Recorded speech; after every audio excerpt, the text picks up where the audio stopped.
So anybody else wants, you also can get back. If anybody else could relate. Ma Lalataksha has gotten back saying thank you, Ma. Yes. And now with that, in the interest of time, we will be coming to the conclusion of the power manifestation segment. And we will be moving on to the further segments where we will be learning who is Devi Parashakti and the divine feminine consciousness. We thank all of you who have joined us today for the power manifestation segment and experienced these powers. And please stay tuned for the further segments where we will be learning more about Devi Parashakti and the Akashic readings and what Devi Parashakti has revealed and what offerings you can make to Devi Parashakti and much more. So please stay tuned. And we will now be moving to the next segment. I request NTB volunteer to project the next set of slides.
Yes, so now in this next segment, we will be learning about who is Devi Parashakti and about the divine feminine consciousness. So the first was the Dhyana Shloka of Devi Parashakti is from the Lalita Sahasranama. Sindhuraruna vigraham trinayanam manikya spurat taranayaka shekharam smitamukhi mapi navakshoruham panibhyamalipurnaratnachashakam raktotpalam bibhratim सौम्यां रत्नघटस्थरक्तचरणां ध्यायेत् परामम्बिकाम्.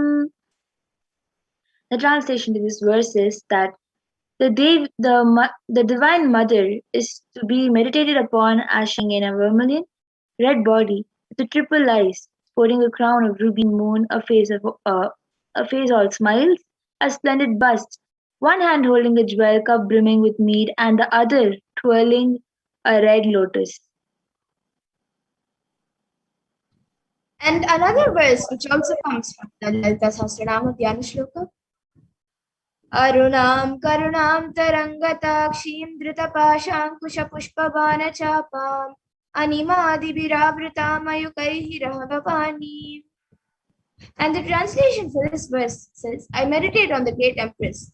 She is red in color and her eyes are full of compassion. She holds the noose, the goad, the bow, and the flowery arrow in her hands. She is surrounded on all sides by powers such as Anima Flores, and she is the self within me.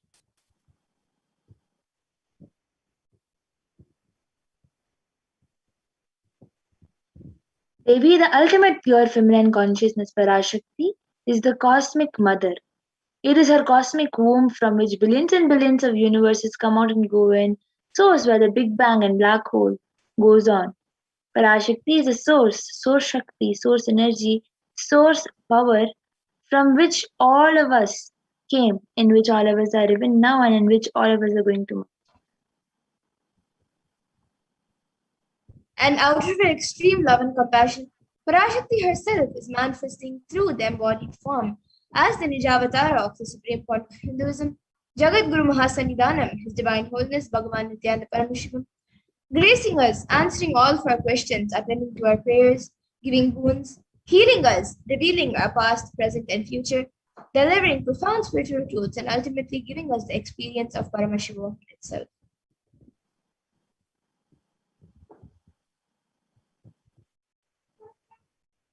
In the words of Devi Parashakti herself, raising as Omkara, expressing as Vedas and Agamas, blossomed as Rimkara, filled as Parashodasi, living in 40 triangles, the Kailasa Swamini, who is in Kailasa Sri Purachintamani, Parashodasi, sitting as part of Paramashiva Parameshwari, who rules the world, Paramashakti Manonmani, Inakshi. As Nityananda, I took Nijavatara here to give good boon to everyone, to bestow all goodness, Hiranyagarbha Swarupini, Brahmanda Yoni, Shami, Chandramauli, Rapala, Aparna, Uma, Parvati, Shami, Chandramauli, Rapala, Aparna, Uma, Parvati, Savitri, Navayavana, Samraja Lakshmi Parameshwari, Parashodasi Meenakshi, taking the form of Nityananda, I came here as Nijavatara with great compassion. I am blessing dozen people to do good to all of you. I took the form of Nityananda and came down as Nijavatara. And again, in the words of Devi Parashakti herself, she beautifully says, raising in Omkara, blossoming as Shiva, Shiva manifesting as source of existence, powers of existence, expression of existence, from the oneness of Om, blossoming into two as Prakriti and Purusha, blossoming as three Shaktis, Icha, Kriya, and Jnana, growing as four Vedas, expanding as five Panchaputas, beyond six chakras, filled as Gotras of seven Rishis, expanding as eight directions, existing as nine grahas, blossoming as 10 indriyas, being as 11 rudras, creating all the worlds, bringing life to tell and make truth blossom and to do good. Parashodasi Meenakshi, in the form Nityananda, I came to bless every one of you.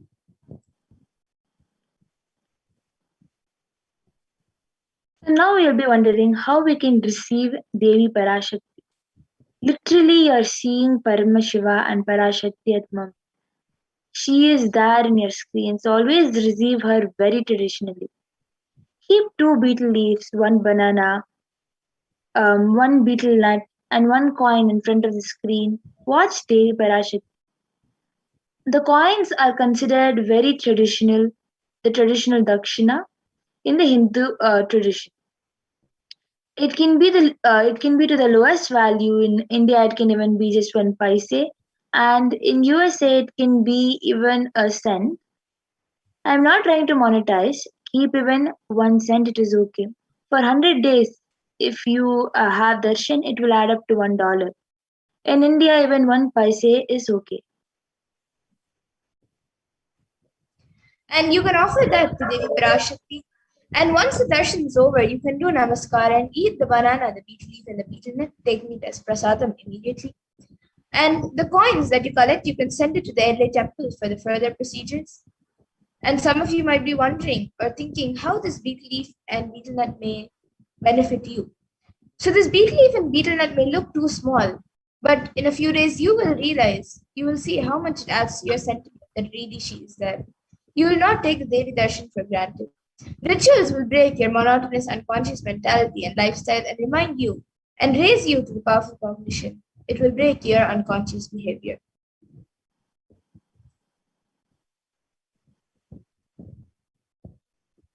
How to set up your tambulam?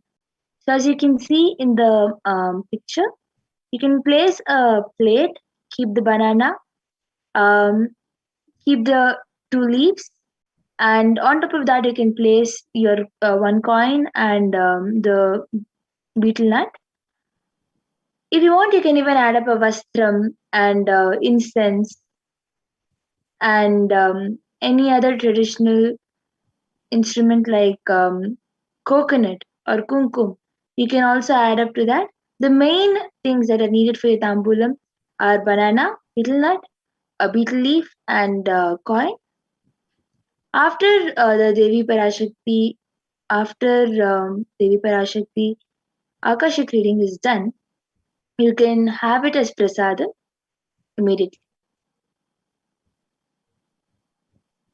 Yes, and now with that, we come to the conclusion of this segment where we have learned who is Devi Parashakti and how we can receive Devi Parashakti when she comes for the darshan. So with that, we'll be moving to the next segment where we will be seeing what Devi Parashakti has revealed to humanity and how important it is for us to understand, internalize, and follow what Devi Parashakti has revealed. So we will be back after a really short break for the next segment. Please stay tuned.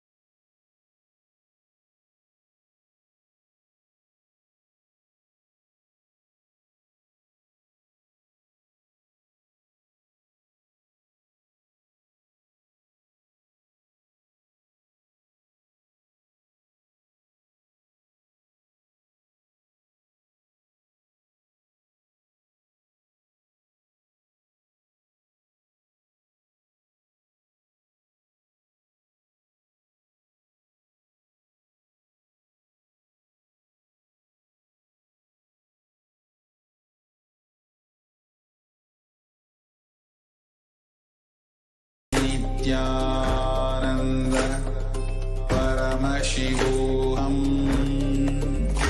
Om Nithyananda Paramashivoham. Om Nithyananda Paramashivoham. Om Nithyananda Paramashivoham. Om Nithyananda Paramashivoham. Om Nithyananda Paramashivoham. Om Nithyananda Paramashivoham. Om Nithyananda Paramashivoham. Om Nithyananda Paramashivoham. Om Nithyananda Paramashivoham. Om Nithyananda Paramashivoham. Om Nithyananda Paramashivoham. Om Nithyananda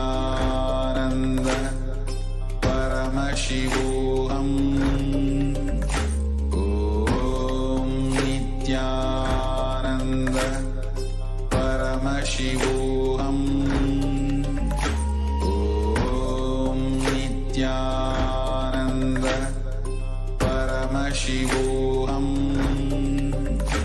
Om Nithyananda Paramashivoham. Om Nithyananda Paramashivoham. Om Nithyananda Paramashivoham.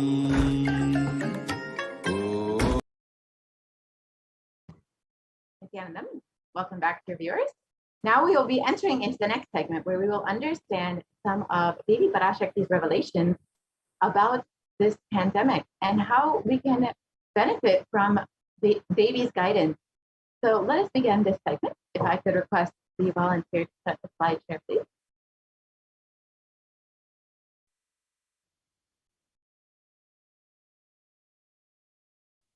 And Devi has been continuously guiding us throughout this pandemic and this pralaya. And she's been continuously blessing us to ensure that we are staying safe, that we are protecting ourselves during this pandemic. Devi has been continuously reminding us that our only priority for this year is to keep ourselves alive. And the Supreme Pontiff of Hinduism has also been telling us that our only priority should be to keep ourselves alive. So if I could request a volunteer to start the slideshare on immunity, we can understand what Devi has revealed on how COVID-19 is affecting immunity.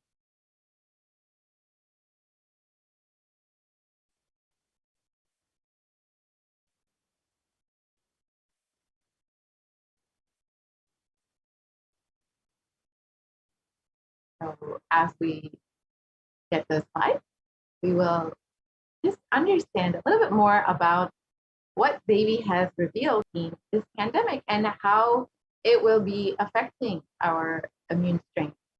Devi revealed that the COVID-19 will be affecting our immune strength and will be weakening our immunity over the course of this pandemic. And today we will understand exactly how this has been happening and how this has been manifested in our reality. So we will begin this segment and understand exactly what Devi has revealed.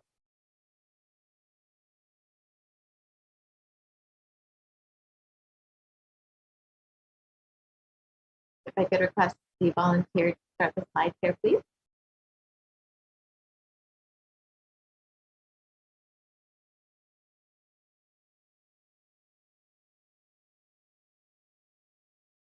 So Devi has been continuously blessing us, guiding us, answering all of our prayers, answering all of our questions, and individually attending to each person.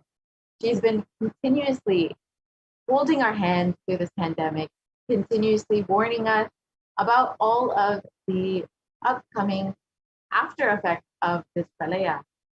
She revealed about many aspects, including the fungal diseases that will be emerging, the ongoing pandemic and the multiple waves that will continue to be coming, and also the effects that the COVID-19 will have on our immune strength. And so let us understand some of these revelations and how it has been affecting us.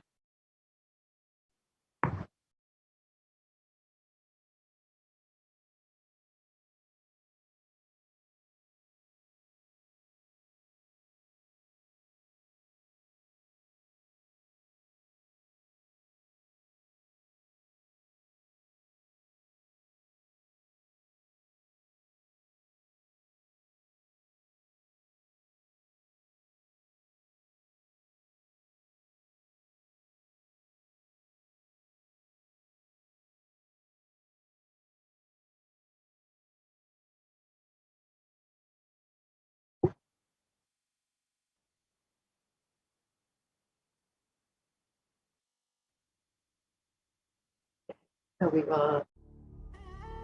What I mean by the word e-Kailasa, listen intensely. Enlightenment ecosystem, literally enlightenment itself, in your own home, wherever you are. If you cannot come to Kailasa, it's okay. Kailasa can come to you. Kailasa coming to you is e-Kailasa.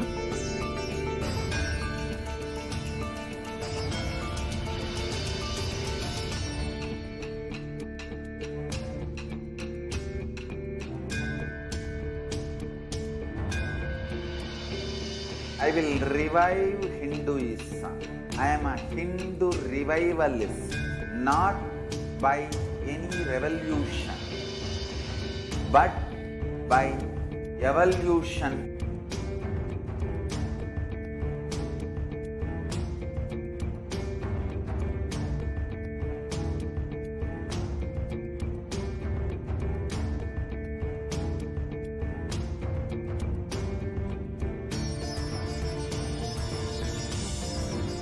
And setting model communities.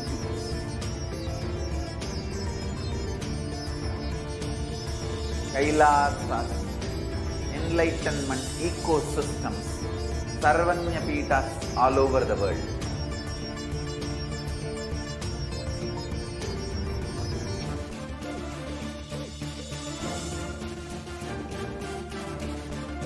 All powerful cognition, knowledge, only when you live, power manifestation and possibilities manifestation happens.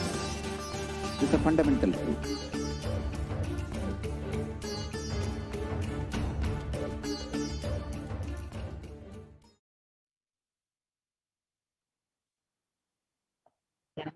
Welcome back, dear viewers. So now we will understand what Devi has revealed about COVID-19 and this pandemic and how it will be affecting our immune strength.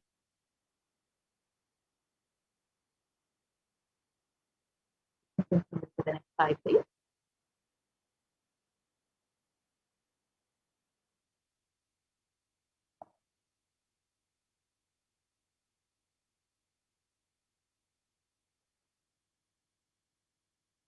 We can continue to the next slide, please.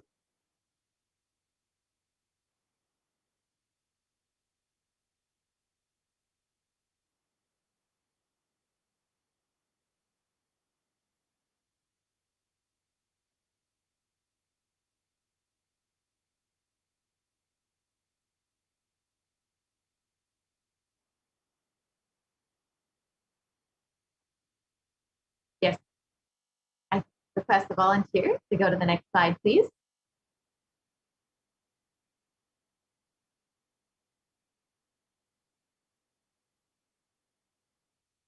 Of his extreme compassion and love, the Supreme Pontiff of Buddhism has been manifesting Devi Parashakti herself.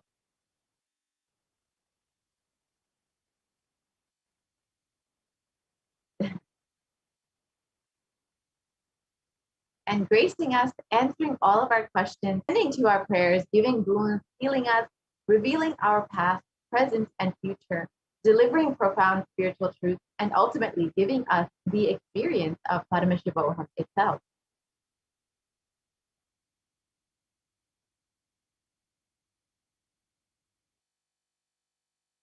So let us look at what Devi Parashakti has revealed about community and COVID-19.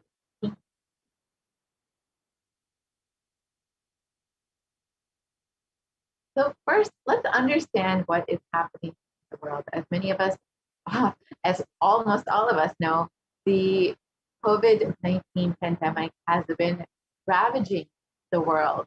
And as of July 2021, there have been over 4 million deaths, and these numbers continue to rise and have already risen.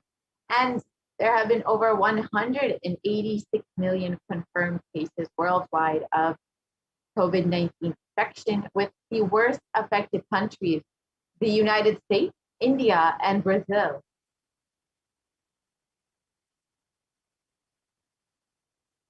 So let us listen to what Devi Parashakti revealed on the 18th of June, 2021 about COVID-19 and immunity.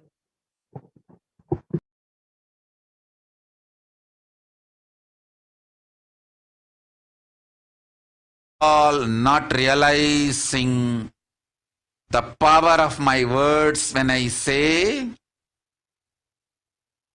Corona is very much out there with the support of decision makers, rulers, people who are supposed to protect all of you.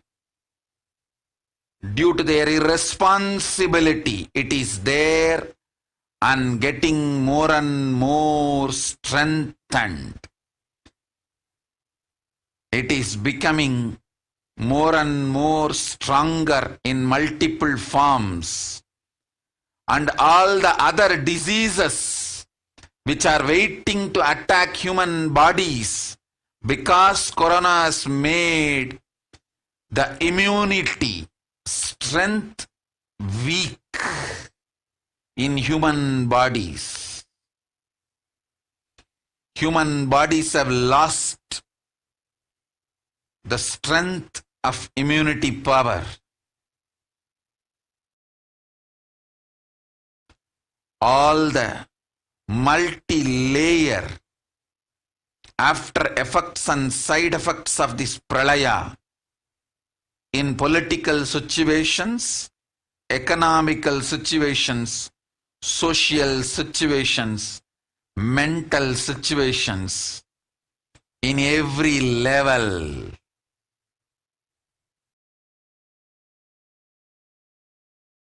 Cannot be described.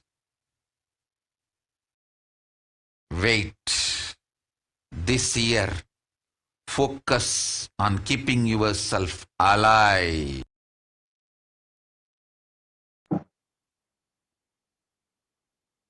Yes. Kingdom.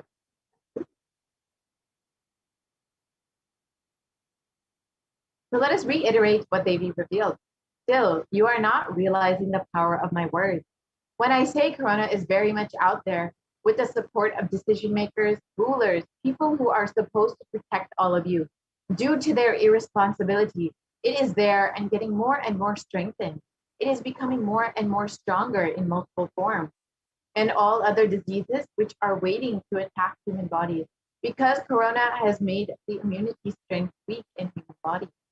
Human bodies have lost the strength of immunity power. All the multi-layer after effects and side effects of this pralaya in political situations, economic situations, social situations, mental situations, in every level cannot be described. Wait, this year, focus on keeping yourself alive. So let us look at the three main revelations made by Devi Parashakti. First, she revealed Corona has made the immunity strength weak in human bodies. Let us understand what that means and how it has been manifesting in our reality.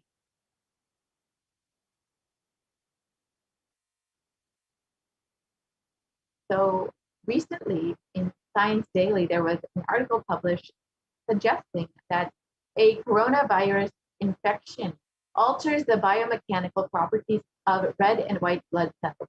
In some cases, for months, a possible long explanation for long COVID.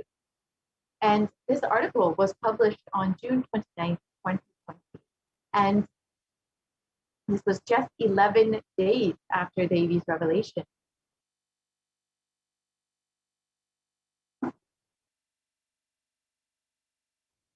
And the article continues on. COVID-19 significantly changes the size and stiffness of red and white blood cells, sometimes over months. These results may help to explain why some affected people continue to complain of symptoms long after an infection. And this is considered to be long COVID. And this is exactly as Devi revealed, that the coronavirus will make the immunity strength weak in human bodies, and human bodies will lose the strength of immunity power. We can see how this is happening and how people are experiencing long-term after effects of this infection long after they have recovered from COVID-19, and how it has weakened their immunity.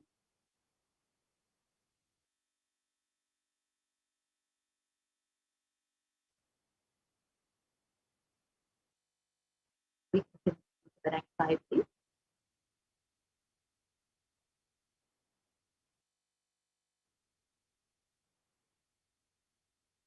And in this article from the Academy of Medical Sciences, it says that the way that the body defends against a virus is to recognize it. However, in Forbes, it explains that corona suppresses the immune system by disrupting the action of the body's immune cells. This immunosuppression allows for the 2-week incubation period, which gives corona enough time to attack the body.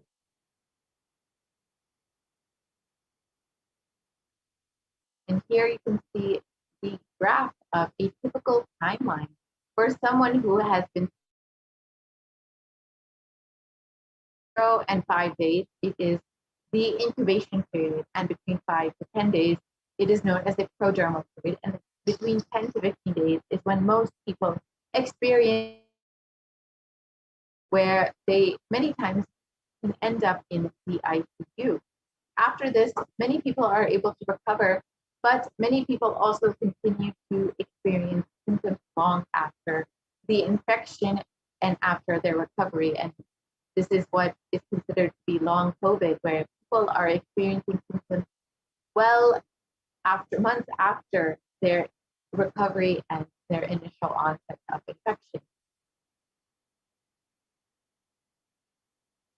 And here you can see the impact of COVID-19 in comparison with other deadly diseases throughout our history. You can see HIV on the far left side, which is considered to be one of the most deadly pandemics throughout our history, and this has been affecting the world for the last 40 years since the 1980s, and has taken the lives of over 35 million people.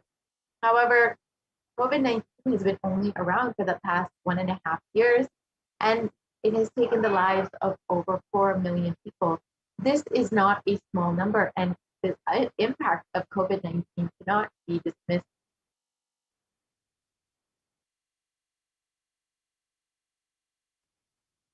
And further studies done by the University of Oxford found that the cells are profoundly impaired after recovering from COVID-19. And in the British Society for Immunology, it has also claimed that the effects of COVID are far beyond respiratory health. It also affects our cardiovascular system and our renal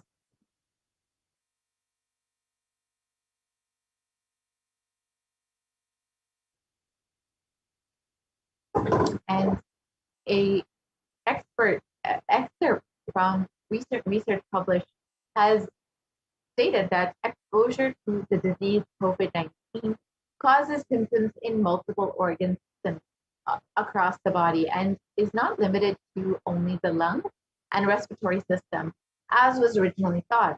In addition, patients are reporting that chronic symptoms such as fatigue and shortness of breath can last for months after their original infection. And the name given for those suffering from COVID-like symptoms after the infection has passed is called long COVID. And long COVID can affect the lungs, the cardiovascular system, the circulatory system, and it can cause, and this is exactly as he revealed, that COVID-19 will affect the body and will make our immune system weak. It will make us susceptible to other diseases because our immune system has been weakened. And here is an example of how the lungs can be affected in someone who has suffered from COVID-19. You can see on the left side, the healthy lungs, and on the right side, the COVID-affected lungs, which shows significantly more scarring than the healthy lungs.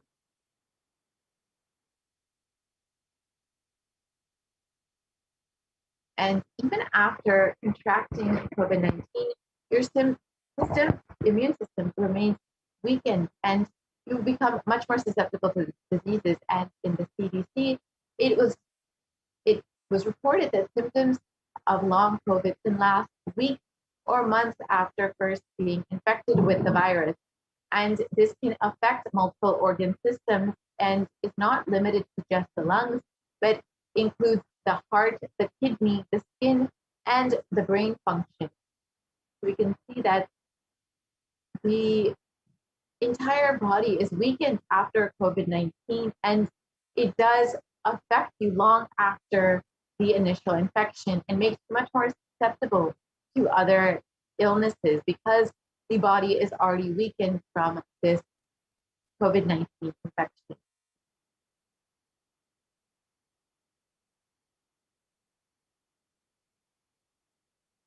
So let us look at the second revelation when Devi revealed that because Corona has made the immunity strength weak in human bodies, all other diseases are waiting to attack human bodies.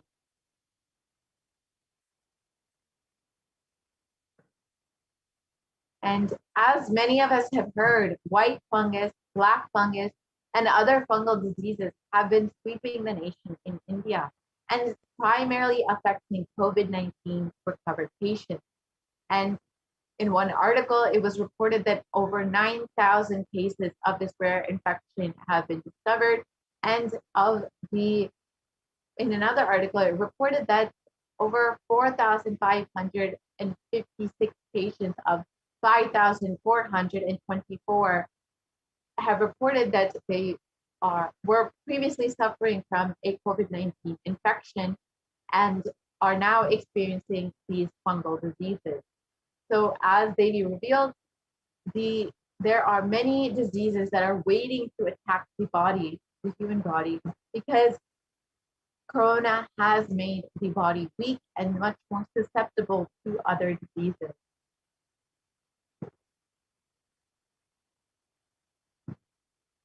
And here you can see how many patients and how they are being affected by these fungal diseases, and especially after recovering from COVID-19, it's literally eating their brain and their skin tissue.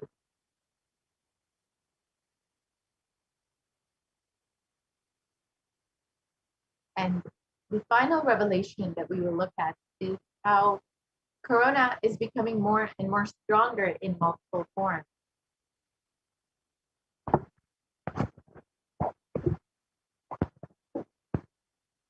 And as many of us have heard, that variants of Corona many variants have been discovered over the past several months.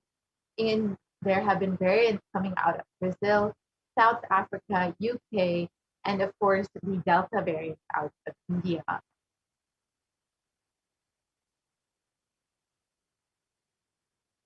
And some of the variants and where they've come from include Alpha variant coming out of Kent, UK, the Beta variant coming out of South Africa, the Gamma variant coming out of Brazil, and the Delta variant coming out of India. And viruses generally mutate, but in the case of COVID, we have seen that they are becoming much more dominant. And you can see above the table of variants that have been spreading across the globe.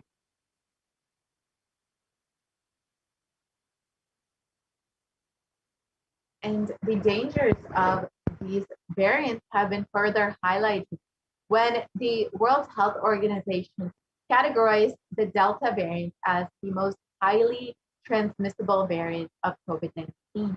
And in the article below, it indicates that the Delta variant is the primary cause behind India's second wave of COVID-19. And as India gears up for its third wave, there have been a very significant number of deaths due to this Delta variant and the other many emerging variants coming out of various countries.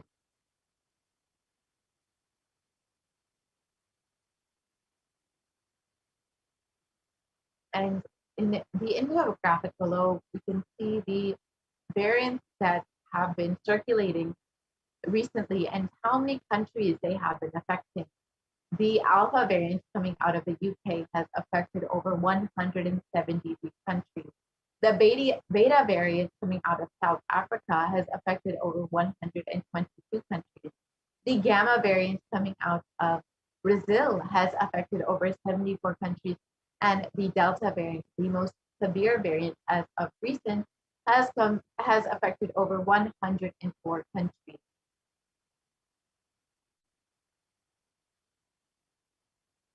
And other variants of COVID have also been recently discovered, as many of us have heard from the Supreme Contact Buddhism himself.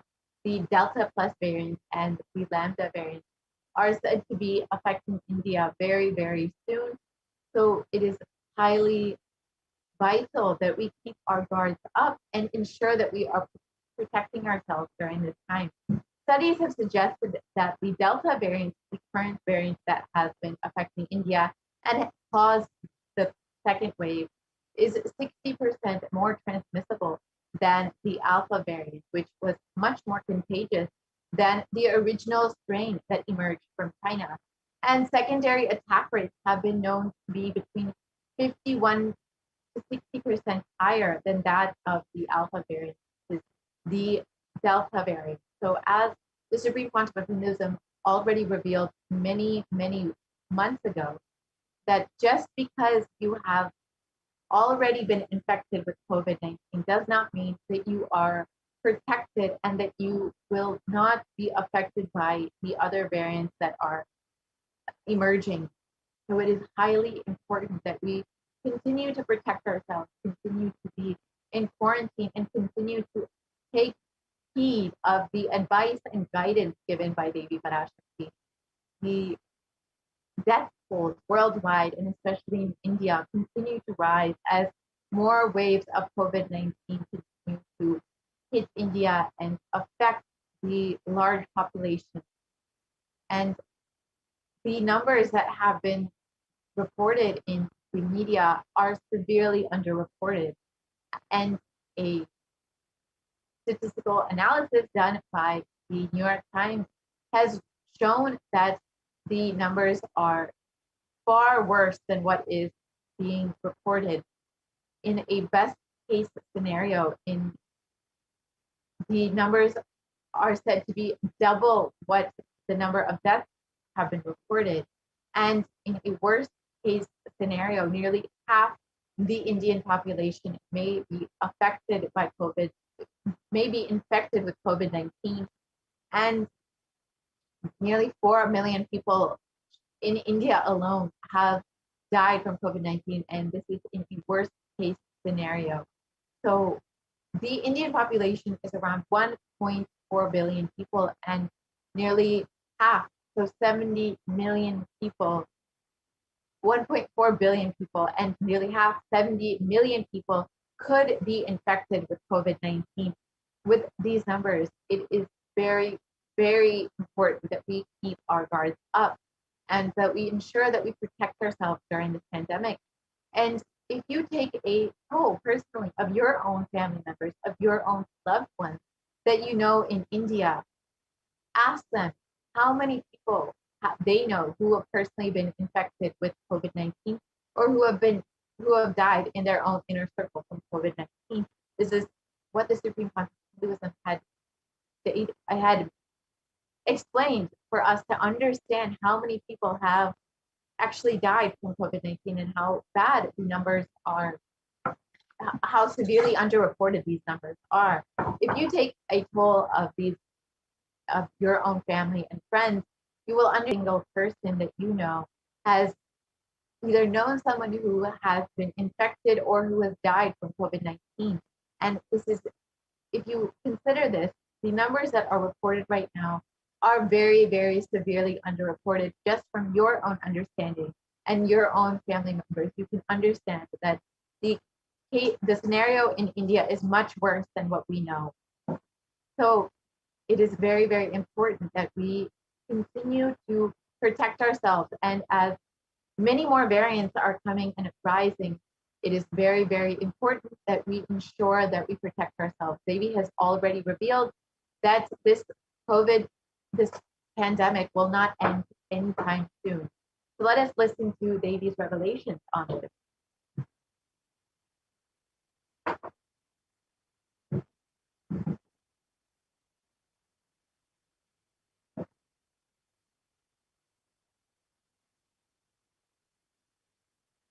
Sharmila,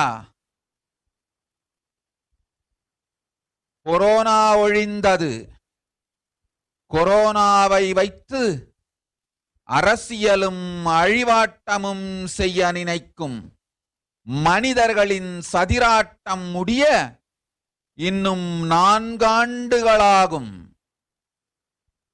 என் பக்தர்களையும் சீடர்களையும் கைலாய வாசிகளையும் காத்துக் கொள்கின்றேன். நானே காக்கின்றேன். என் பக்தர்களுக்கு ஒரு துயரும் ஒரு துக்கமும் வாராது. ஆனால் உலகின் இந்த கொரோனாவின் சதியாட்டம் முடிய 4 ஆண்டுகள் ஆகும். 2025 அடங்கும். இது சதியாட்டம், மனிதர்களின் சதியாட்டம்.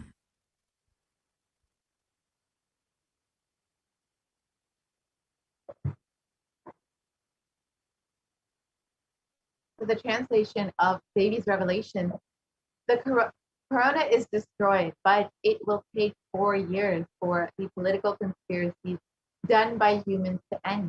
I will protect my devotees, disciples, and Kailasavasis. No suffering will come from my devotees, but it will take 4 years for the conspiracy of corona to end. It will come to an end only in 2025. It is a conspiracy, a human conspiracy. And in the article below, it highlights that there are many more waves predicted for the future of COVID in India. And as for Devi's revelations, we can see from the below article that there is yet more COVID come for India. And the article continues to say that if a new variant is discovered, it would spread much faster in this third wave. And it stated that the third wave is to peak between October and November. So we are very quickly approaching this peak of the third wave. And as the Supreme Pontiff of Hinduism has already revealed, the main priority for this year is to keep ourselves alive. There are already many new variants discovered that will be affecting the country. And it is very vital for us to ensure that we protect ourselves with all these waves of COVID-19 coming up. So what is the best way to protect ourselves? Does anybody have a solution for us?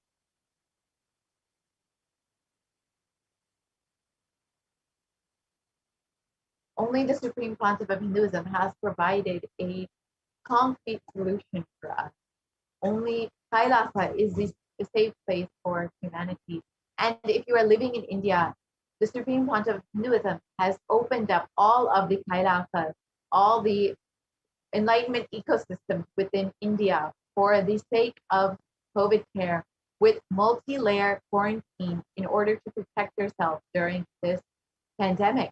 And if you would like to sign up, you can go to kailasa.org/kailasacare to sign up and avail these benefits.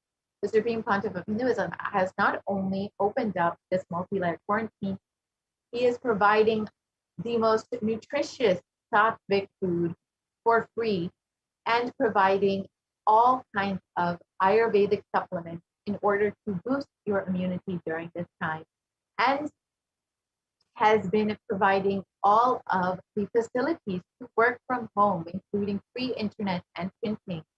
So if you are interested in availing these benefits and are interested in providing yourself this beautiful ecosystem to protect yourself during this pandemic with not just all of the amenities that you physically need, but the enlightenment ecosystem that will make you flower during this pandemic.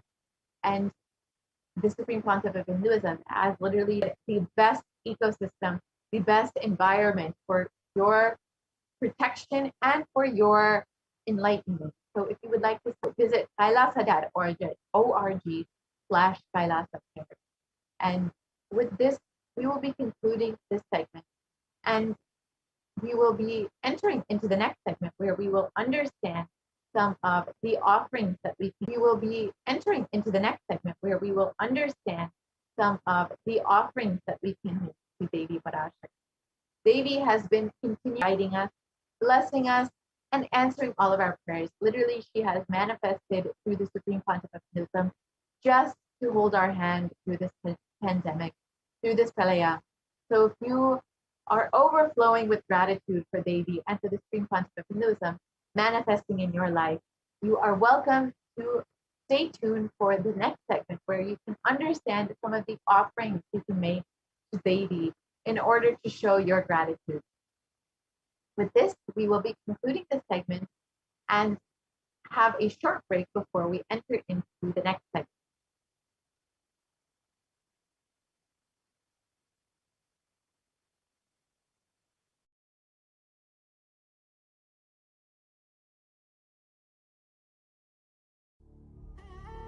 What I mean by the word e-Kailasa, listen intensely. Enlightenment ecosystem, literally enlightenment itself, in your own home, wherever you are. If you cannot come to Kailasa, it's okay. Kailasa can come to you. Kailasa coming to you is e-Kailasa.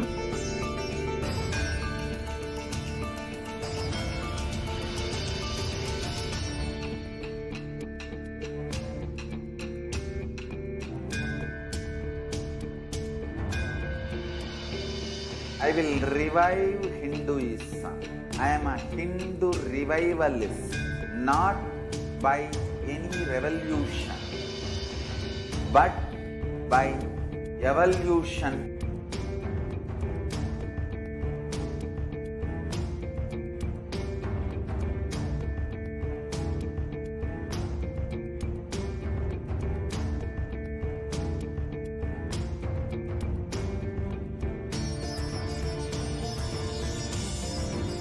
And setting model community.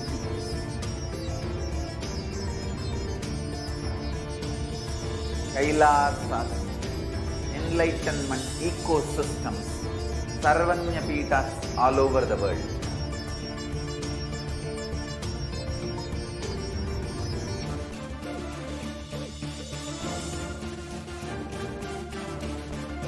All powerful cognition, knowledge, only when you live, power manifestation and possibilities manifestation happen.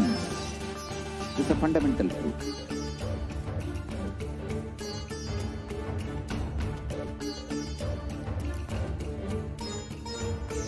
Hinduism cannot live exclusively as one sampradaya. No.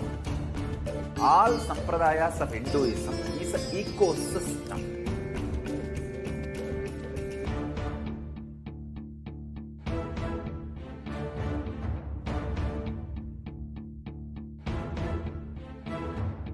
So don't keep quiet thinking that if one sampradaya is attacked, only that sampradaya is going to be affected. All of us are ecosystems.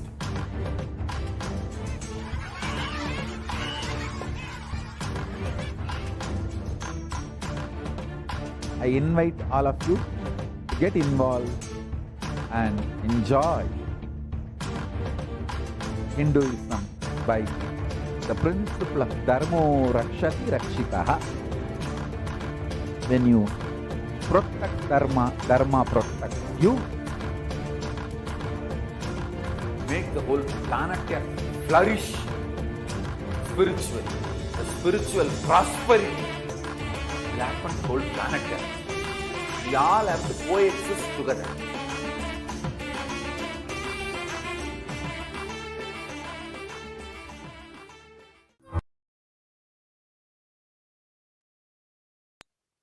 Nithyanandam, welcome back to all of the viewers who are joining with us right now for the Devi Parashakti Akashic reading program. And I am able now to go on to the next segment for the offerings that you can make to Devi Parashakti. And as you can see, we have announced the live Parashakti Akashic reading today, and you will be able to literally ask your questions, have the divine darshan, receive the boons and the profound revelations of the past, present, and future from Devi Parashakti in just a few hours. So make sure that you're staying tuned to receive the updates and to get prepared for the live Devi Parashakti Bhava Samadhi and the live Parashakti Akashic reading. Now, we are going to be going into the next segment of today's program, the various different offerings that you can make for Devi Parashakti.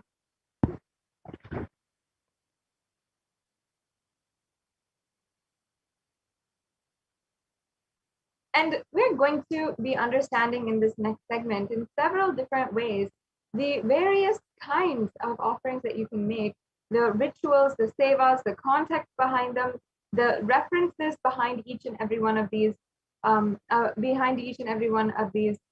sevas, and how you can ensure that you are immediately and instantly experiencing oneness with Devi Parashakti today. And especially because the avatar is in the physical form, and we are literally able to experience his physical, and Supreme Pontiff of Hinduism is manifesting as the Devi Parashakti, and she is literally in the human form for us and able to give us darshan live, and we are able to even mirror her neurons. In this way, we are able to simply manifest the purpose of our life of enlightenment itself. And each and every one of these offerings has just that significance. It's only for the purpose of enlightenment, and there's not any ounce of fear or greed that is associated with any of these offerings. There's no way it's saying that if you do this, then only you will get the grace of Devi Parashakti. As many of you know, and already some of you have experienced, the grace of Devi Parashakti, she is bestowing on everyone, the whole humanity itself, individuals, and so many different people, on how she literally is able to answer each and every one of us personally, give us the boons that we want, give us the healing prayers and blessings that we are seeking for.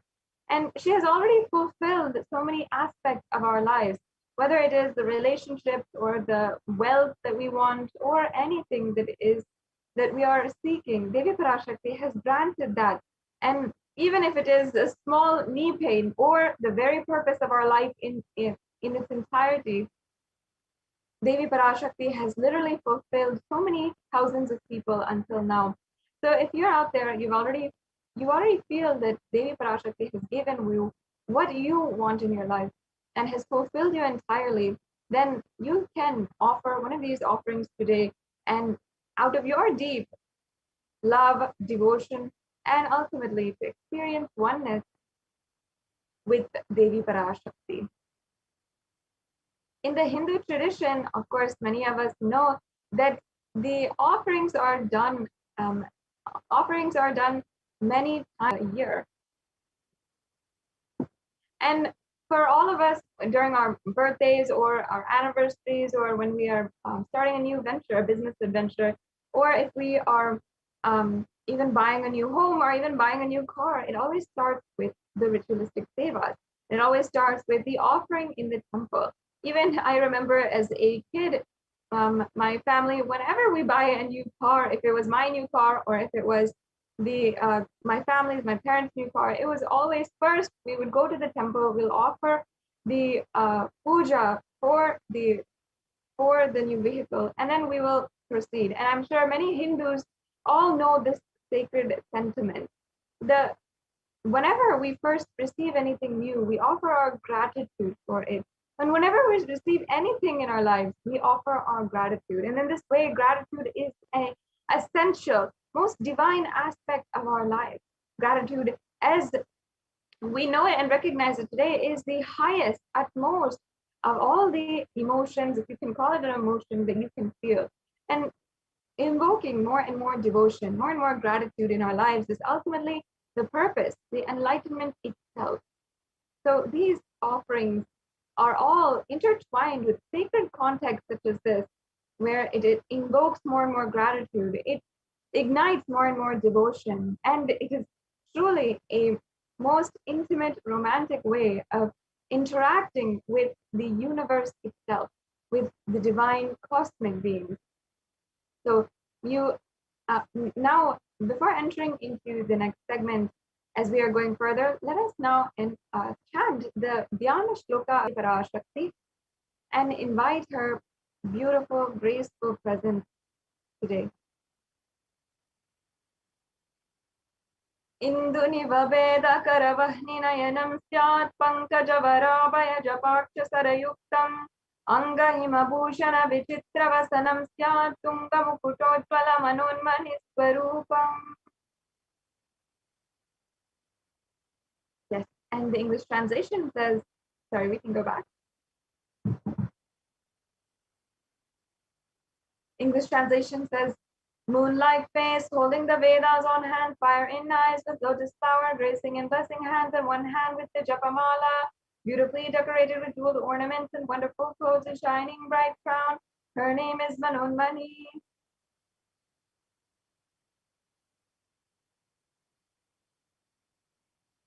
And now I'll be chanting the next Dhyana Shloka.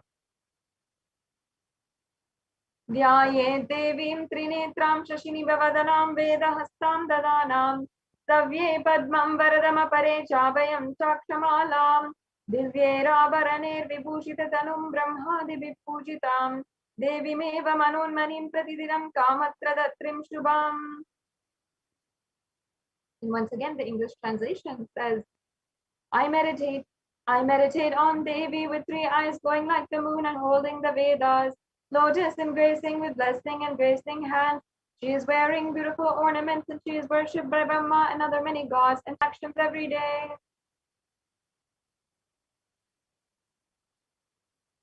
Yes, so we have now invited the loving, graceful, compassionate presence of Devi Parashakti. So let us enter into the significance of the element gold. And in this segment, we are literally peeling layer by layer of the context behind these offerings, because ultimately it's the powerful cognition that must be delivered to you at the end of the day. And in order for this powerful cognition to manifest into reality, we have to set the context right. And that's why in this segment, we literally peel layer by layer of the significance of these offerings. First, starting out with the significance of offering itself, then inviting Devi Parashakti herself. Now, we'll be going over the divine element gold. Now, first of all, let's start off with how we understand gold in our society nowadays. It has a social value and it has an economic value. When it comes to society, gold is always used to place value in our relationships. For example, we always use the gold medal in order to place something in the highest pedestal. We'll award the gold medal, the golden trophy, in order for the best of the best people, for their talent and for their excellence in whatever they choose to express or compete in. And also in our relationships, we always use gold to place value in our relationships. And often it is a symbol of value. When we want to say, I love you, or we want to say, I value you in my life, we give gold gifts. And that's just a part of our society, golden jewelry. Even our, even marriage, the ornaments that we exchange during the marriage is gold rings in most customs and traditions. So gold is used as a way to place value in our society. And of course, we also know that it has a lot of economic value. It's one of the most precious metals, and it's worth so much of modern day currency. And yet, we still do not understand the value behind gold, even though we might place it highest in our society and give it only to the best of the best people. Still, we don't understand the way that gold actually is a divine element. It's a sacred element. It is something that can take you from man to superhuman. It's something that can literally make you into divine, because it has the power, the unique quality to simply purify anything that it touches. It's an element of significance and great spiritual power of healing and enlightening. And the vibration of gold has the power to infuse sattva energy, the pure energy and positive thought current, in anyone who wears it, or anyone who sees, or even anyone who operates in its vicinity.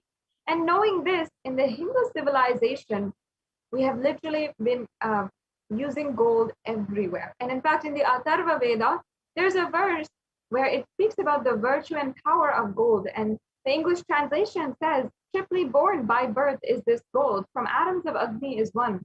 It becomes dearest to Agni. One fell away from the Soma when it was heard. One they call the seed of virtuous and powerful Apaha. Let that triple gold be for your long life. So here, the gold is referred as the virtuous and powerful. And not only that, it is associated with a long life, with immortality. For many of you, this might strike a chord. Gold being associated with immortality is also a part of our popular culture nowadays. If you are following any popular culture, you read folklore, you read the most popular book, the fantasy books and the science fiction books, you also see that gold in there is also associated with great power and supernatural powers, with longevity, with immortality, and throughout history has always been associated with sex. But it's only in the Hindu civilization we have found the science, we delivered the science to the world, and we knew the science as a way to literally awaken super consciousness inside of every one of us. And for that very reason, gold was used in every single aspect of society. In Hindu scriptures, it is abundant and also told that it's the most auspicious and purest metal which can purify the very being. And everything was built in gold and even exchanged in gold. And even when one had a life-threatening disease, they would offer the gold as a ritual fee. And gold was in abundance for weighing equivalent amounts of commodities, including cows, and even the horses, cows, the elephants, and all of the different animals that lived in coexistence in society were always dressed in gold as well. Yes, we can go on. And in the Hindu civilization, literally thrived on the banks of rivers of gold. It was called the Hiranyamaya in this river in the Rig Veda, and the river Saraswati was called the Hiranyavartani in the Atharva Veda. Gold is a supreme element, as we had discussed, for even offering gifts. And because Devi Parashakti is the divine, most intimate deity being whom we interact with, we always offer with the best of the best, which is available through nature to us, which is gold.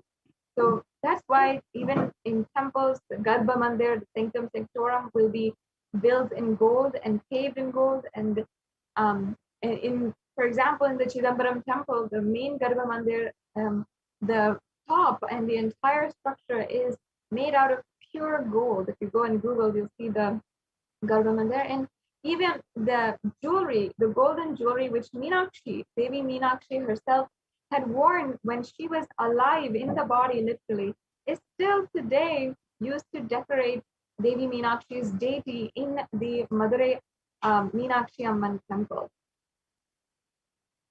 So you will see that many of these offerings are in gold for that very reason. And literally, they'll be offered to Devi Parashakti, and for thousands of years radiate that enlightenment energy. Now, the E-Hundi offering is the first offering that we are going to be sharing with all the viewers today. And in the Lalita Sahasranamam, there's a beautiful verse where Devi Parashakti is referred as Bhakti Priya. We can go back to the last slide. And I'll just chant that verse before going on. Bhakti Priya, Bhakti Gamya, Bhakti Vashya Vayapaha, Shambhavi Sharadaradya, Sharvani Sharmadayini. And the line goes, Devi is fond of true devotion and is realized through true devotion. She can be won over through true devotion, and she removes all fears. Here it says that minds of a devotee, Devi Parashakti, is sure to remove that fear. And just with surrendering our love and pure gratitude to Devi Parashakti, she removes everything which you ask for as an option, which you request her to remove. And she also gives you more than that, showers more than that on you. And if there is anything that you like, of course, you can always make the conscious resolution and offer that towards Devi Parashakti as well. And we'll be going over the conscious resolution as the offering next. And now you can offer this E-Hundi offering either through the registered registration forms or through the payment gateway, or you can offer through the very unique way that you can offer is the YouTube Super Chat. So as you're watching right now, if many of you are logged in through YouTube, I request you can go and right now just join as a member of the YouTube channel. There's several different benefits of being a member of our channel, of Kailasa's channel, as well as the official channel of the Supreme Pontiff of Hinduism.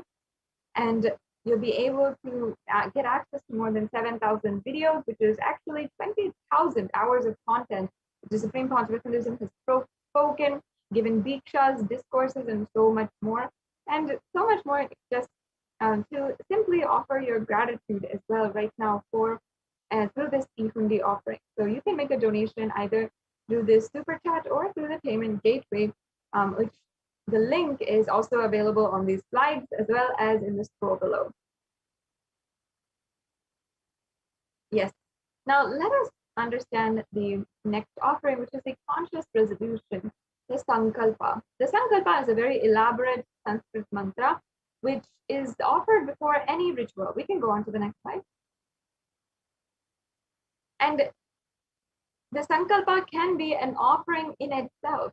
And in the Devi Mahatmyam, chapter 12, verse 34, it refers to Devi Parashakti. It says that the goddess enchants this universe and she herself gives birth to this universe. The goddess, being prayed without interest in anything, gives a knowledge that leads to salvation and gives wealth in the materialistic sense. The Devi Mahatmyam is literally the glory of the goddess, and it sings the praises of all and the glory of Devi Parashakti. And literally, it is a way that we also see her compassion, how much she has fought off the negativity that has plagued the world in Hindu history. And no matter how much you might feel, Devi Parashakti is absolutely real. And even every one of the Puranic references have happened on planet Earth. And there are so many historical references as well. The Devi Mahatmyam is one of those records for the ways that Devi Parashakti has manifested and has answered the prayers of even the Devas and all of the greatest beings of the whole universe. When all the Devas could not do anything in order to grant their wishes or in order to slay the demons that were plaguing the whole world, they prayed to Devi Parashakti, and she herself manifested and slayed the demons and destroyed all the negative forces of the world. In this way, you can simply pray to Devi Parashakti with this Sankalpa offering and just offer your conscious resolution. If you feel you want to manifest your reality in some way, you want to have a purpose for which you are working towards, and you want to align all of your energies that you have day to day, and continuously you're replenishing from every single day, you can make this conscious resolution. And you can offer this Sankalpa to be offered on your behalf in order to have receive the fruition of all of your desires. And as you can see, the next offering we have is the Sahasranama Swarnakasu. And the Swarnakasu is a golden coin, actually, which is inscribed with the 1008 names of Devi Parashakti. And in fact, in this Lalita Sahasranamam, in the verse 734, Devi Parashakti is referred as Nama Parayana Prita, or she who likes repetition of her various names. And this is once again from the Lalita Sahasranamam, which is the 1008 names of Devi Parashakti. And it's a very special and unique archana which is offered to the Mahameru of Devi Parashakti.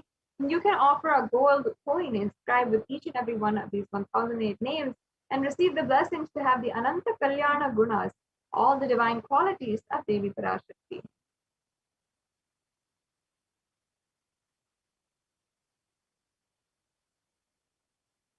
Yes. Now let us start with the Mukta Anguti. This is another beautiful offering which is referred in the Meenakshi Pancharatnam, where Devi Meenakshi is described as the one who is crowned with a garland of pearls, or whose crown has a garland of pearls. So now let me chant that verse from the Meenakshi Pancharatnam.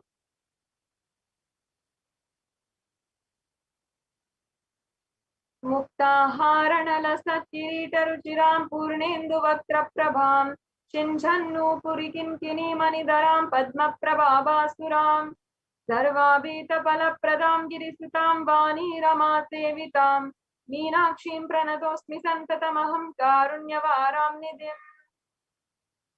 And again, it says here, I bow down to the goddess Meenakshi, whose crown has garlands of pearls and face shining like the full moon.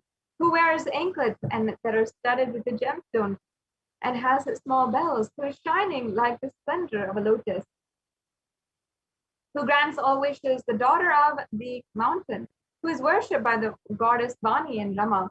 I remain ever bowing to the goddess Meenakshi, the ocean of compassion. So yes, we can go on to the next slide.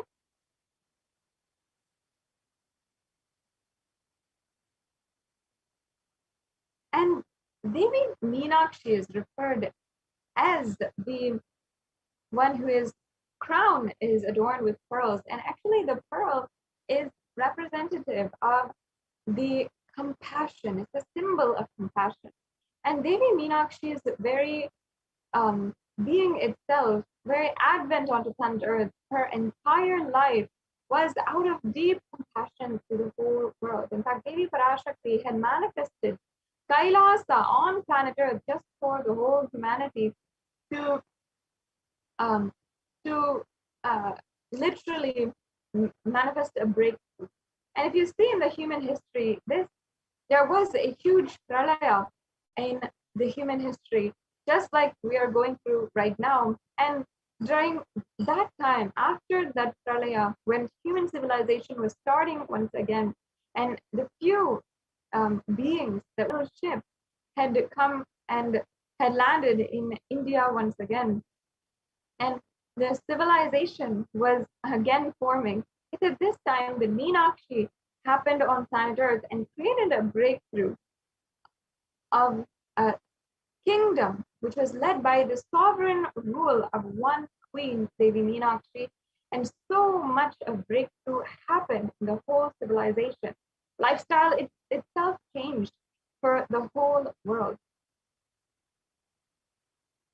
And that is the compassion of Devi Meenakshi, where her entire advent onto planet Earth was a blessing for each and every human being, for every living being itself, as there were so many different living beings that lived in coexistence, and the entire civilization was simply a beautiful breakthrough for human civilization. And even there's so much of archaeological evidence that traces back the civilization near Madurai as one of the earliest human civilizations known to mankind, and a very, very advanced civilization as well for that day and age. So there's so much which has so much of significance behind the advent of Devi Meenakshi and how much she created a breakthrough for human beings in the time that she was alive, showing that her very advent is out of deep compassion.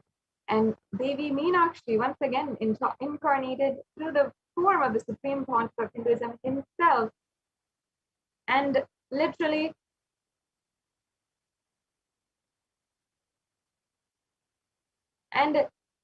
is manifesting for each and every one of us to have the blessings, and out of her compassion, blessing us for achieving the space of Kailasa in all of our business endeavors and all of our ambition. So you can offer the Mukta Anguti as well. Now, the Swarna Padma Pushpa is the next offering we have. And in the Kamika Agama, it says that all the kalashas should be wound around with a suitable thread and covered with a new cloth. They should be adorned with a lotus flower made of gold. And there are so many hundreds of scriptural references for the Swarna Padma Pushpa. We can go on to the next slide. Lotus has divine qualities as well that is associated to it, being gold and being elegant and radiant, resilient, no matter what kind of situation it might be in. And that is the beauty of the lotus. So you can offer this golden lotus in any size that you wish and be blessed to have state, space, powers, and being of Devi in inner space amidst any and every situation in your life.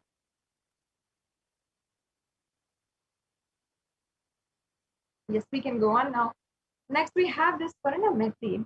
The Metti, or the toe ring, is actually a piece of jewelry which is sourced in Sanatana Hindu Dharma. Many of you might be surprised. You might feel like actually everyone wears the toe ring nowadays, and it's actually become very fashionable. But it has its origin in Sanatana Hindu Dharma. And we know this because there's a verse from the Saundarya Lahari, which is composed by Adi Shankaracharya, who lived 2,000 years back in around 0 AD. And he had literally described the very toenails and the beauty, elegance of, and the power of the toenails of Devi Parashakti, where he says, Nakhadiditi samjana namajjana tamoguna padadvaya prabhajala parakrita saroruha. You whose brightness from toenails destroys the darkness of ignorance from the minds of your devotees who prostrate at your feet. You whose brightness from your 2 feet overpowers that of the lotus flower. As you can see here, Adi Shankaracharya beautifully describes the very toenails of Devi Parashakti. Is powerful enough to destroy the darkness of ignorance.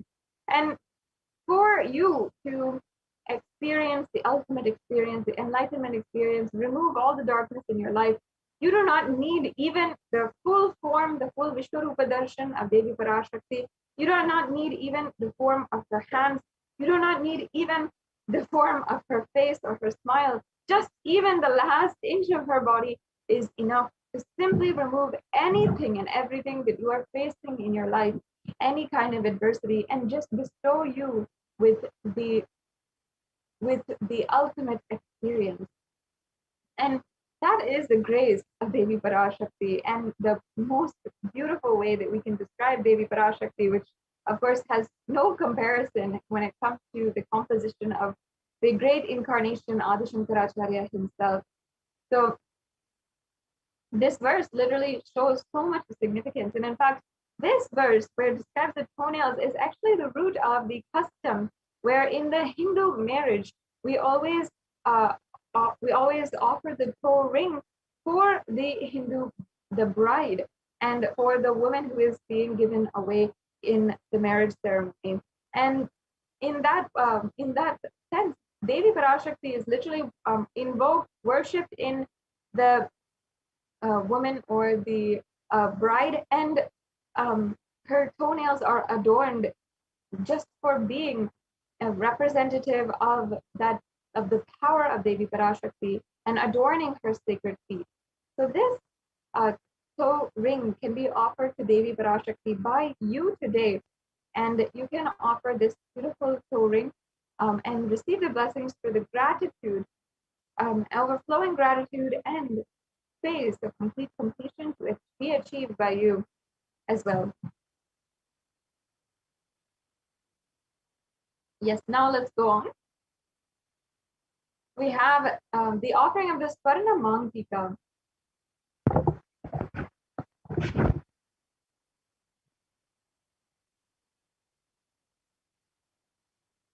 And the Swarna Mantika is referred also where Devi Parashakti is described as Shuddha Sarabi Varshini, meaning she who makes the flow, who makes the nectar flow in all the nerves from the Sahasrara Chakra, and she who gives the very pleasant experience of the ultimate. And the Swarna Mantika is actually the golden hairline jewelry. And again, another piece of jewelry which is sourced from Sanatana Hindu Dharma, even though it might surprise you. Many times we are wearing the headdresses, the chains that we wear on our forehead in popular culture now, and in the different kinds of indie culture that is very popular right now. But it is from Sanatana Hindu Dharma that this jewelry was formed in the first place, and it actually represents something very deep, very sacred as we know it. And as you can see, and in this verse, she is the one who literally is flowing with nectar from her Sahasrara Chakra. And she is the one who makes everyone have that same blissful experience. And the nectar is represented by what? That's right, the gold chain. And the gold chain is literally what is running all over the forehead, across the forehead, from the center of the head to the forehead as well. And that is what is just oozing out, the golden nectar, which is represented, and that blissful experience, which is represented here physically with that golden hairline jewelry. Another such a beautiful context, if you see, behind such a simple piece of jewelry that today we might see in all kinds of pictures and all kinds of photo shoots with all kinds of models. But it goes back to the most sacred context, the Devi Parashakti herself, the divine feminine consciousness and the divine cosmic mother. So you can offer this Varna Mankika and be blessed to experience that same experience of the opening of the Sahasrara Chakra and the blooming of the 1,000-petal lotus, expressing all of the most fulfilling gratitude in your life and experiencing the space of complete completion. The next offering we have is the Pratyaksha Pada Puja.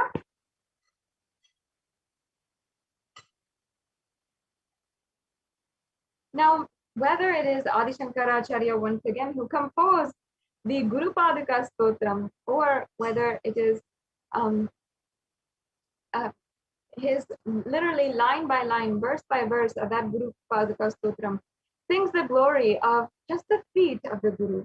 And that is the beauty of the Guru, is how amazing they are, how graceful they are, really shows just because we can worship any part of them, their smile, their eyes, their abhaya, meaning their blessing hand, but it is their feet, literally, which we surrender to, because at their feet we can simply surrender, and their the compassion literally is even making themselves available such that we can surrender at their feet.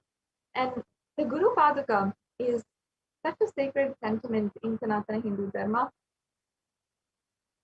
And as I was saying, in the Guru Padaka Stotram, composed by Adi Shankaracharya, he literally says that the Guru is like the boat which helps you float and sail through the Ananta Samsara Sagara, or the seemingly endless ocean of samsara, ocean of suffering. And if you feel that even right now you might be going through that extremely deep pain, and I know many of you are, where it's the ocean, the seemingly endless ocean of samsara, where in all directions you see only this samsara which is going on, and you might never see the end of it. It is the Guru Padaka, which is the boat which is beneath you, that is helping you sail through this time, that is helping you, lifting you out, making sure you're not drowning, and literally bringing you to the land. That is the beautiful significance behind the Guru Padaka. That's just one line from the Guru Padaka Stotram. And there's so much verse after verse of this Guru Padaka Stotram. And also, of course, the Guru Gita itself, where Paramashiva himself reveals the glory of the Guru's feet and worshipping the Guru's feet. It can be said on and on about the different significances behind the Guru's feet. And making this offering today, especially at the Pratyaksha Pada Puja, is a way that each and every one of you can offer your gratitude to the Guru. Many of us are feeling that same sentiment, literally being stuck on all sides. Imagine feeling as though you are literally in a sea of endless samsara. And it's the Guru Padaka, which is literally the boat beneath us, that is helping us sail and giving us guidance without even our effort on any side. So you can offer this Pratyaksha Pada Puja out of your gratitude to the Supreme Pontiff of Hinduism for manifesting as Guru in our lives. And there's such a beautiful significance behind it. I cannot stress this enough, and I can go on talking on and on about it. In every different festival, we also have the Pratyaksha Pada Puja, which is ongoing. And the Pratyaksha Pada Puja will be happening for Ganesha Chaturthi, for Krishna Janmashtami, and as well in Navaratri, as well on Vijayadashmi. So there's so many different times that the Guru Padaka Pratyaksha Pada Puja is offered. So make sure that you are even signing up in the registration form, which I'll just be sharing with you in just a few minutes, in order to get the notifications, get the email notifications, and be alerted when these offerings are opening up to you and the announcements are made. Now also, there is the Vastra Seva as well. The Vastra Seva is the offering of a sacred cloth in order to bestow on you the protection of the Guru. Now, we have here a summary table of all of the different offerings that is available for you today. The E-Hundi offering, which can be made for any amount of money, the Sankalpa chanting, the Devi Sahasranama Kastu, the Mukta Anguti, the Swarna Padma Pushpa, the Swarna Metti, the Swarna Mantika, and the Pratyaksha Pada Puja, as well as the Vastra Seva. So all of these offerings are available for you today. And as you can see, there are different levels. You don't have to feel insufficient in any way. You can simply offer what you want in any form that you want to Devi Parashakti and to the Guru. So once again, a lot of different exciting offerings that you can do, and it's such a beautiful way that you can manifest your reality as you want it.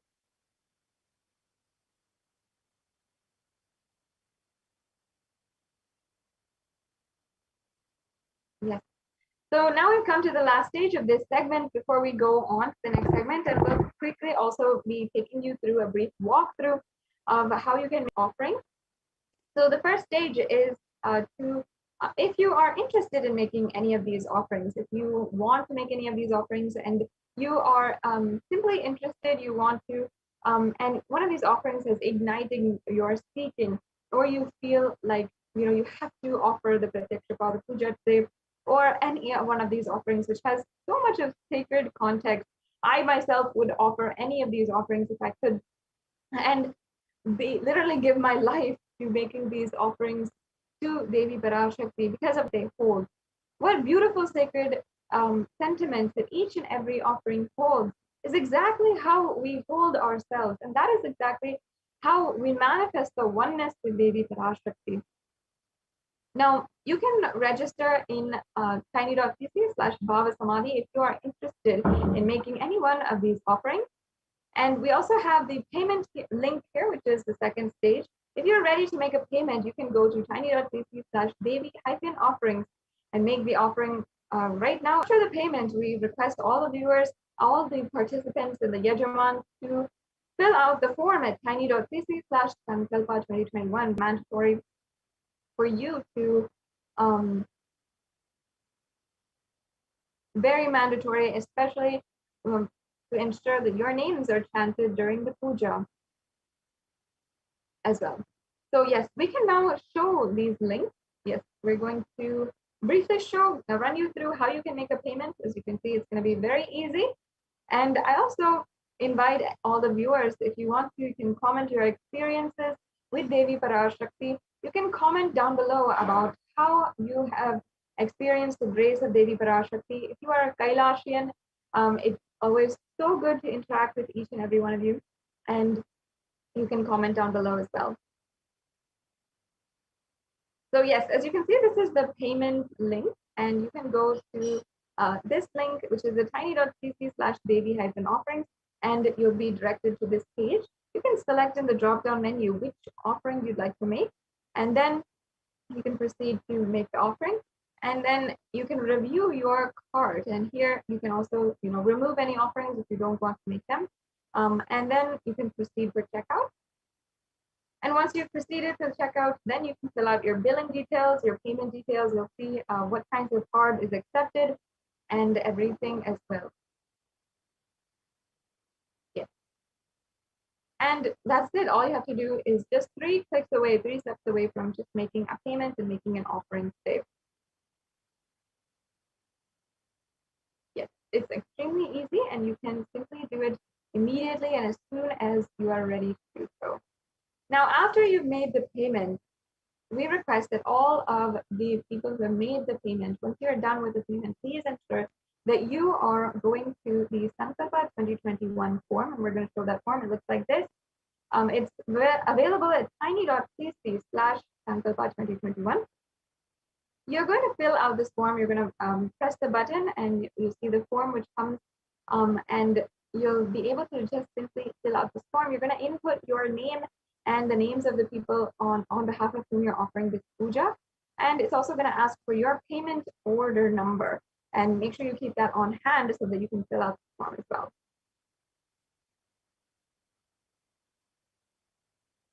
Yes, great.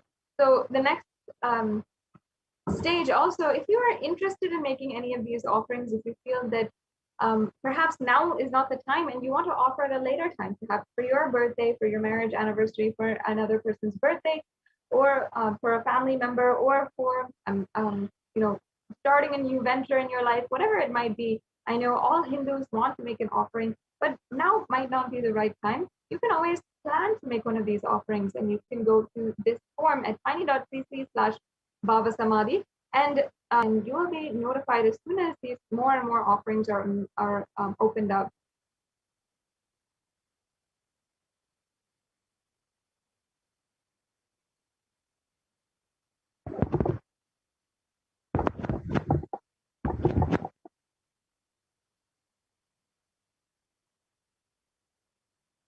Yes.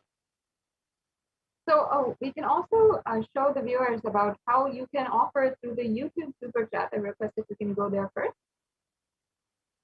YouTube Super Chat is a unique feature that is on YouTube, and you can offer the e-Hundi offering, another really great way to just offer your gratitude. And in Sanatana Hindu Dharma, whenever we go to the temple, we always offer a few coins in the Hundi. Yes, I request if you can just show the YouTube how to make a payment through YouTube.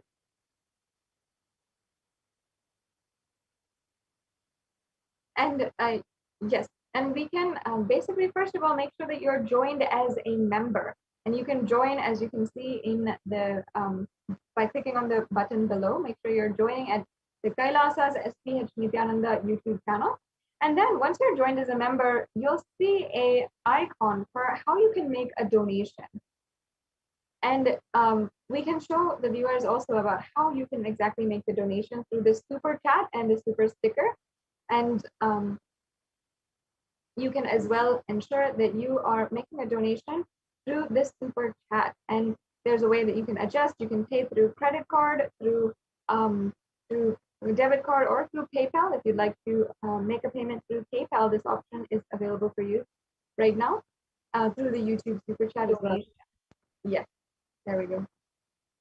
So as you can see here, you can make an offering through the super chat. And you can adjust the offering, adjust how much you want to pay, and you can just simply go through the steps.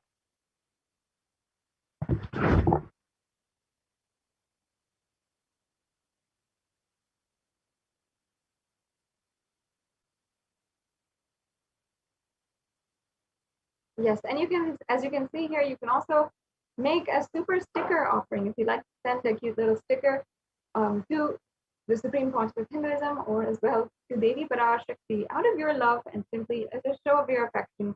Then you can send us a sticker as well and make a donation like that. So this brings us to a conclusion of this segment in today's program, where we have gone over the various different offerings that you can make to Devi Parashakti. I hope each and every one of you was able to imbibe some of these offerings with powerful cognition and be able to deeply see your how you can make these offerings. Now, yes, let us understand how we can ask our questions today. And you can ask your questions during the live Bhava Samadhi Darshan or during the live satsang, when the Supreme Pontiff of Hinduism is giving the satsang or the spiritual discourse for and making the global public address for the global Hindu diaspora. You can ask questions directly to the Supreme Pontiff of Hinduism, and you can request his own blessings, his guidance for any of the questions that you might have.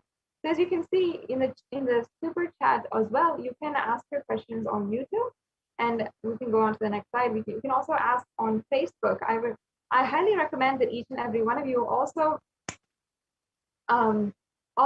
make sure that you are on you're liking and following the Kailasa's official Facebook page.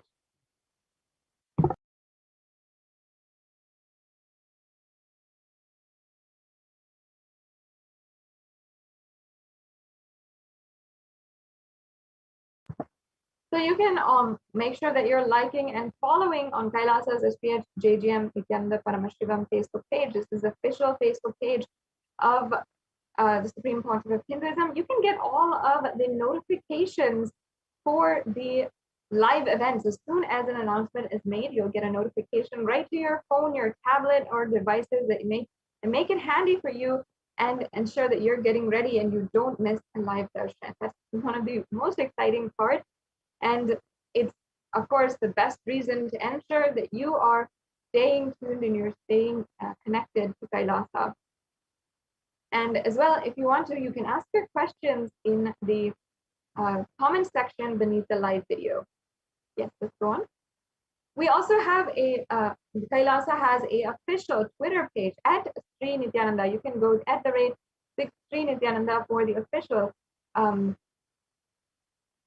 official Twitter page. And you can ensure that you are following. Once again, make sure that you don't miss a notification as well. And also you can hit reply to the live feed that's going on. And you can ask your question also during any Nityananda satsang or during the live Samadhi darshan as well. And you can ask your questions by hitting reply and using also the hashtag #AskTheAvatar. We also have the option of Instagram. Make sure that you're following on Instagram at Sri Nithyananda is the official Instagram handle. And you can ask your question in the comments of any of the posts. And we also have a way for you to interact and ask any questions you have on kailasa.org. On WhatsApp as well, you can ask your questions.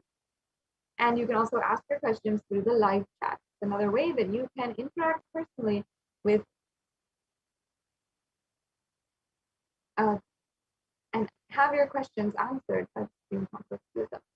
So now this brings us to a conclusion of this segment in today's program, and we'll be moving on with the next segment after a very quick break.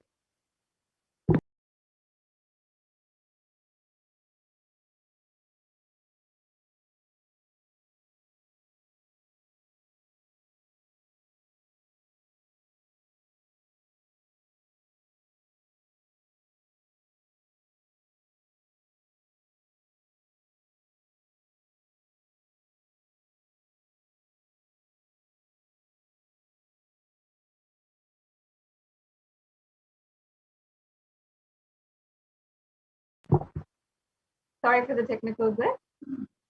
Thank you for staying tuned. As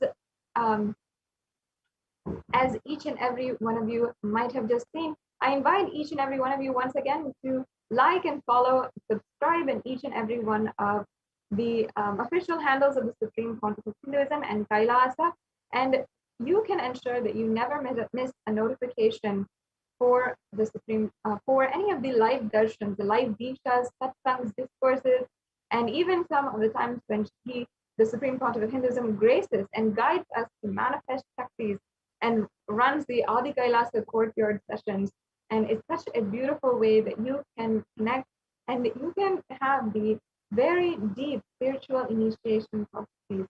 And each and every one of this is a way that you can manifest yourself, Shaktis, extraordinary capabilities, manifest your ultimate possibilities in these extremely fulfilling, deep, relaxing, and very powerful, energetic moments that cannot be taken for granted at all in our lives. Now we'll be moving on to the next segment in today's program, where the representatives from the Adi Kailasa Sarvagna Peetham will be sharing with us the various updates from the Kailasa COVID Care Center in India, especially in Bengaluru, and also in several other locations in India, and the practical solutions the Supreme Pontiff of Hinduism has given for the ongoing pandemic that is literally plaguing the entire society, the community, and the whole world at large.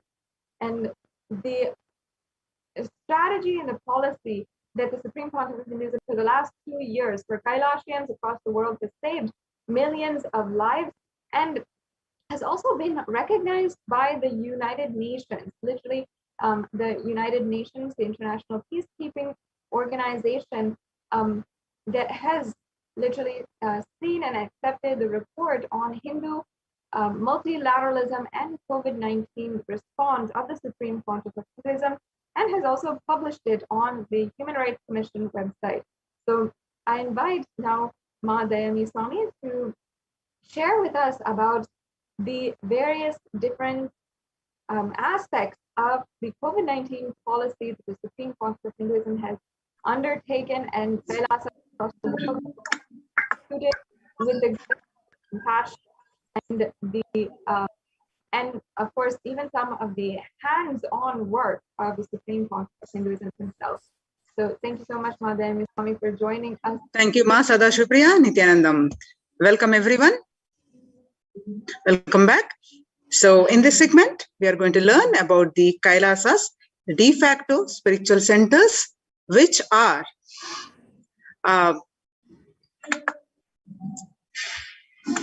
spiritual embassies, which are working continuously, tirelessly to protect the COVID care as a protection centers. And not only that, for each and everyone, their well-being in all aspects of their life.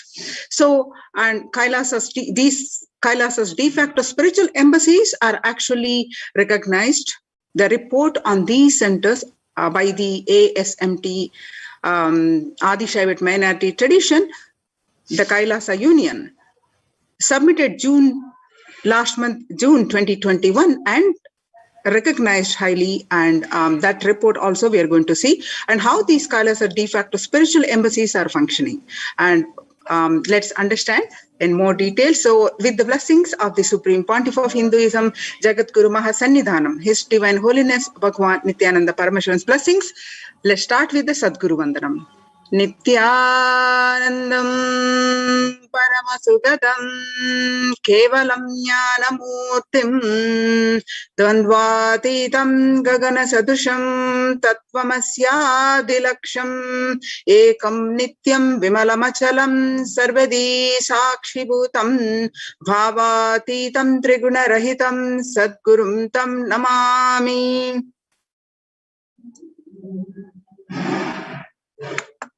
Yes. So let us see some of the statistics, what across the world, what are the reports. The younger adults are more likely to report symptoms of anxiety and or depressive disorder during the COVID-19 pandemic. The ages, especially ages 18 to 24, the young adults reported 56.2%, and ages 25 to 49, about 48.9%, and ages 50 to 64, about 39.1%, and ages 65 plus, about 29.3%. Average share of adults are reporting symptoms of anxiety disorder and or depressive disorder, what it was in 2019 in the period of 6 months from January to June. About a 6 months period, 11% reported. And in just 1 month in January 2029, it raised to 41.1%. It's in Household Pulse survey. According to this survey, there's a huge hike in just 1 month of this year beginning. The share of adults reporting symptoms of anxiety and or depressive disorders during the COVID-19 pandemic by age, again, young adults average 18 to 24 is 56.2, and whereas the 65 plus it decreased to 29%. So how are you feeling? What employees say they feel more than half the time at work.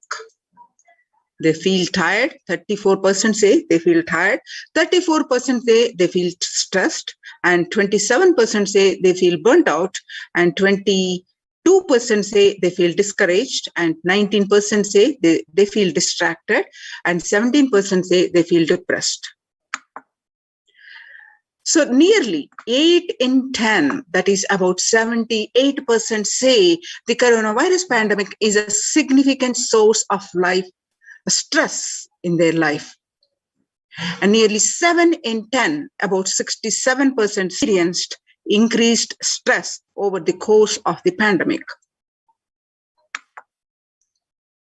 Essential workers, about 25% diagnosed with mental health disorder since start of this pandemic. The COVID-19 could exacerbate doctors' existing mental health burden. More than 60,000 US healthcare workers have contracted COVID-19 and 300 have died. About 300 to 400 physicians die by suicide every year.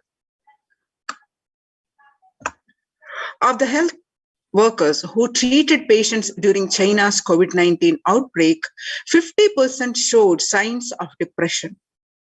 45% showed signs of anxiety. According to the Prundy research, the source is JAMA Network Open. Now, self-reported mental health among pregnant women, the new mothers. Before COVID-19 pandemic, the depression used to be 15%, and now during the pandemic, it raised to 40.7%, according to the Helio report. Now, before COVID-19 pandemic, the anxiety levels were 29%, and during the COVID-19 pandemic, it raised up to 72%. US cases of depression have tripled during the COVID-19 pandemic. A large study finds a dramatic increase in the number of adults in the United States reporting symptoms of depression during the COVID-19 pandemic. The number of adults expressing depression in the United States has tripled. According to a major survey, the researchers estimate that more than 1 in 4 adults now report experiencing symptoms of depression. Before the pandemic, 8.5% of US adults reported being depressed. That number has risen to 27.8% as the country struggles with COVID-19.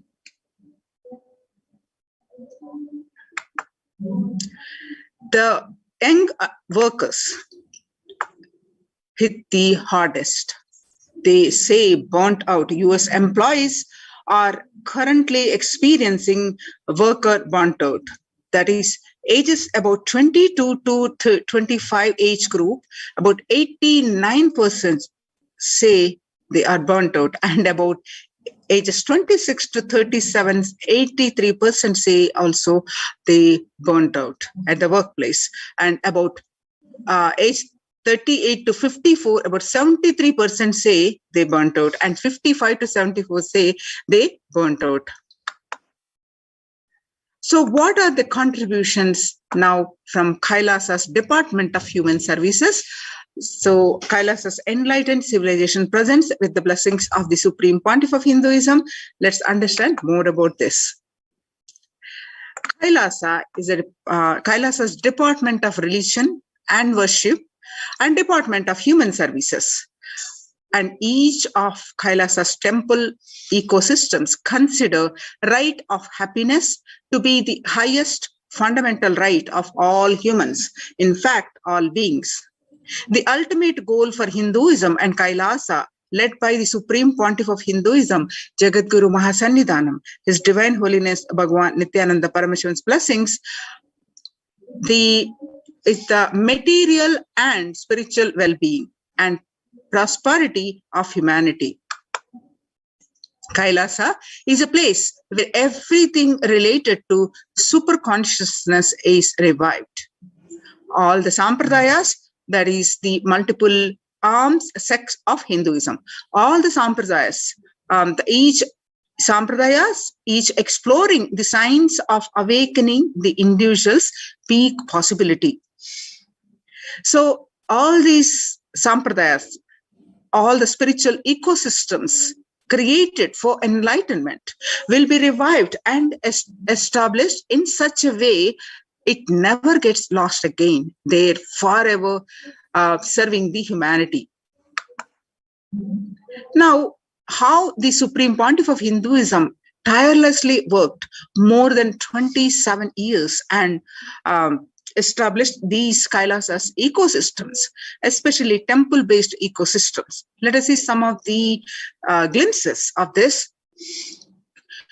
This picture that you are seeing are taken in the way back in 2006, 21st October 2006 at Adi Kailasha, Bangalore, following a meditation under the sacred banyan tree in Adi Kailasa. The peacekeepers of Kailasa, along with children of the Nithyananda Gurukul, celebrate the auspicious occasion of Deepavali. The pictures that you are seeing are way back in 2018, 22nd December 2018, at again Adi Kailasha, Bidadi, Bangalore. Peacekeepers of Kailasa and participants of the Paramashivoham meditation workshop take part in celebrations of a traditional flag hoisting ceremony.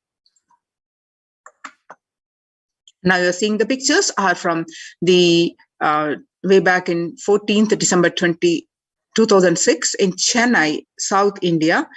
Where you find Hinduism himself conducting the Nithyananda Spurana convention, which is also called Life Bliss Program Level 2, a meditation workshop.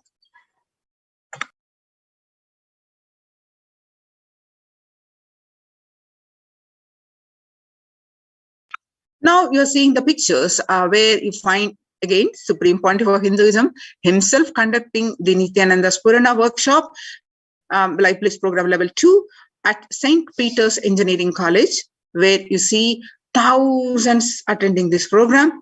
This picture taken on the 17th December 2006. Now you're seeing the pictures are from the peacekeepers of Kailasa and the Supreme Pontiff of Hinduism embark on the Himalayan Yatra, the traditional sacred pilgrimage to the Himalayan mountains and up the river Ganga, Harshil, India. So where you find the Supreme Pontiff of Hinduism along with many of the peacekeepers of Kailasa. Now we are seeing the pictures are taken in 20th December 2011, where in Thiruvannamalai, South India, where you find the Supreme Pontiff of Hinduism waving to lakhs of devotees on procession. The temple ecosystem of Thiruvannamalai serves as the driving factor in maintaining the lifestyle of health, wealth, and well-being for the citizens of Thiruvannamalai. Now you're seeing the blissful pictures are from the Adi Kailash Sarvajna Peetam taken on 31st December 2018. The peacekeepers of Kailasa and participants of Paramashivoham meditation workshop take part in morning meditation and the traditional puja that are ritualistic worship. The picture that you are seeing are peacekeepers of Kailasa, led by the Supreme Pontiff of Hinduism, take part in Karaseva, the voluntary contribution of physical service towards the cleaning or construction of the sacred Hindu temple. Here you find the pictures are taken in Adi Kailasa Sarvajna Peetam, Bidadi, Bangalore, and the picture taken on 11th September 2016, where you find the Supreme Pontiff of Hinduism himself demonstrating the value of Karaseva, the selfless physical service. Now you're seeing the picture where the Kailasa's de facto spiritual ecosystems across the world, across the continents, various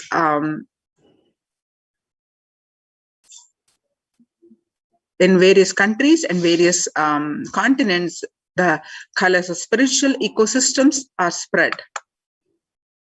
Now you're seeing the picture are from way back in 1994, the leftmost picture. It's Kailasa in Tiruvannamalai, where you find Mataji Vivekananda Puri, the Swamiji's guru, is handing over traditionally passed on to the hands of the Supreme Pontiff of Hinduism, the Kailasa in Tiruvannamalai, where you find the rightmost picture, where at the same Adhinam, Kailasa in Tiruvannamalai, the picture taken on 2017, receiving visitors and delegates for the Kalpataru meditation workshop and Shivadiksha. Shivadiksha is one of the primary initiations of Hinduism. Now, you are seeing the pictures are from Kailasa in Tiruvannamalai. Picture taken on 11th March 2017. Thousands arrived to celebrate the enlightenment ecosystem and to traditionally meet the Supreme Pontiff of Hinduism, Jagadguru Mahasannidhanam, His Divine Holiness Bhagwan Nithyananda Paramashivam. Now you're seeing the pictures, Western Hemisphere, Kailasa in Los Angeles, California, USA. This is the Western headquarters. This temple complex, which has 25,000 square foot and housing over 80 plus deities, and it is one of the largest Hindu temple ecosystems of the West. Now you're seeing the pictures are from Kailasa in Columbus. The first temple established by the Supreme Pontiff of Hinduism outside of India. The temple physically came to life in just 9 months. The chief presiding deities of the temple are Sri Nithyanandeshwara Paramashiva and Nithyanandeshwari Paramashakti. The deities are 7 feet tall, made of granite, weighing 6 tons, and their divine faces have been directly hand-carved by the Supreme Pontiff of Hinduism. Now you're seeing the pictures are from the Seattle, Kailasa in Seattle, Washington, where the housing the blissful dancing form of Ganesha and the largest living Nataraja deity outside of India. Kailasa in Seattle is also known as Chidambaram of the West. The Chidambaram temple, the ancient Hindu temple where Paramashiva resides as Nataraja, the cosmic dancer and expression of Akasha and space. The Nataraja, the big toe of Nataraja, also has been revealed to be the center of Earth's magnetic equator. Now you're seeing the pictures are from Kailasa in San Jose. Inaugurated in 2009, Kailasa in San Jose radiates the energy of the Madurai Meenakshi Amman temple. The chief presiding deities of the temple are Shivalinga and Nithyanandeshwara Paramashiva and Nithyanandeshwari Paramashakti, which have been created, installed and energized by the Supreme Pontiff of Hinduism. The Madurai Meenakshi Amman temple, the home of Devi Meenakshi, the divine cosmic mother and the consort of Lord Sundareshwara and the most blissful form of Lord Shiva. Now you're seeing the pictures are from Kailasa in St. Louis, Missouri, along with Shivalinga, the Nithyananda Ganesha. Kailasa in St. Louis carries the energy of Tirumala Tirupati of South India and houses one of the tallest Venkateshwara deities in North America, along with his consorts Sri Devi and Bhudevi. The beautiful landscape nestled among the woods and rolling the hills of Missouri stretches for 20 acres. Tirumala Tirupati is one of the most beloved of Lord Vishnu, whose temple is the most Vishnu visited of any religion in the world. Now you're seeing the pictures are from Kailasa in Phoenix, Arizona, home to over 21 deities, which with a temple structure of 2,500 square feet. Kailasa in Phoenix has been directly established by the Supreme Pontiff of Hinduism, serving as an energy field of worship, meditation, and celebration for over 7 years. Now you're seeing the pictures are from Kailasa in Houston, Texas. Formerly inaugurated in 2017, the Supreme Pontiff of Hinduism has declared Kailasa in Houston as the Parihara Sthala for all the Navagraha doshas. The Navagraha doshas, the Navagrahas are responsible for the actions, the good, but whatever you do, the Navagrahas are responsible. They held you responsible for the result of those actions. But in the course of time, if you realized what you did and do the prayaschitta, that is also called parihara, then then this is the place, the Kailas and Houston is the place which all the ill effects of the 9 celestial bodies are removed. Now you're seeing the picture from Kailasa in Toronto, Canada. Inaugurated in July 2011, Kailasa in Toronto is the only Hindu temple in the West with all 63 Naimanas. Naimanas are the most endearing and the notable saints of Hinduism, and 18 Siddhas. Siddhas literally meaning the accomplished or perfected ones, residing as deities.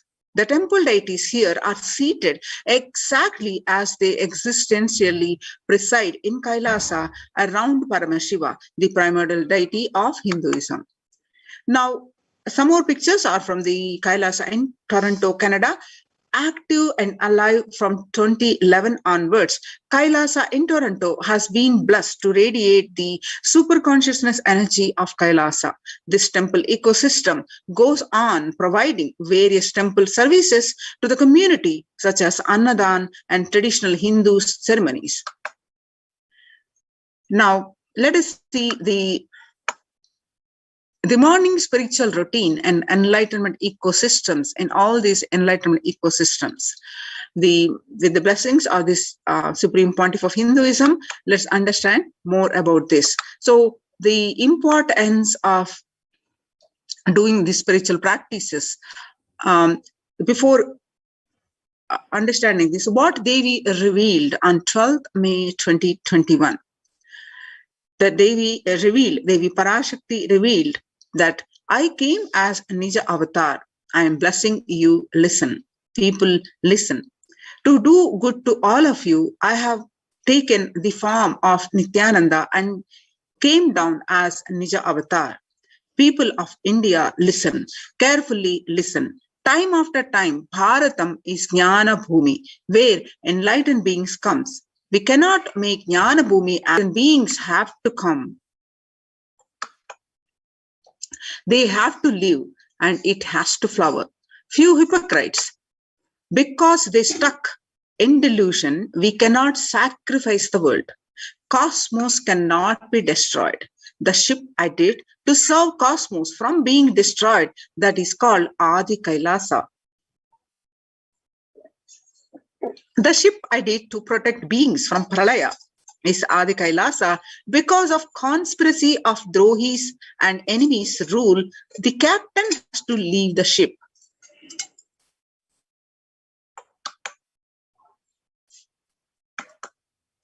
Before 12 years, knowing the great deluge that is going to happen, all Aushadas by this Guru Purnima, that Jnana Rasavadam, Navapashana is going to flower, allow people to come and take dip in Navapashana flower. People, whoever comes and dip in Vaidyasarovar, they will not have death. They will not have corona. Crores and crores of people will come in line. Every day they will take a dip in the Ananda Lingam. On 13th May 2021, Devi continued to reveal that, listen well to my words. For India, I made ship as protection, the Nithyananda Navapashana Lingam in Vaidyasarovar. Go to Adi Kailasa, O Indians, listen. All those regretting losing Nithyananda Nija Avatara without confusion and without taking just as a lip service, go to Adi Kailasa. On 13th May 2021, Devi continued to reveal that scores of people will come there looking for health, Navapashana water feast and medicine, to get health and protection and enlightenment. To protect India from the great destruction, I, Parashakti, made this huge ship. Even if captain is not there, ship is there. So when the first world countries closed their borders during a massive global emergency, Kailasa has opened its doors to all without exception. Now, what we do in the Kailasa's de facto spiritual ecosystems, The first thing that we get up is the morning spiritual routine. It spans about 4 to 5 hours. The morning spiritual routine is the fuel to reach Kailasa. Morning routine and the chemical changes it brings in you, and the healing it does in your system, and the biological rhythm it sets in your system. All of them are very important. If it is an important fuel for you to experience the multiple dimensions of the universe. Spiritual routine and integrity to spiritual routine initiations are completely private, personal between you and me, says the Supreme Pontiff of Hinduism. The members of Kailasa's protective, preventive, multi-layered quarantine initiative take part every day in the morning spiritual routine here in Adi Kailasa Sarvajna Peetham. The morning spiritual routine consists of the Nithyananda Yoga, Panchakriya, Nitya Pratyaksha Paduka Puja, Kashayam, which is the herbal drink, and Nitya Satsang by the Supreme Pontiff of Hinduism. So morning spiritual routine tune your biological clock to the spiritual practices, because the chemistry you enjoy inside matters. That decide the kind of plane of the universe, dimension of the universe you are going to experience. Kailasa or Patala. Kailasa is the place where the Paramashiva resides, the highest abode. Patala is the place where the demons live, the lowest abode. And Swarga or Naraka. Swarga is heavens and Naraka is the hell. So morning spiritual routine is the direct path to Kailasa. The Supreme Pontiff of Hinduism always says, person who is in love will wait to spend time with the beloved. If you are a seeker and you will be waiting for this 5 hours every day, because that is the time you get near what you are seeking closely. A person waiting to spend time with the beloved, a person who is seeking will be waiting to spend this 4 hours, because this is the time you get closest to what you are seeking. Your seeking takes shape into the system. When your beloved comes near you, if you are tired and the love is gone dead, during the morning 4 hours, if you are bored, your seeking is dead and gone. You need a thorough overhauling inside you. You need to ask yourself. You need to question many of your answers. You need to bring pure questioning back to your life. The morning yoga. Before morning, you do the yoga, you do the Panchakriya. Soon after you get up, you do the Panchakriya. Panchakriya involves 5 powerful processes to remove toxins and impurities from the system. It's just like how we take a shower every day to cleanse the external parts of our body. Panchakriya is a powerful cleansing process which cleanses the internal organs of the body, keeping it cool. These techniques not only cleanse our body, but bring peace and balance to our mind and lightness and bring bliss to our being. You can find various videos of this, how to do the Panchakriya in our the Kailasa's TV and the YouTube channel. Now, after the Panchakriya is over, you will be doing the yoga. By morning 4 o'clock, we do the yoga. We wake up at 3 o'clock and 3 to 4 a.m. we do the Panchakriya, and morning 4 a.m. we do the Nithyananda Yoga. When you do the yoga, you experience your entire body become Amrita Sharira. The Amrita means the nectar and Sharira is body. So Amrita Sharira is body filled with the nectar. It becomes an ecstatic body just by the air without any external touch. Now, after that, we do the puja, the Pratyaksha Paduka Puja and the Shiva Puja. In puja, you experience the space of bhakti, the devotion, the space of surrender that occurs to you from this devotion moves you from the I, which is so heavy, to the God or Guru. This surrender allows us to drop all the unnecessary baggage from the head. One of the beautiful pujas in Hinduism is Rudrabhishekam. In the morning, every day puja is Paduka Puja and Shiva Puja. And also at the temple, the Rudrabhishekam happens. One of the beautiful pujas in Hinduism is Rudrabhishekam. In Rudrabhishekam, we offer sacred bath to Shivalinga while chanting the powerful mantras. The Shivalinga is a deity which beautifully represents the divine. Its form indicates how God is beyond form and formless. We sit down and connect with God by performing the Rudrabhishekam. O Sadashiva, O God, I know you are the source of everything. You are everything, and you are in this Shivalinga. You are in this body. You are in the Shivalinga and you are in this body. Let me connect with me, the highest. Let me connect with you. Let you reveal yourself to me. When we sit in that power, when we sit with that context, we do the action of Rudrabhishekam. We experience Bhava Samadhi. Only Bhava Samadhi gives us the higher taste and higher joy in life. Rudrabhishekam is a beautiful ritual which allows us to experience the Bhava Samadhi of Shivoham, that I am divine. If you just follow this morning 5 hours, you will have Shakti, the all Shaktis manifesting in you, because all the obstacles for manifesting Shaktis, tiredness, boredom, pitta, fatigue, everything will be churned out in that morning 5 hours. The morning puja is the most powerful mandala process, Shakti Pata, the melting your being, and then sitting and listening to the sacred truths, constantly inspiring, engaging, alive, awakening. Just this morning 5 hours, if you can bring integrity and authenticity, all the obstacles stopping you from proper power manifestation will disappear. You can perform all the spiritual practices by yourselves. If you are wondering why in the ecosystems, you can perform all the spiritual practices by yourself, like the morning yoga and Nitya Puja. But there will always be a risk of losing your initial inspiration and excitement after a few days or after a few weeks. Living in the enlightenment ecosystem, even if your boredom, tiredness try to pull you down, the Sangha will support you, help you by giving the wake-up call and supporting you to complete your incompletions.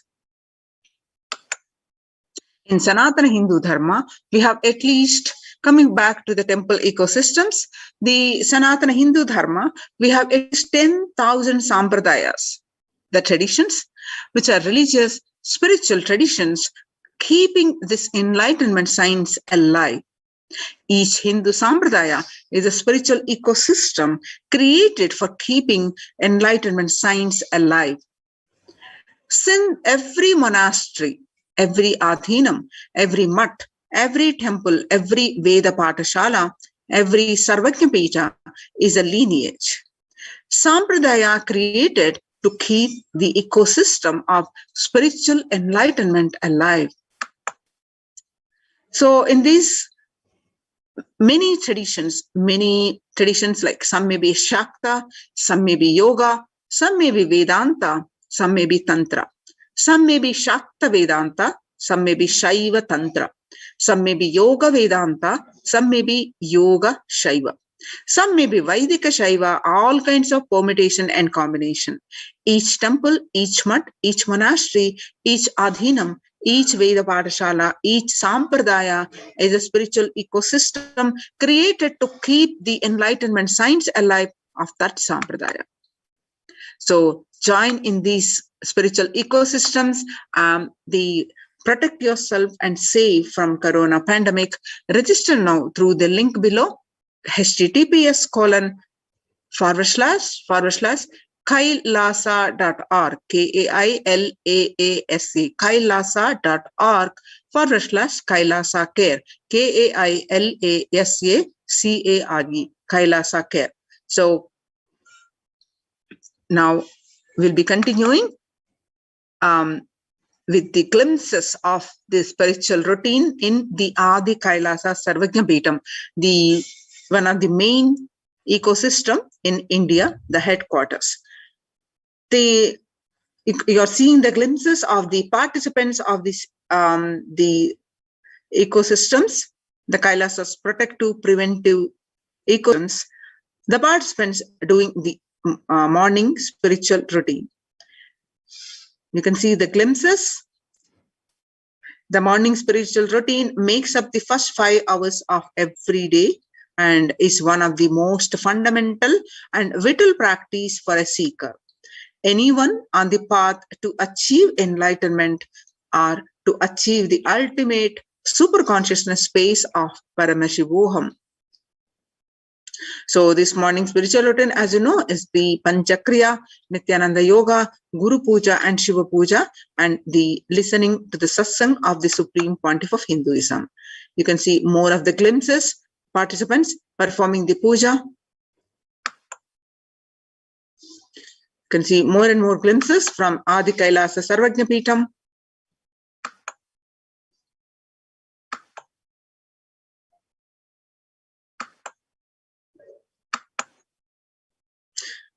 And you can see more glimpses here.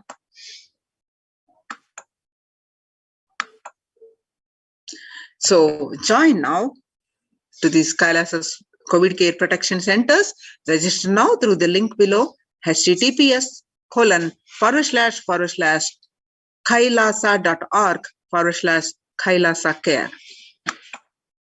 Now we'll be continuing after a very short break.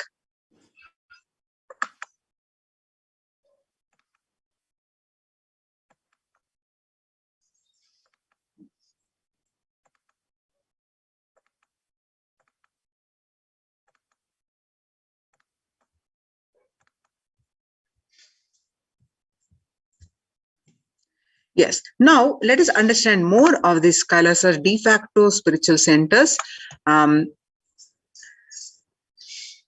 Kailasa's multi-layered quarantine opportunity for India during the COVID-19 as a practical solution resulting in health, joy and bliss.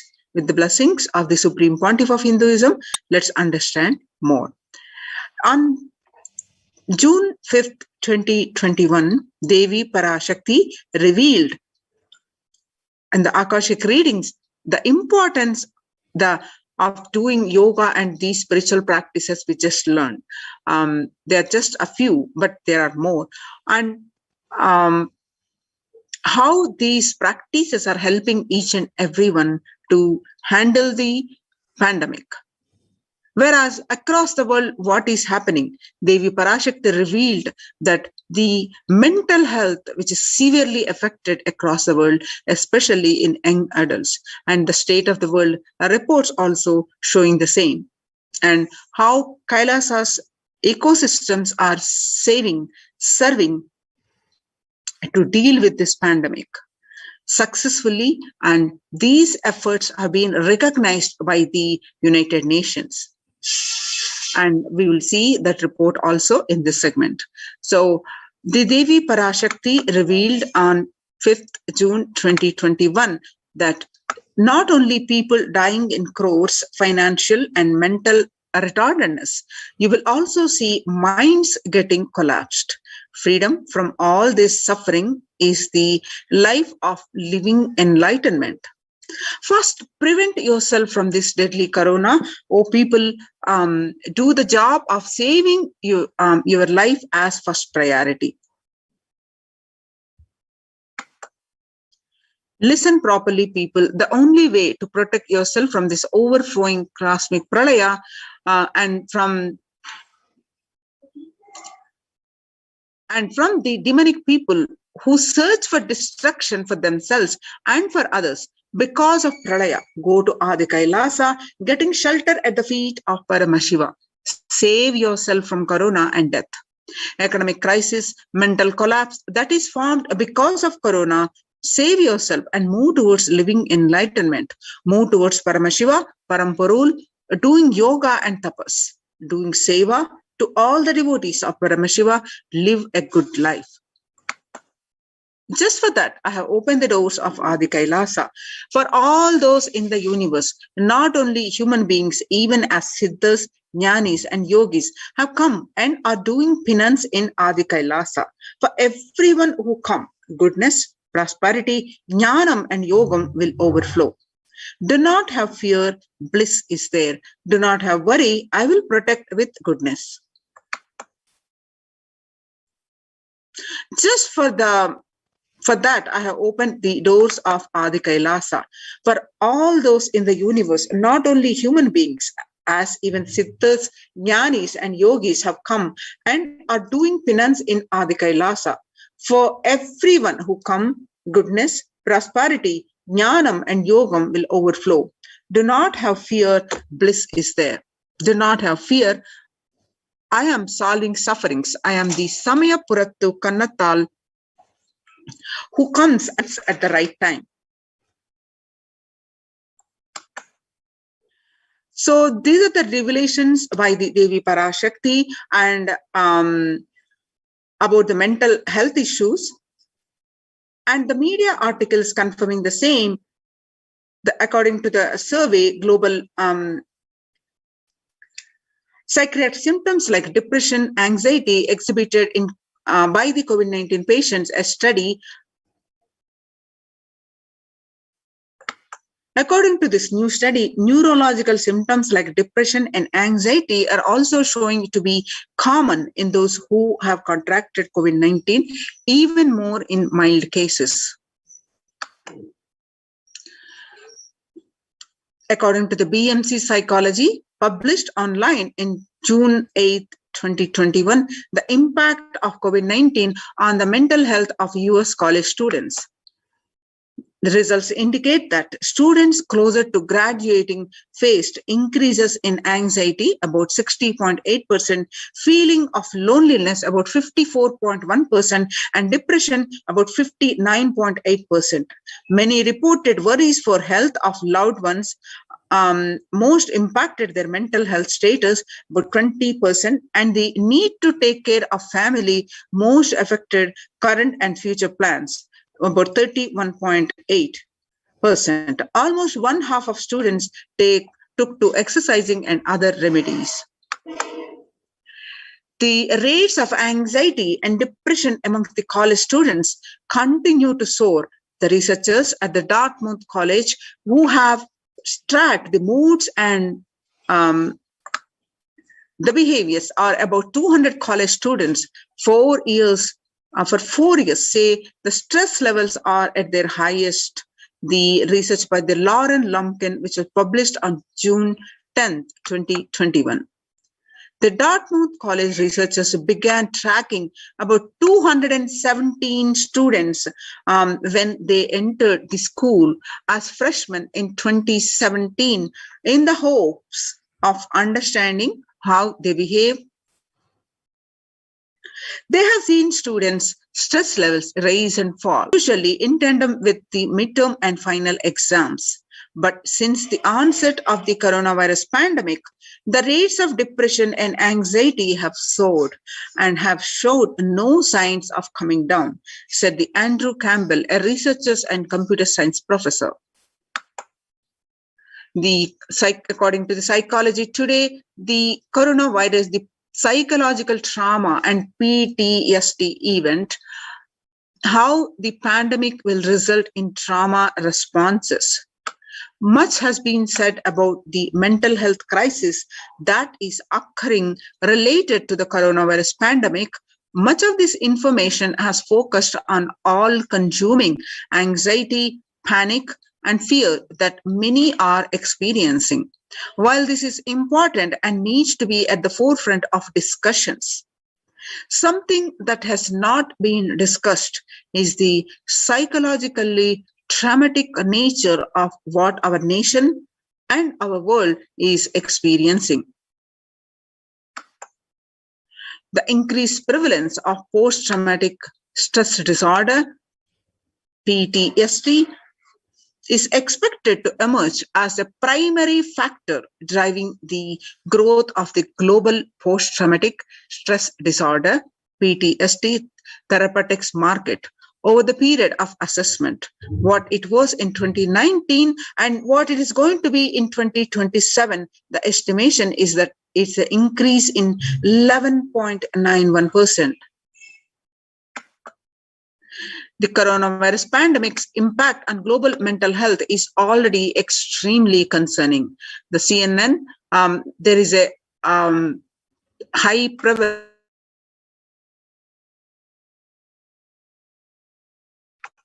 There's a high prevalence of mental distress in countries across the globe due to the coronavirus pandemic, especially among healthcare workers and children. According to the United Nations and the World Health Organization, the impact of pandemic on people's mental health is already extremely concerning. World Health Organization Director General Tedros Adhanom said in a CNN recently, it is now crystal clear that mental health needs must be treated as a core element of our response to and recovery from the COVID-19 pandemic, Tedros said to the CNN recently. Now, the importance of yoga. Yoga greatly improves mental, spiritual, and physical health. Devi Parashakti revealed in her Akashic readings to combat this, to handle this mental stress that we all are going through, to do the yoga, do the spiritual practices, and also Supreme Pontiff of Hinduism stress in so many satsangs, doing the spiritual practices, including the yoga. Yoga greatly improves mental, spiritual, and physical health.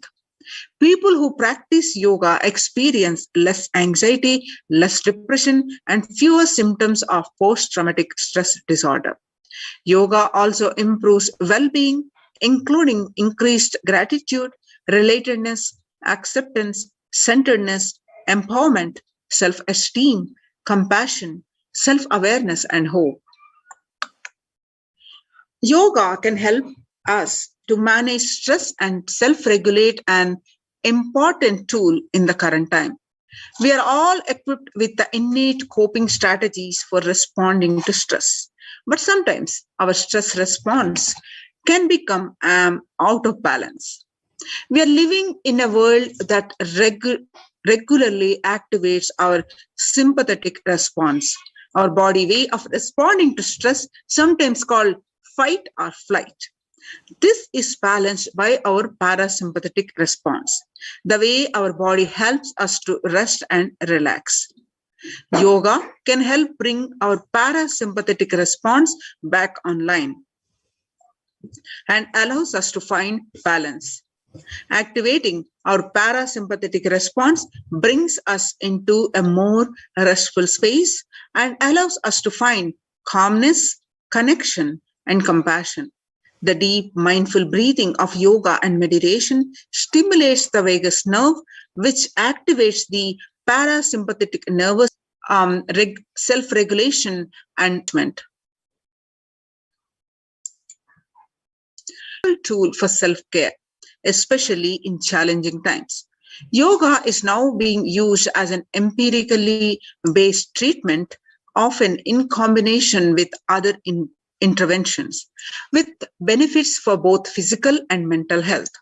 Many clinicians are recommending yoga as it may help support the effectiveness of traditional treatment approaches. Revelations to the world by the Devi Parashakti. According to the Psychology Today, what Devi revealed, the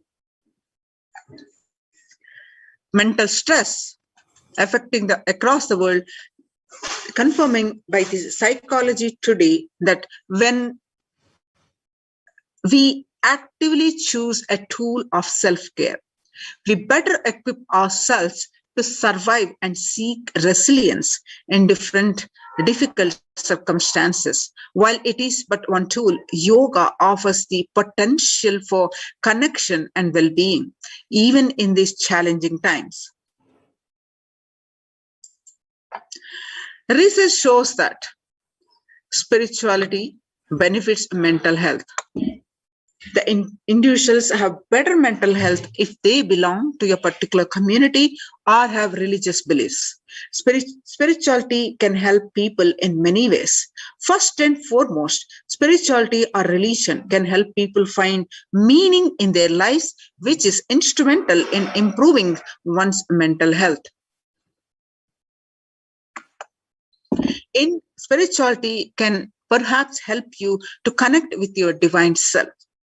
In addition to endowing meaning to your life, it has the potential to improve mental, physical, and emotional well-being as well. It has been a source of relief and comfort from various challenging issues for thousands of years. Now, let us see the revelations to the world by the Supreme Pontiff of Hinduism, Jagadguru Mahasannidhanam, His Divine Holiness Bhagavan Nithyananda Paramashivam, on 22nd May 2021. Paramashiva is very clear. Focus on making your body alive, life alive. Mind is obsessive compulsive reaction. It is nothing but a bunch of unconscious reactions. Do not try to sympathize with the mind. Make your body and life alive. That is the only priority for all of you. I am talking to everyone who has a little love and sympathy for me. For all of you, take this as a guru walk. Make your body consciously strong. The gym will build muscles, make you look very nice in the outside, but only yoga and make your body conscious. Just see all over the world, all the gym bodies are just dropping dead. Only yoga will make your internal organs strong and your ability to manifest consciousness strong. Let me give you the solution from Paramashiva to protect yourself from this whole pralaya, not just from corona. The amount of depression, mental suffering, the way the whole world is suffering, the kind of poverty happening, people losing their job, income, having insecurity, comforts being lost, so much. Just make your life extremely strong. 3 years back, I said, keep yourself alive for next 3 years. I have enough evidence that 3 years back, I trained the whole Kailasa, that first the devotees in their own homes, and second, Kailasa vasis inside the Sangha, physically, mentally, psychologically, or consciously for quarantine lifestyle. For being active without getting mentally broken by being in one place. Doing intense yoga, making the body and internal organs strong. Taking the bay leaf, neem juice, tulsi, haritaki, triphala churna, Ayurvedic lifestyle, a lifestyle of less food and more energy, more activism. I only told it is for an important reason. Please wake up, quarantine yourself, build your body. Don't bother about your business or any other profit and anything else. This year, if you are alive, that is the greatest profit. Now, all this, what we are discussing now, are getting implemented in Kailasa's de facto spiritual embassies, especially in the temple-based ecosystems. And they're successfully, a fair amount of success has been achieved by in these centers to combat this COVID care for all the participants. So a report has been submitted regarding this and the suggestions to the world, across the world nations. That report has been submitted in June 2020 and has been published and highly recognized by the United Nations. The United Nations recognizes Kailasa's report on COVID-19 and the multilateralism. You can see the screenshots from the Supreme Pontiff of Hinduism Facebook page, and you can also go ahead and the Supreme Pontiff of Hinduism's Facebook page and click on yourself and read this article by yourself along with the more supporting documentation.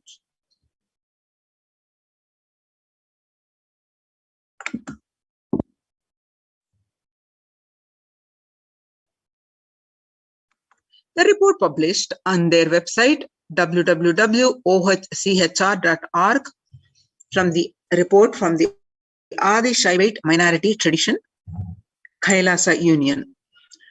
Globalization of disease has led the world to be only as resilient as the least resilient country and person, especially for highly contagious COVID-19, which has spread with a scale and severity not seen since Spanish flu. The variants of the virus, such as B.1, 0.617, and 0.2, Delta, Delta plus, Epsilon, Gamma continue to threaten even those vaccinated. Secondary diseases such as the black fungus are targeting COVID patients and killing almost 1 in 2 persons in such cases.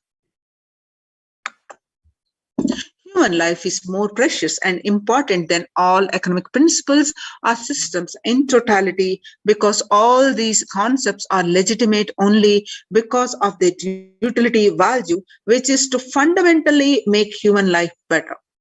At least until this ongoing crisis ends, all economic policies related to money, banking, fixing prices of commodities, etc., need to be revised to make sure no human being suffers from hunger or the absence of the required medical care. For this purpose, Kailasa has presented a detailed report on effective solution for COVID-19 through multilateralism that was published by the United Nations. In their website, www.ohchr.org. The earlier reports recognized by the United Nations, a report on the rights of indigenous women and girls, and the second report on the femicide, and this is the third report. The third report on COVID-19 and multilateralism, a report by the Adi Shaivite minority tradition, Hindu community, Kailas Union.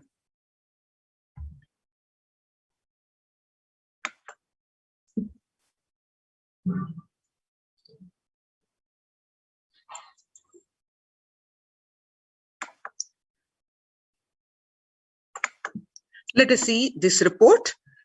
What are the key obstacles was presented that we are all facing across the globe? First, the globalization of the disease has led the world to be only as resilient as the least resilient country and person, especially for highly contagious COVID-19, which has spread with a scale and severity not seen since Spanish flu.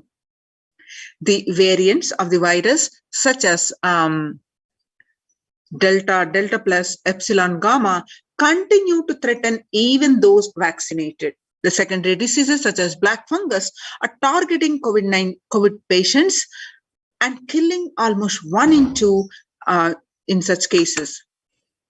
Second, distorted policy decisions and conflicting principles can lead to polarizations amongst the nations and within, leading to various extremes such as the hoarding of vaccines in some places, the wastage of vaccines in others, and an unaddressed shortage of vaccines globally.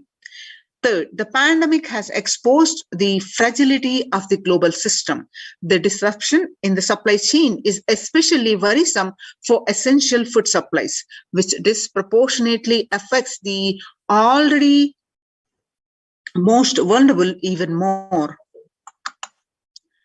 Fourth, the lockdowns have brought the global economy into crisis, bringing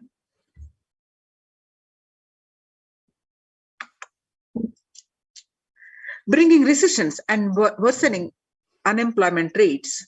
Frequent lockdowns and the ongoing threat of famine, especially in countries where employment is predominantly informal, are exacerbating worries that the starvation may cause more suffering than the virus itself.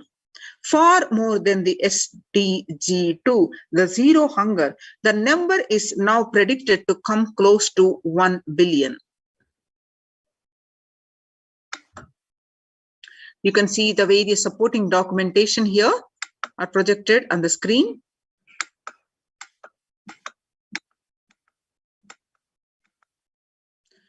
Now, what are the solutions? The first solution presented in this article is revised economic policies.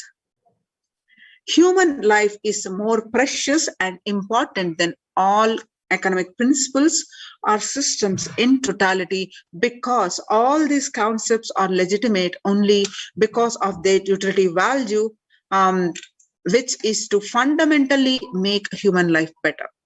At least until this ongoing crisis ends, all economic policies related to money, banking, fixing prices of commodities, etc., need to be revised to make sure no human being suffers from hunger or the absence of required medical care. As per Hindu principles, the world, including the economy, evolves through 5 phases: creation or growth, sustenance or stagnation, recession or revitalization, reinvention, and breakthrough. As per Hinduism, conventional economic growth is observed when best practices are applied diligently. However, during times of crisis, led us to the 4th and 5th phases, wherein the need to reinvent and deliver a breakthrough becomes a survival need and an opportunity to surpass any means and measures of conventional economic growth. According to the Keynesians, the increased public expenditure during the Great Depression of 1929 improved the economy. However, the government never completely gave up trying to balance the budget, which resulted in its never spending enough to bring the economy out of recession until the Second World War.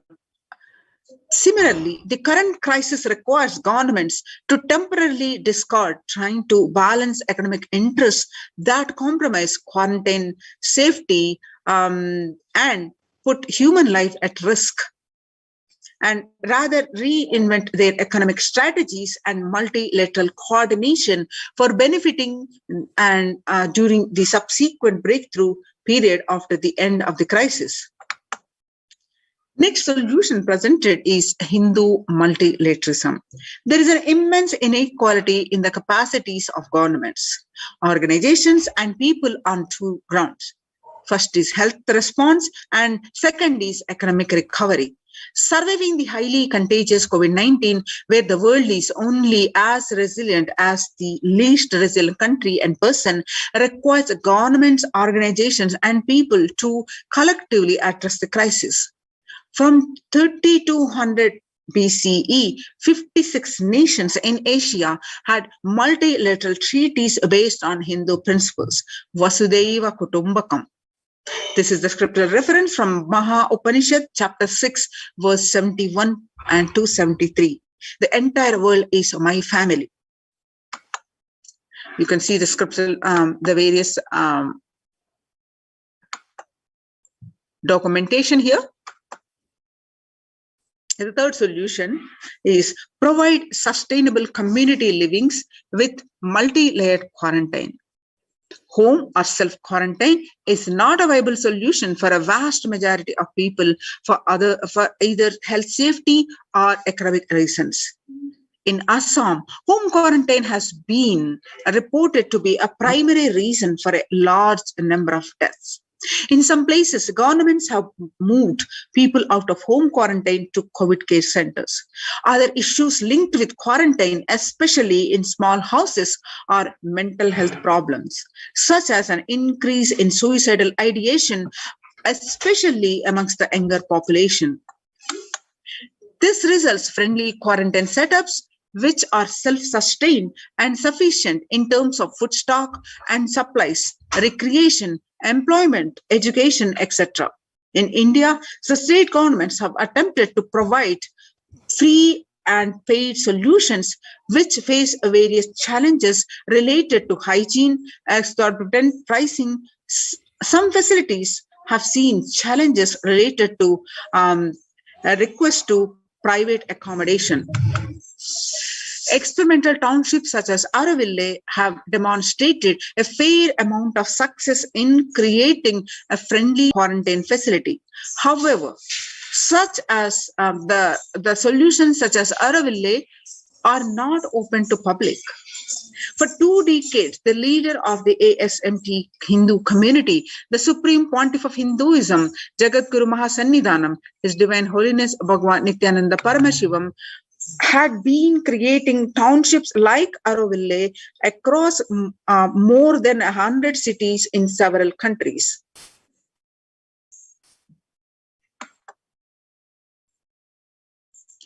Most of these townships, such as the ASMT Monastery, India, Bangalore, have been opened to offer multi-layered quarantine as a free public service with a free food, accommodation, free internet to work from home, that is from the monastery.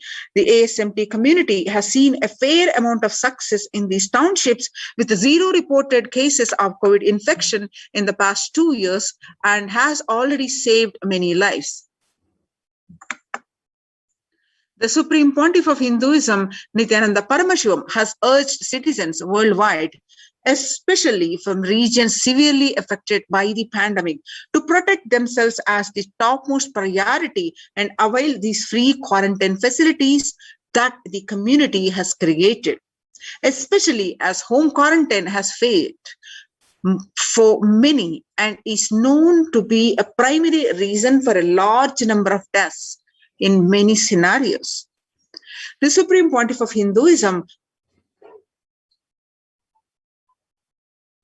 Nithyananda Paramashivam, has emphasized the need and urged the government worldwide to provide food, safety and medical care, shelter and all survival needs to all human beings under their care with absolute multi-layered quarantine until coronavirus is eliminated from planet Earth, including all different strains of the virus.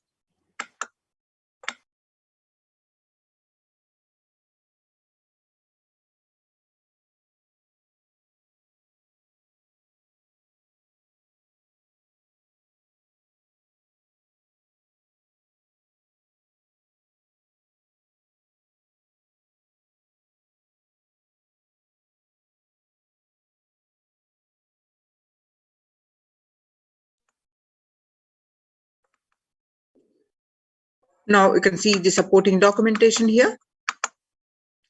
Next is the educate citizens on individual pandemic management. Unlike previous pandemics, the current era provides active, real-time and visual information about fatalities. Underreporting of this data may give false hope and make people reckless. Exaggerations in reporting can also make people reckless as they may feel eventual death due to a coronavirus is inevitable. Proper education is extremely crucial as it will dramatically reduce the number of deaths and reduce the challenge on healthcare systems. Alcohol-related deaths have hit a record high during this pandemic, and long post-lockdown liquor lines are some extremely worrisome issues regarding which people need to be educated. As a top priority, people need to be given confidence in their life and security about their future for them to stop behaving recklessly or fall into depression and commit suicide. Leveraging the best different economic systems. This is the next solution presented in this article. Leveraging the best different economic systems based on charity, barter, and money. Ancient Hindu economic treatise by Paramashiva, the primordial Hindu divinity, describe the 3 kinds of economic systems and their principles. First, for things that do not perish by sharing, such as education and knowledge, Paramashiva recommends that no fee be charged. Second, for survival needs such as food and healthcare, barter and charity are recommended. Third, for other infrastructure development works, services and commodities, gold and conventional currency-based transactions are allowed. These systems are still in practice in modern day, but grossly overlooked and not sufficiently studied with their close relation to mainstream economics. The World Health Organization and the GISEID provided early access to data regarding the virus. This is an example of an open knowledge-based economic policy where the critical data about the virus was not monetized. Similarly, South Korea helped the United States of America access masks and testing kits. And there was a hope that these would lead to a reciprocal arrangement in terms of vaccines, which is like a barter-based model allowed in food and healthcare. Next solution is Hindu policies for food security. A highly effective concept for ensuring food security in ancient Hindu nations was that of food grain banks. This was prevalent until the 18th century. The elderly in villages would start food grain banks with the seed capital of grains collected by the fundraising. If any person met with a crisis such as the crop failure, the food grain bank would lend him grains in exchange for an interest. That is, compound interest was prohibited in grain banks, which the debtor was expected to return with the principal grain amount during the next harvest. The bank would expand its reserves of food grains based on interest earned and donations. At the time of severe crisis such as famine, the entire village would be able to withdraw these grains. And if required, all such grain loans would be written off on humanitarian grounds. In Hindu temples, food is shared for free as a policy. This was the case in both ancient times and in modern times. For 27 years, every month, the Hindu ASMT community has served more than 3 million free organic meals in religious gatherings to everyone without discrimination, and has served over 1 billion free meals in total.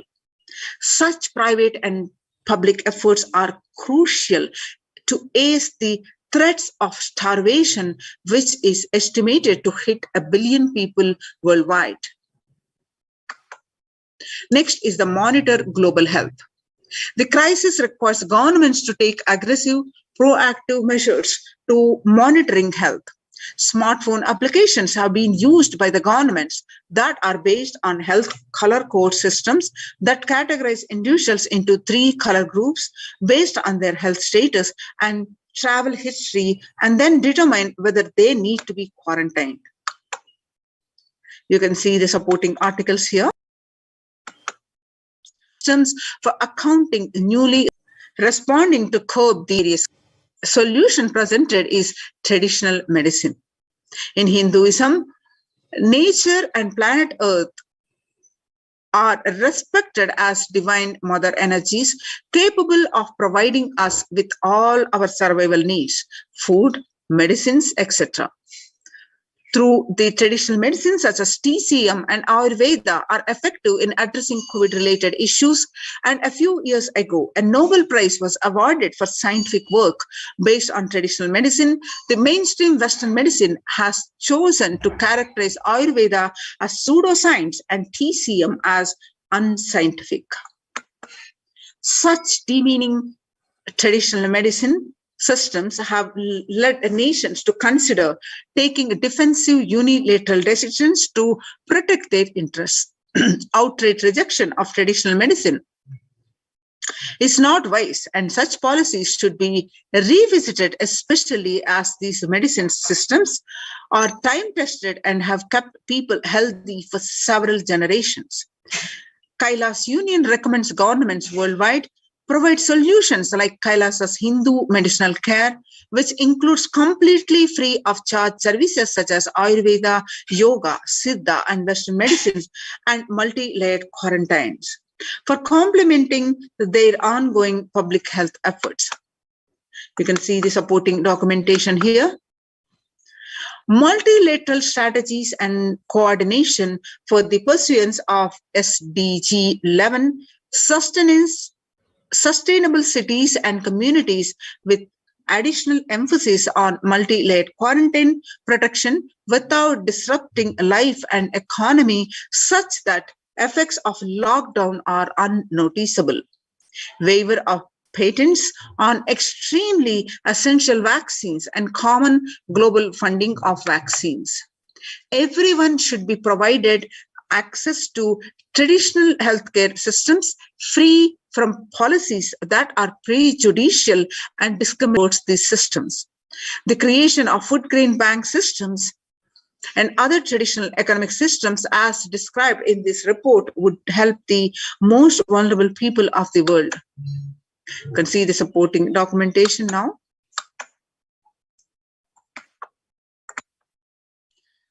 So the sovereign order of Kailasa worldwide, inspired and guided by the vision of the Supreme Pontiff of Hinduism to save lives. A one-of-a-kind humanitarian charitable service massively mobilized to provide COVID care in this testing time of global meltdown. Through this initiative, Kailasa has been consistently supporting people through free food banks, that is Annadanan, free medical care, and many more services. The impact of mental disorders and lack of spiritual strength during a humanitarian crisis are often difficult to assess. They inflict lasting damage. To assuage this, Kailasa is offering spiritual programs and temple events and spiritual healing online. So Kailasa's recommendations on COVID-19 and multilateralism to be presented at the United Nations General Assembly and Human Rights Council.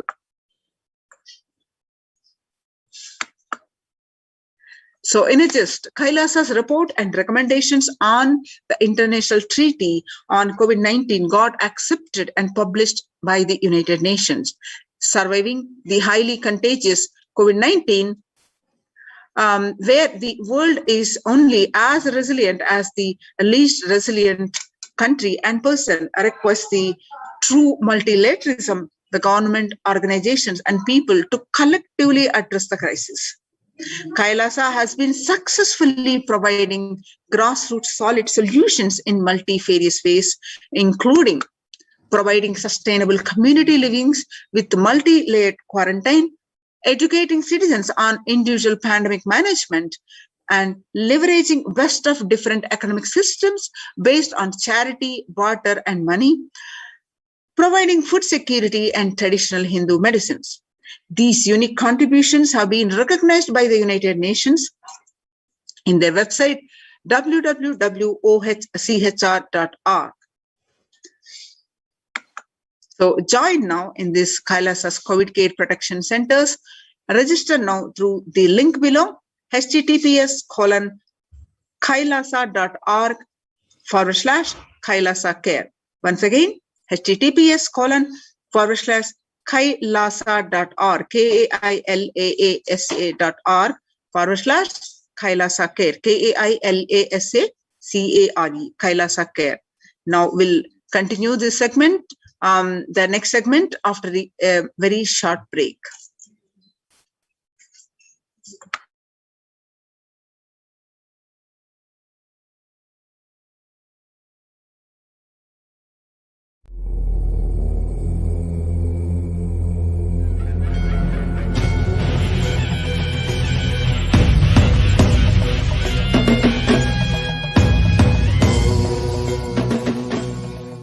Connecting with the divine with your eyes closed is meditation. Connecting with the divine with your eyes open is darshan. Come, let us all now move from meditation to darshan. Slowly, very slowly, please open your eyes.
Paramashivoham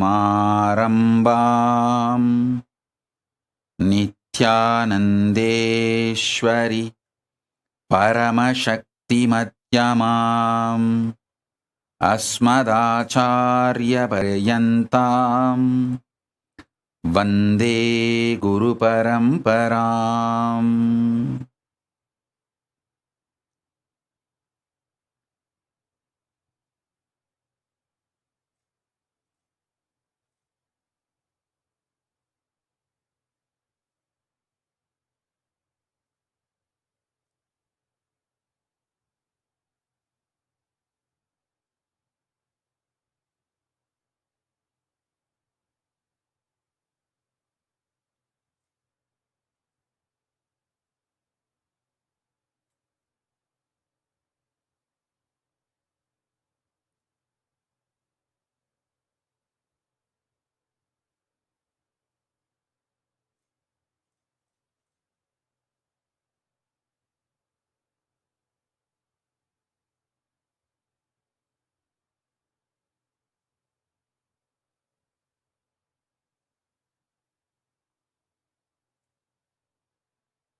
I welcome you all with my love and blessings. I welcome all the Sarvanyapeta Yajaman, Kartas, Shri Mahants, Mahants, Kotari Tanedar, everyone sitting with us all over the world. I welcome all of you with my love and blessings.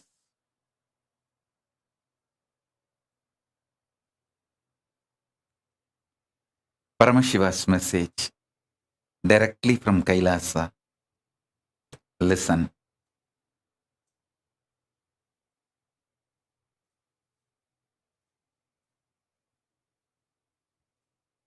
Conscious sovereignty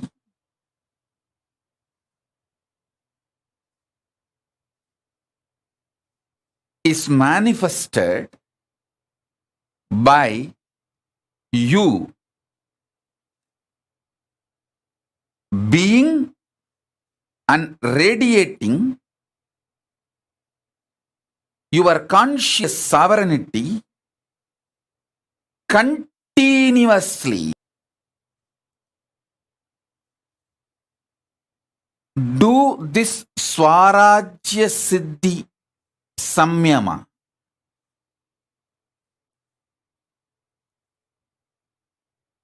This is the Samyama to achieve conscious sovereignty. Listen.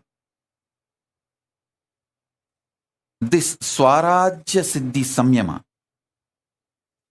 means Samyama for the conscious sovereignty I directly received from Raghupati Yogi and Isakki Swamigal.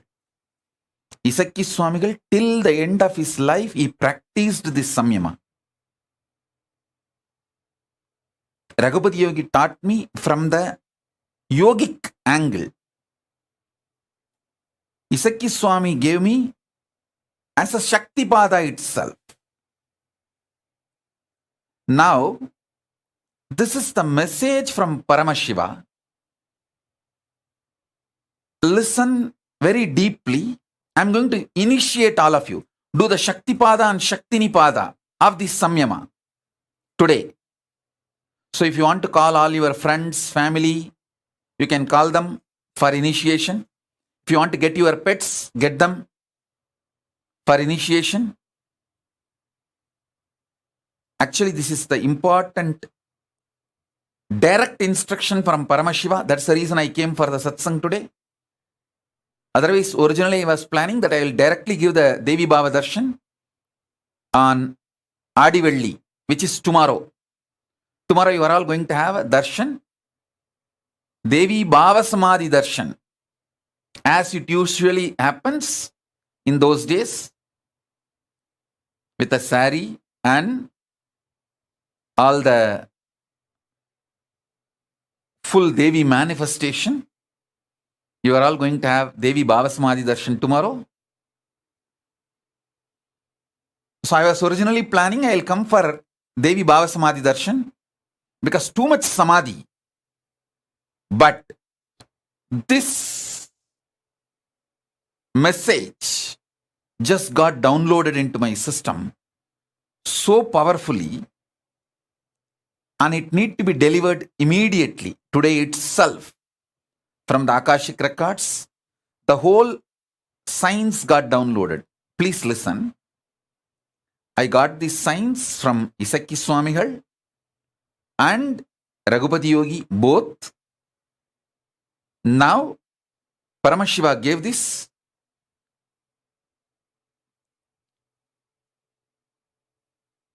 Elaborately, directly from the Akashic records.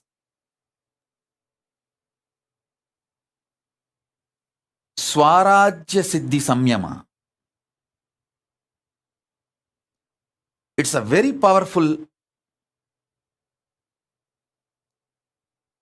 manifestation.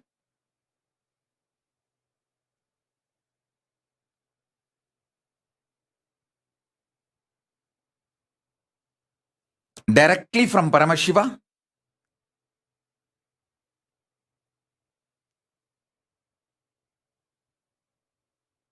So if you guys want, I'll give few minutes for all of you to gather everyone, your friends, family, pets, for initiation. Then I'll start the initiation. Shrikant, tell Prasanna Ramchandran to join.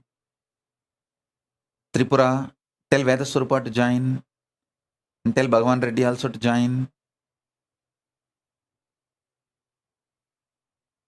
Ramesh Ramani, I think in the car.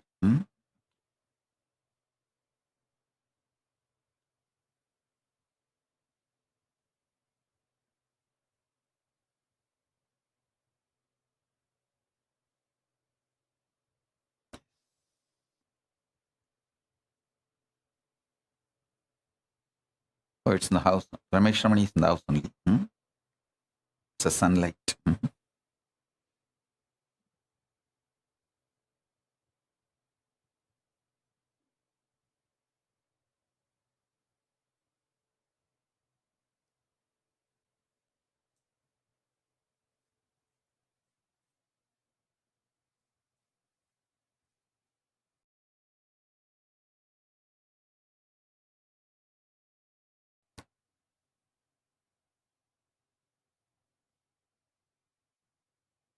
So all of you settle down with your Atmalingas. I'm going to initiate step by step. Call all your friends and family and inform them now.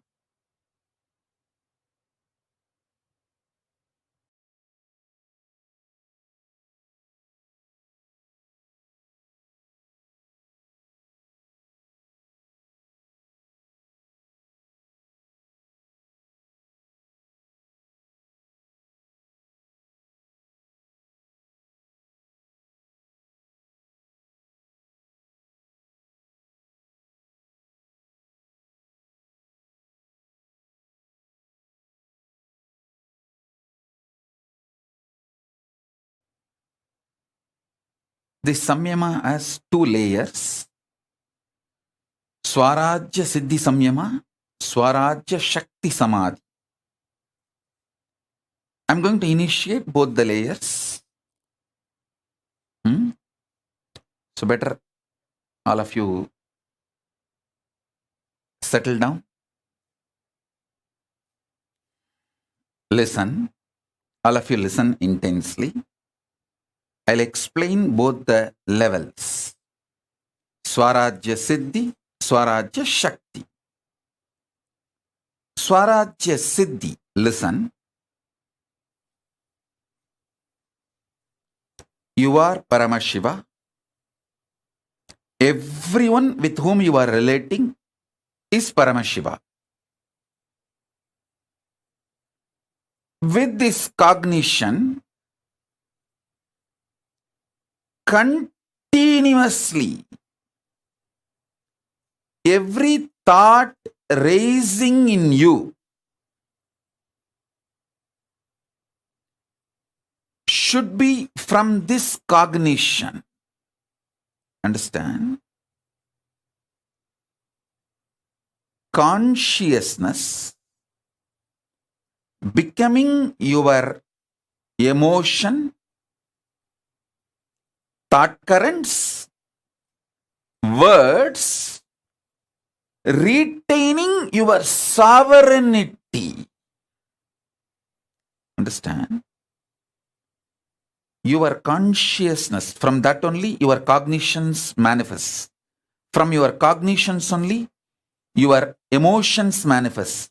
From your emotions, your thought currents manifest. From your thought currents, your words come out. Through your words, you start acting. The words uttered inside or outside. That is the way your functioning starts. Your relationship, this whole psychodrama starts. So, listen carefully.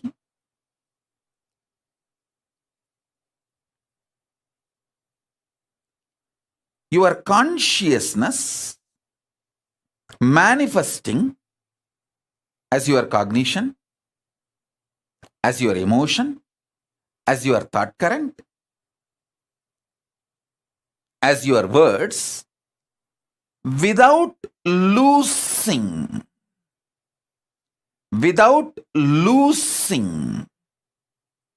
your sovereignty.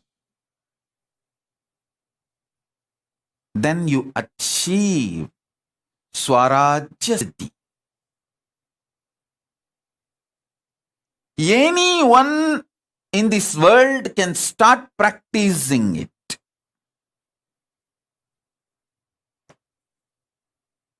Now, I am giving you the second layer. Swarajya Shakti Samadhi. This is the Samyama. Samadhi. You need to manifest it intensely. Samadhi, which you need to manifest it intensely. For this, you need certain amount of ferociousness. Just for this Chaturmasya, please do it. Listen carefully. Malarajan, don't worry. Mala Nadarajan has messaged that Nadarajan is admitted in the hospital. Don't worry. You have taken care of my daughter, so I will take care of you all. But don't worry. Yes, let's come back to Satsang. Listen.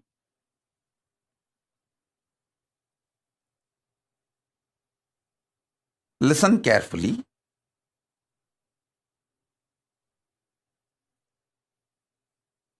I'll describe elaborately, clearly, how my gurus used to manifest this samadhi and these powers of the conscious sovereignty.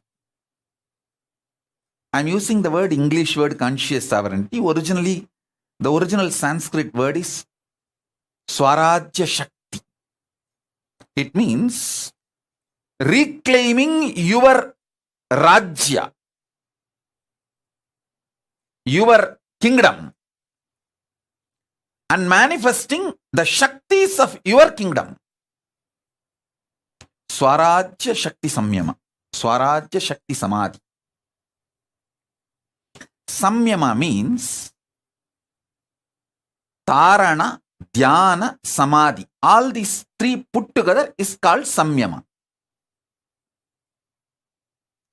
So now, this is the way you can manifest your conscious sovereignty. Listen. Listen to the instructions deeply.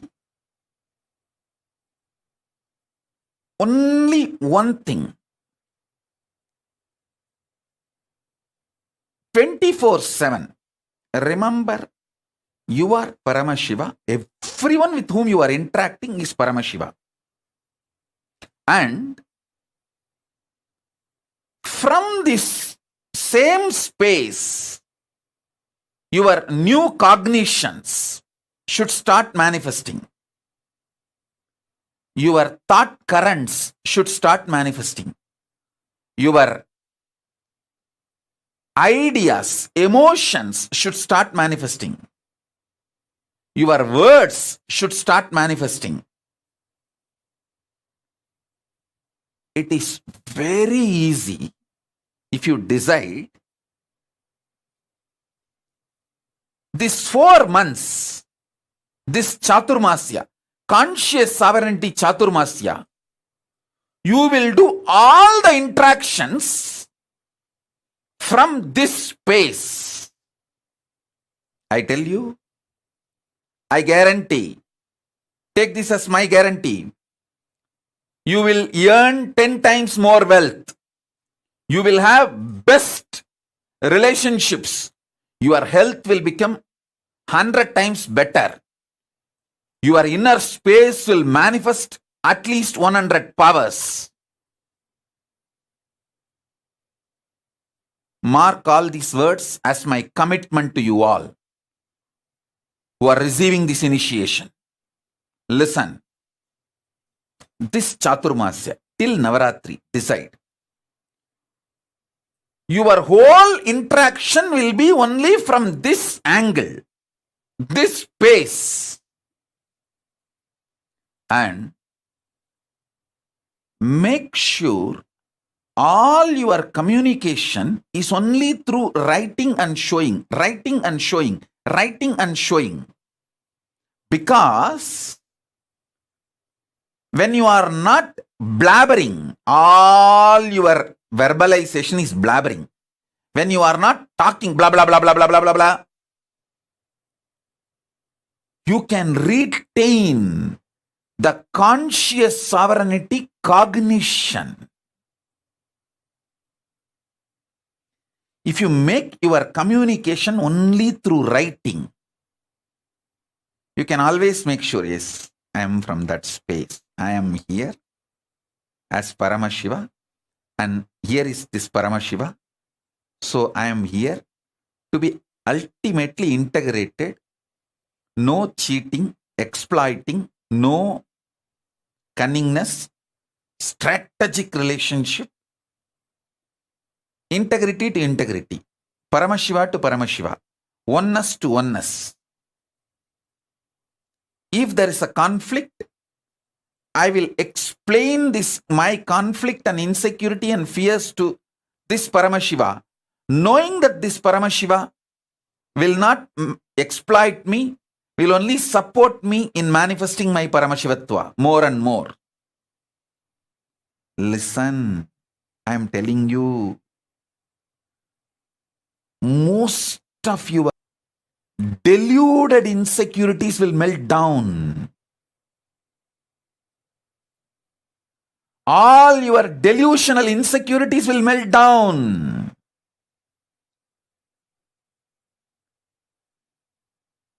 You will know only the real problems and you will be able to solve it. I tell you, I know the powerfulness of this samadhi. I've seen my gurus doing, and I have done it.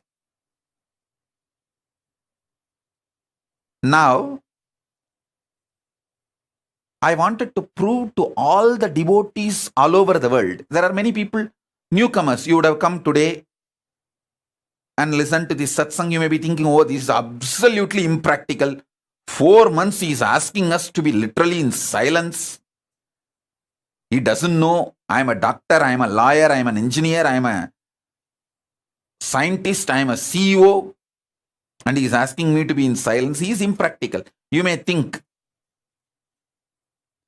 For all of you, I will prove the power of this samyama by making my Kailasa government. The whole Kailasa government will function, this whole Chaturmasya, with this Swarajya Shakti Samadhi. Means the whole Kailasa government, Biddi, Tiruvannamalai, from there I am telling, all over the world,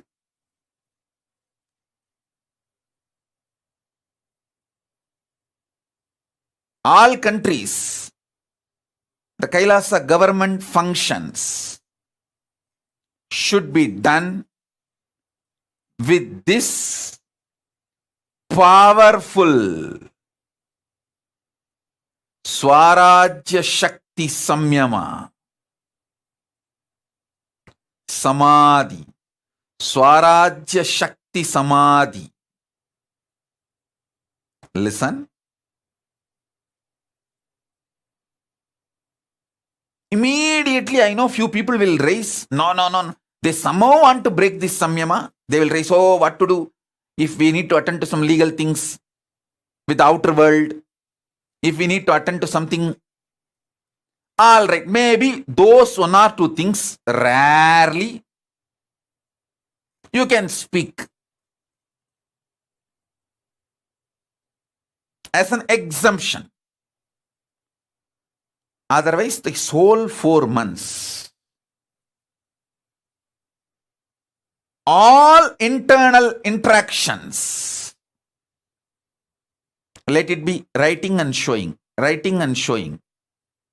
For example, if the ashram from Tiruvannamalai ashram and Biddi ashram need to communicate, come on Zoom call, both side, write and show, over. You don't know the power of not speaking and writing, because by the time you write, you won't lose your cognition. But when you speak, you are so addicted to speaking, it has become such a natural habit of you. I will not say natural, unnaturally natural habit of you. You don't know what you speak. You don't know what you do. Actually, Skandamata does not speak. She is not speaking because she doesn't want to lose the conscious sovereignty. She knows. She wants to speak from conscious sovereignty. That is why she is waiting. She wants to be in my space, so when I initiate her, without losing the conscious sovereignty samyama, she wants to manifest. Listen. The Kailasa government, all the Kailasa-vasis, if you guys take it sincerely and do what I am saying, you will prove to the world the power of this samyama.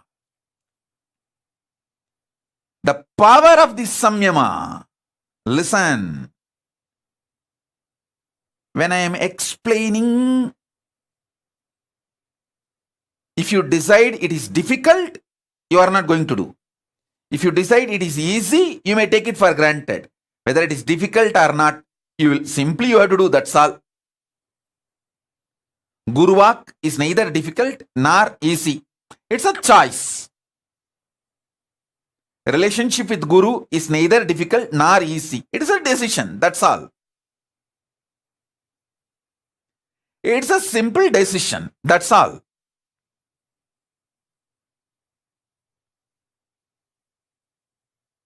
Listen.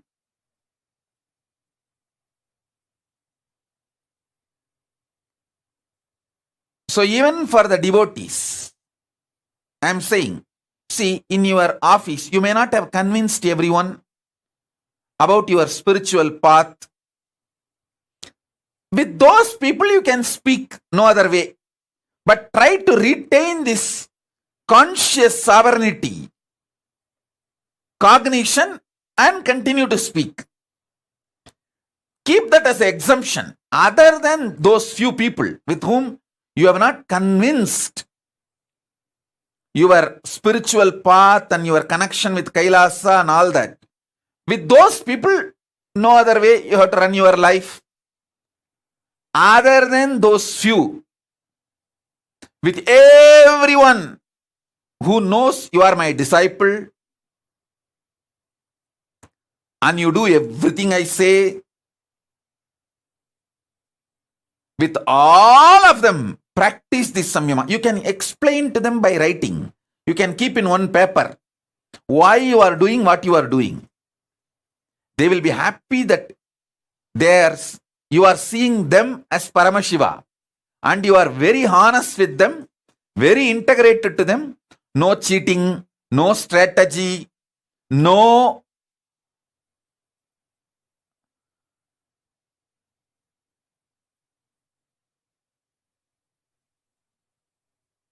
cunningness. They will be very happy to have a person like you in their life, in every part. I tell you, I really tell you.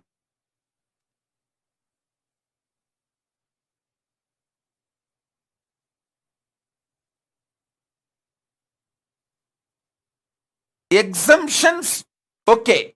Like there may be some of you, speaking is your profession, like a teacher or a singer. So those few things exempt, okay. Even in Kailasa government, there will be few people who will do this morning satsang hosting.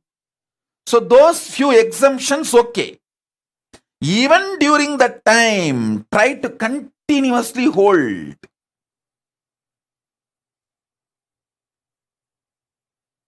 the cognition you are Paramashiva, and with whoever you are relating, they are all Paramashiva.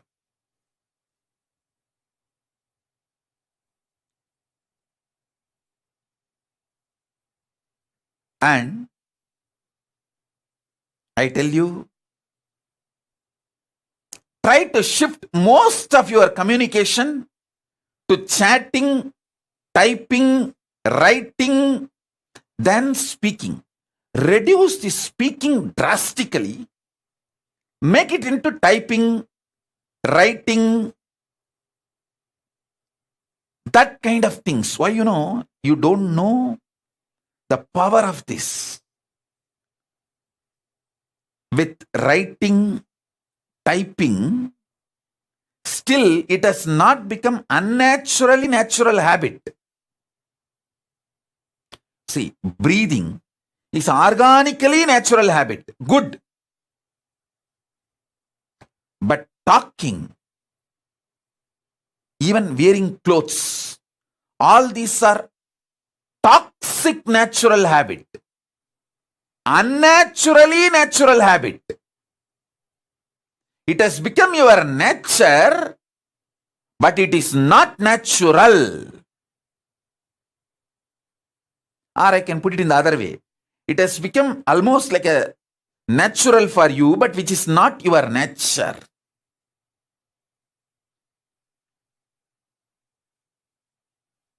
Like how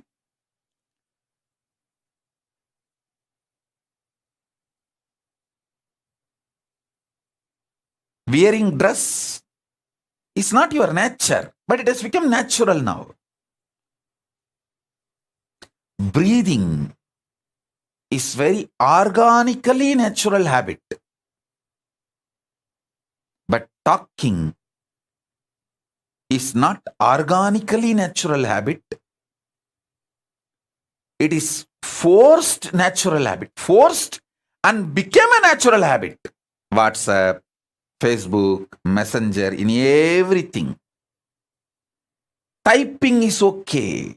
Chatting is okay.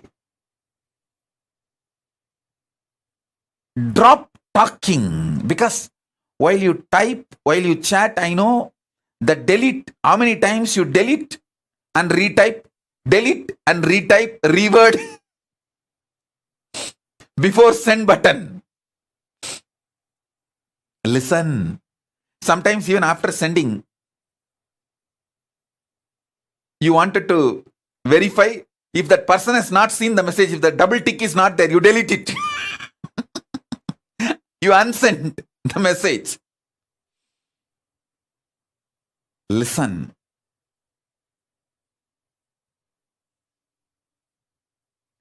Just these 4 months,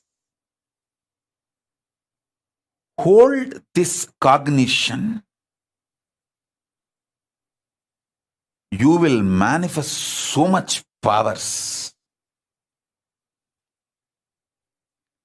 You will see the secret of the cosmos, I tell you.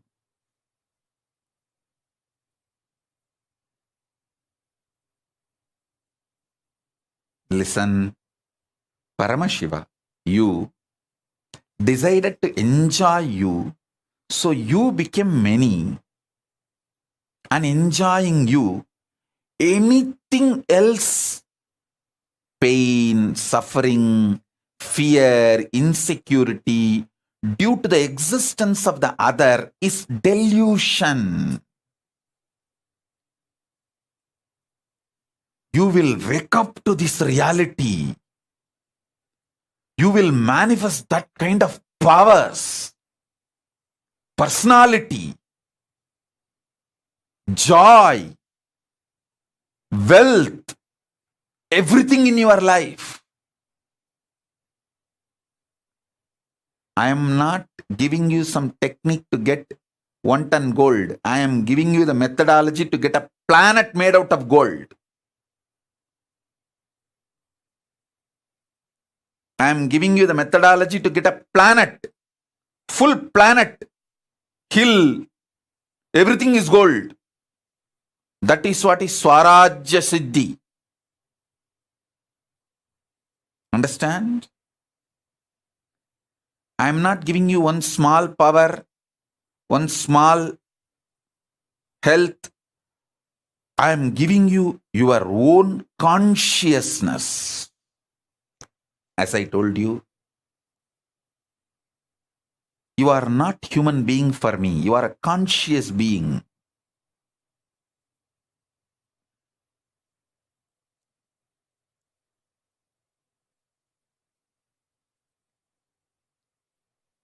You will know your purpose. You will know your life. You will feel so fulfilled, peace, joy, fulfillment. It's like you will be feel so big about you. You will feel so satisfied about you.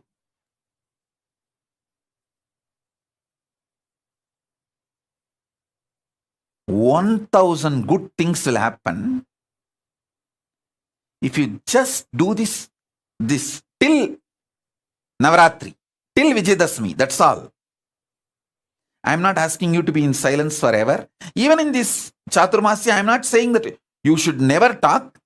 As I gave you the exemption, whoever you are not convinced that you are my disciple and you are doing some spiritual practice, maybe your boss in the office, some of them may not have been convinced about your spiritual aspiration and practices. With them you have to speak your survival. Those things, make it as exemption. Other than those exemption,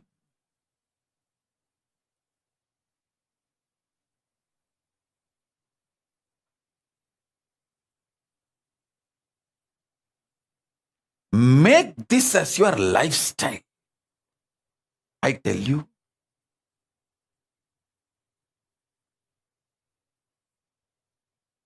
the most important truth is holding the conscious truth. You are Paramashiva, and everyone in your life is Paramashiva. Hey, listen.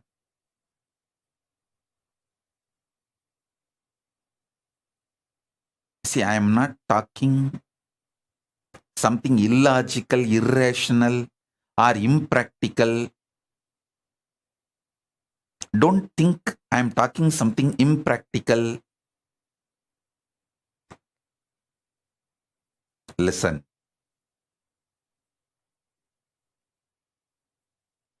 By the grace of Paramashiva, by the age of 16, literally I have mastered every thought current and experiences of enlightenment sciences. Different branches of enlightenment sciences. Shaiva, Vaishnava, Shakta, Vaidika, Vedanta, Siddhanta. That is the way Paramashiva has supported me. Of course, he himself manifested and he has made the whole ambience available for me in every way.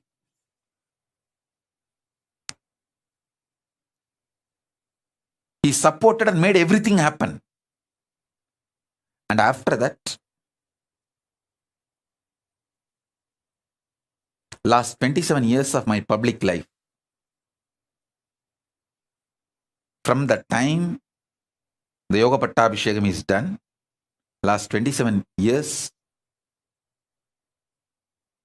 with millions of people I have worked, directly, personally, initiated, guided, made them experience powers, manifest all the best things in the life. I have done everything. Listen, I am telling you all this just to make you understand. I am most practical person. I will not tell you something impractical. And I will not tell you something useless. I am highly user-friendly and highly efficient. Efficiency-oriented, focused. If I ask you to do some spiritual practice for 10 minutes, I will make sure you get the result of at least 10 years of your tapas and the time you are spending on that spiritual practice. I am a very productive person, efficient person. You can see in 43 years what I have achieved. From that you can understand. I am very productive, life positive, focused, successful person. Very practical person. If I am giving you this samyama, this samadhi, I know the power it can bring in your life. So drop all the ideas. It is difficult, not possible for me. No. Everyone will be able to do this. As I told,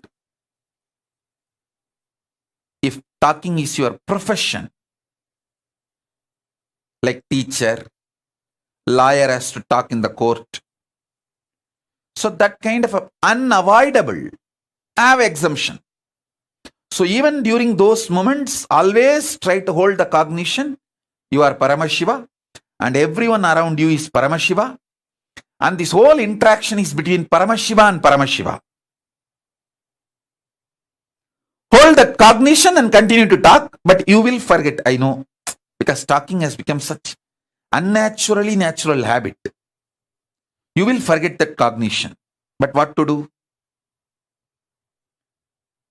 But all the other times, stop talking and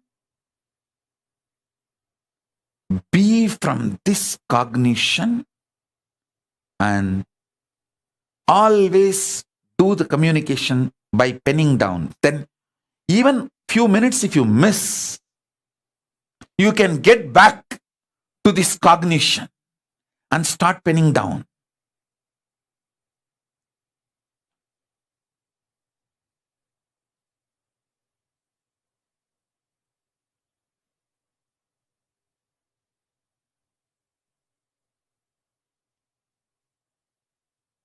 Kailasa government should take up this samyama. Everyone in Kailasa. And even the people who have come for the quarantine, staying in all our campuses, you can also try. Of course, it is not a compulsion for you. You can try. Because now, these 4 months, what are you going to do? You can try.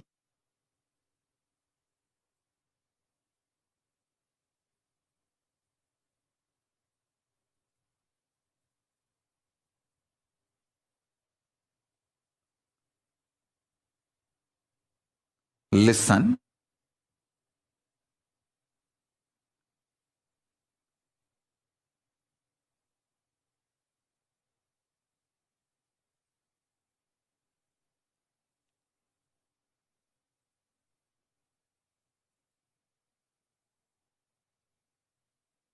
When you start trying, you will see how many things open up in you and how you beautifully organize yourself. All the 25 faces of Paramashiva manifesting in you, all the 25 states of consciousness manifesting in you,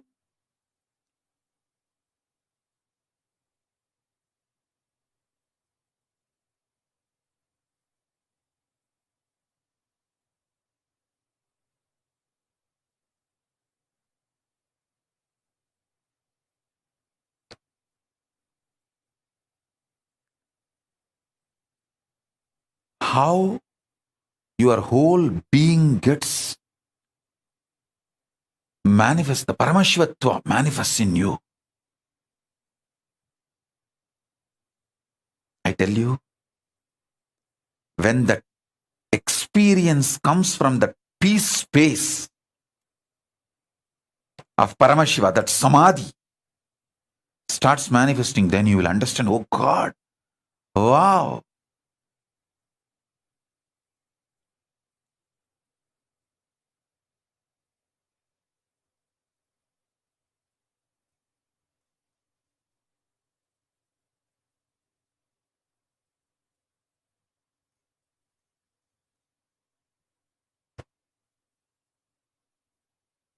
My job is to give you Shaktipada and conscious support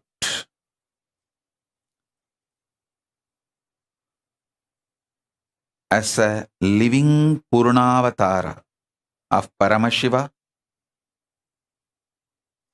I bless you all and I commit with you all. I will surround you all as a conscious layer inside and out. Inside and outside, both. Like a conscious blank, conscious energy field. Support all of you in every possible way to manifest this great truth.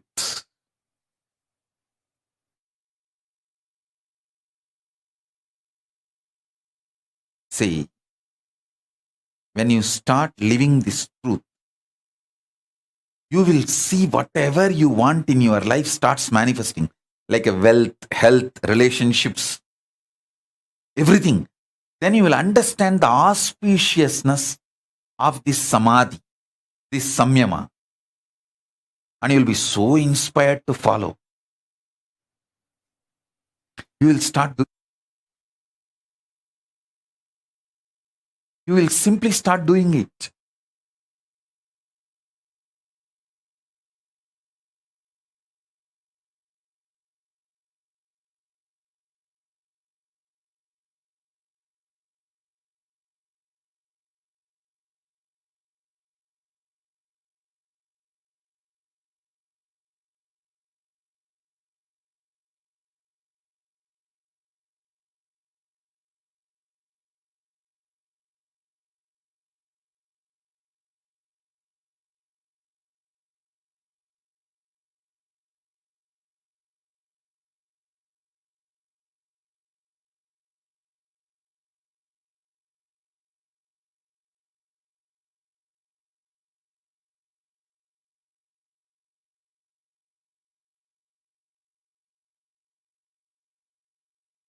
I have seen Isaki Swami constantly manifesting this samadhi. Whenever he sits in samadhi, he will do that only. He will never speak. He will have a slate, and anybody comes for blessings, support, anything, he will just write and show. And clean. Write and show. And clean. Write and show. That's all.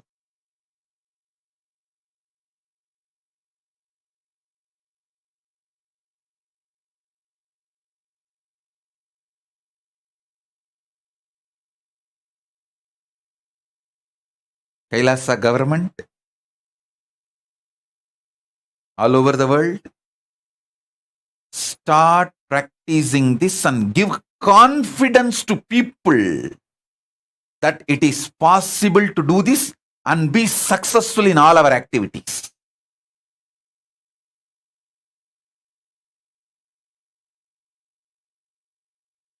See, the Kailasa government, surely you can convince your vendors, people who supply food for you, you can convince them. We are doing a special process, Mauna Vratam, Samyama for this 4 months. Maybe you will not be able to convince if there is some legal requirements, like you need to talk to some lawyer or some legal, if needed, with the outer world. You may not be able to convince them. So with them, you can communicate through words. Even with them, hold this cognition and communicate.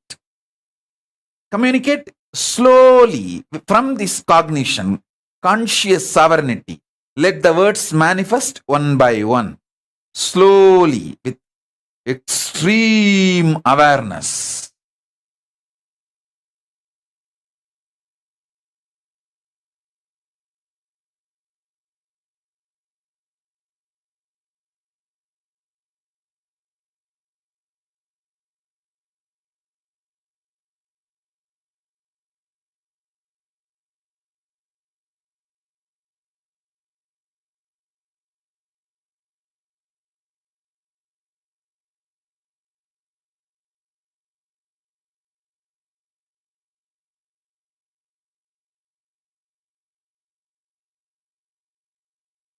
All the people who are sincere, want to manifest conscious sovereignty, powers of Paramashiva, should take up this samyama.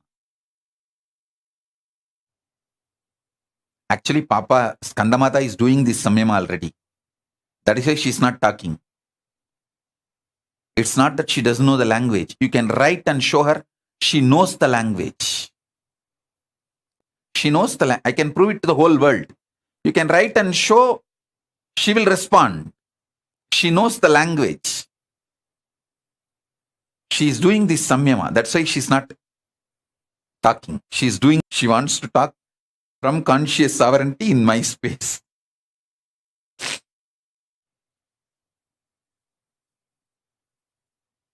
I tell you, it's a very powerful samadhi, samyama.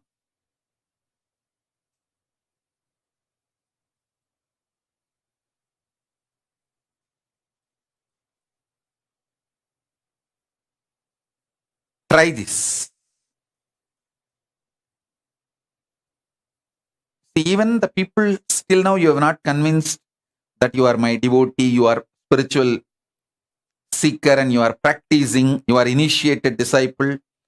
You can take next 1 or 2 days and convince them.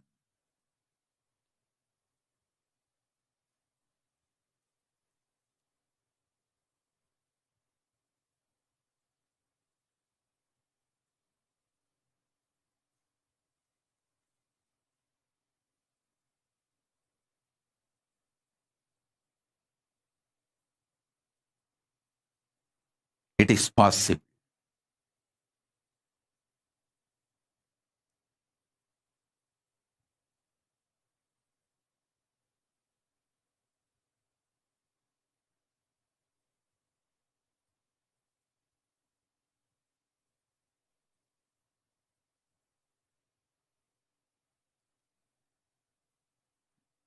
Kailasa, everyone listen, everyone in the Kailasa, all the Adinavasis, Gurukul Balasans,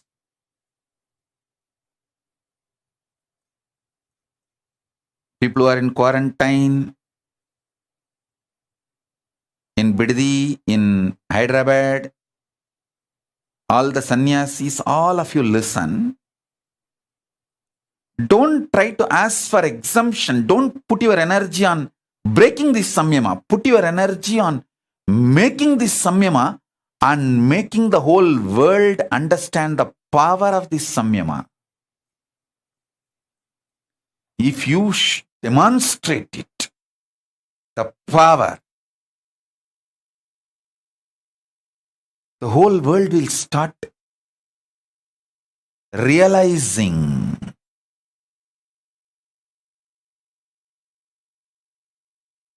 the power of Paramashiva's words. That is the best enriching you will do.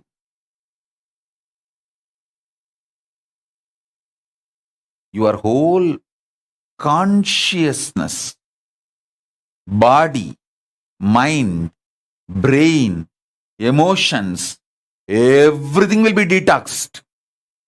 Paramashiva will start manifesting. Just this one samyama, this one samadhi.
என்னப்ப நல்லவா என்னப்ப நல்லவா என் தாயும் அல்லவா என் தாயும் அல்லவா தன்னை உணர்த்திடும் தியானம் அளிக்கவா என்னப்ப நல்லவா என் தாயும் அல்லவா தன்னை உணர்த்திடும் தியானம் அளிக்கவா எங்கும் நிறைந்தவா எண்ணம் கடந்தவா பொங்கும் அருவியாய் ஆனந்தம் தந்தவா எங்கும் நிறைந்தவா எண்ணம் கடந்தவா பொங்கும் அருவியாய் ஆனந்தம் தந்தவா என்னப்ப நல்லவா என் தாயும் அல்லவா தன்னை உணர்த்திடும் தியானம் அளித்தவா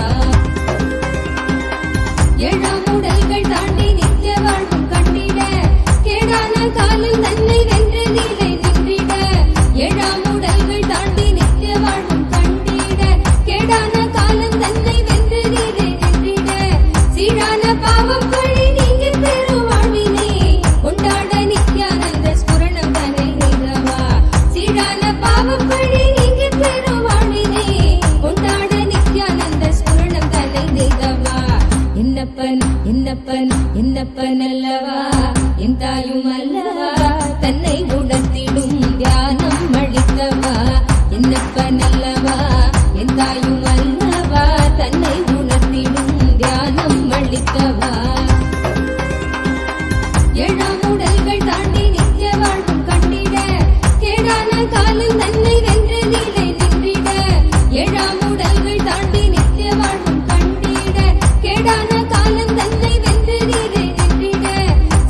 என்னப்பன் என்னப்பனல்லவா என் தாயும் அல்லவா தன்னை உணர்த்திடும் தியானம் அளித்தவா என்னப்பனல்லவா என் தாயும் அல்லவா தன்னை உணர்த்திடும் தியானம் அளித்தவா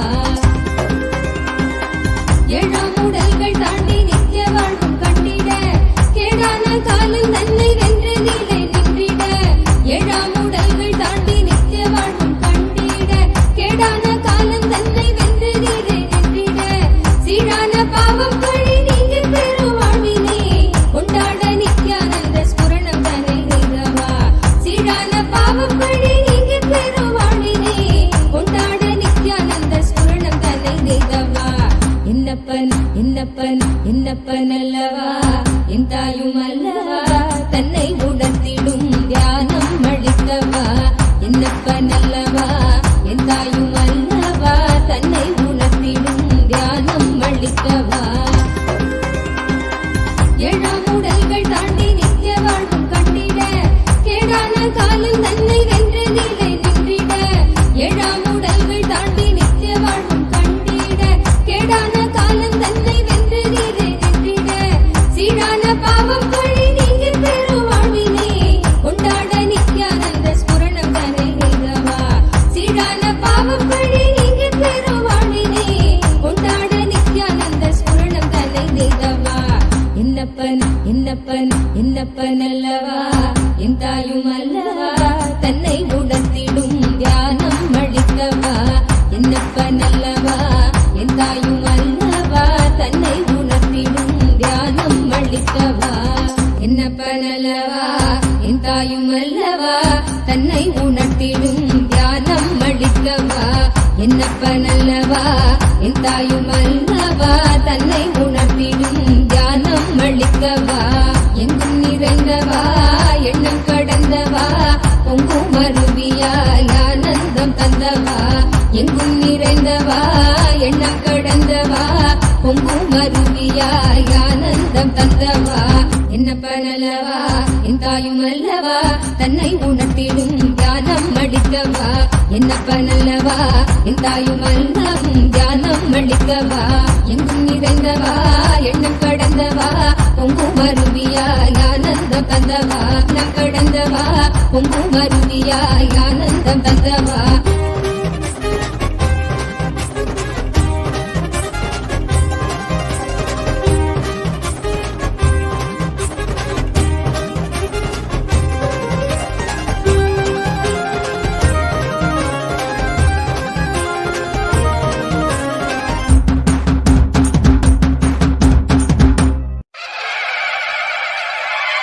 என்னப்பனே என்னையனே நித்யானந்த நித்யகாருண்யனே என்னப்பனே என்னையனே நித்யானந்த நித்யகாருண்யனே நித்யா நித்யா நித்யா நித்யா நித்யானந்தனே நித்யா நித்யா நித்யா நித்யா நித்யா நித்யானந்தனே நித்யானந்த நித்ய ரூப நித்ய காருண்யனே நித்யானந்த நித்ய ரூப நித்ய காருண்யனே என்னப்பனே என்னையனே நித்யானந்த நித்ய காருண்யனே நித்யானந்த நித்ய காருண்யனே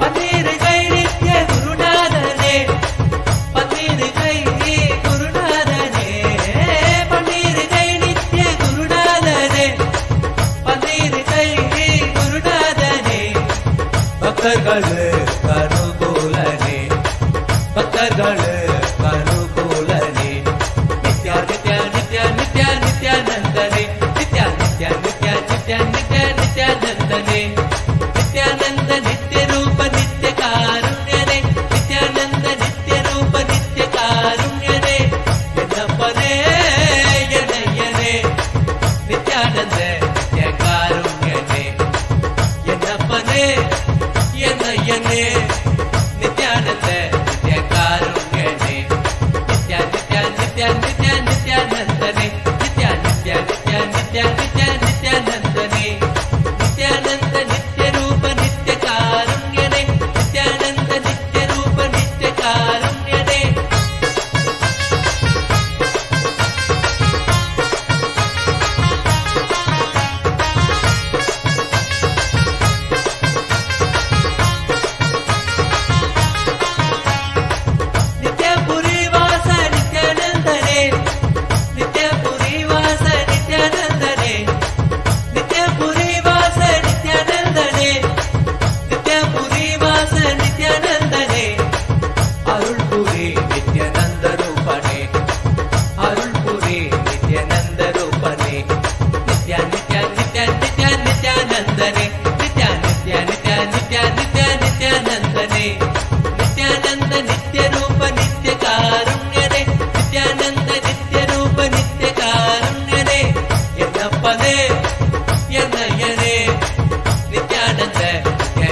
கேசரி பாதி தந்தவனே நித்ய நித்ய நித்ய.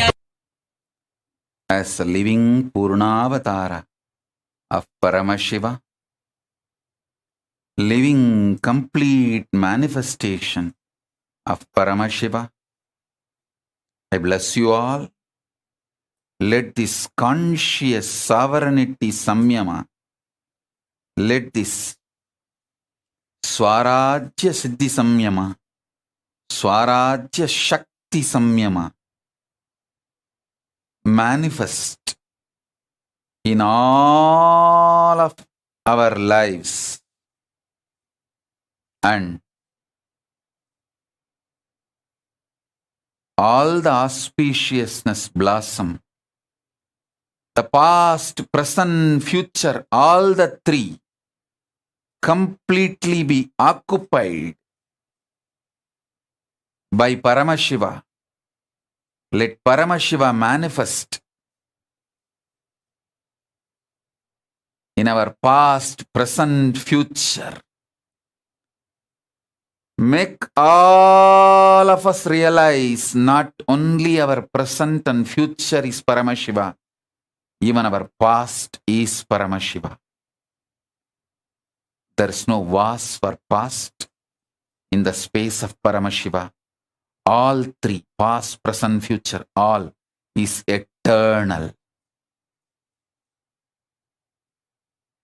When you understand past is Paramashiva, you will understand present is Paramashiva, future is Paramashiva. All the delusions will disappear. Kalatita, Mayatita, Dvandvatita, Paramashivatva manifest in all of us. மதி உணராதவர்க்கு மதி உணர் செய்திட வான்மழனே தேவா அறவாடிட இதை சூழ்ந்திட இவள் சேர நீ வருவாய் அகம் உணர்ந்திட புறம் மகிழ்ந்திட புலித்தோலோடு நீ வருவாய்.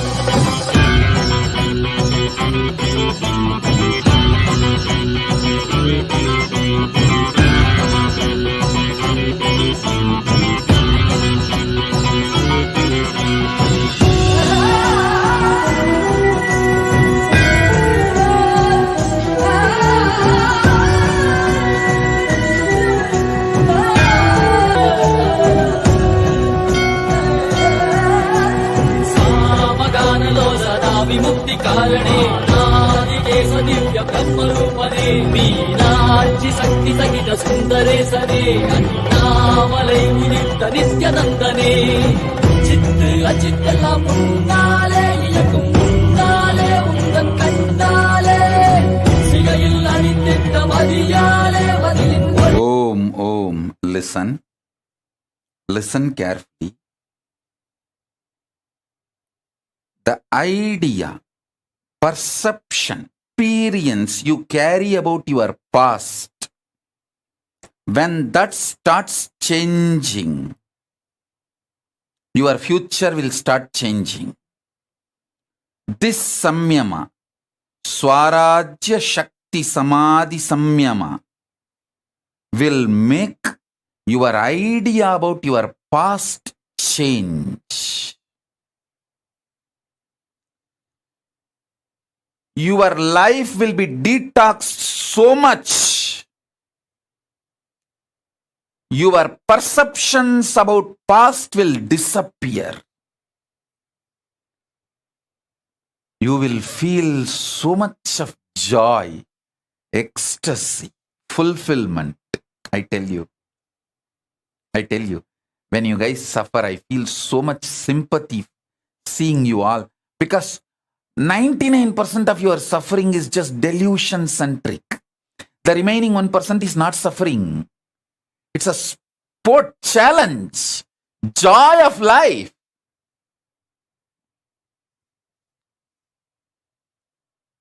Ecstasy of life.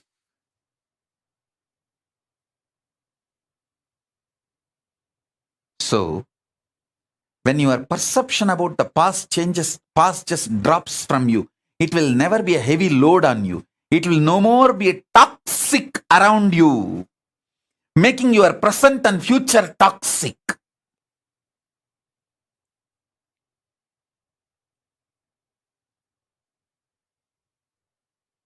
So understand?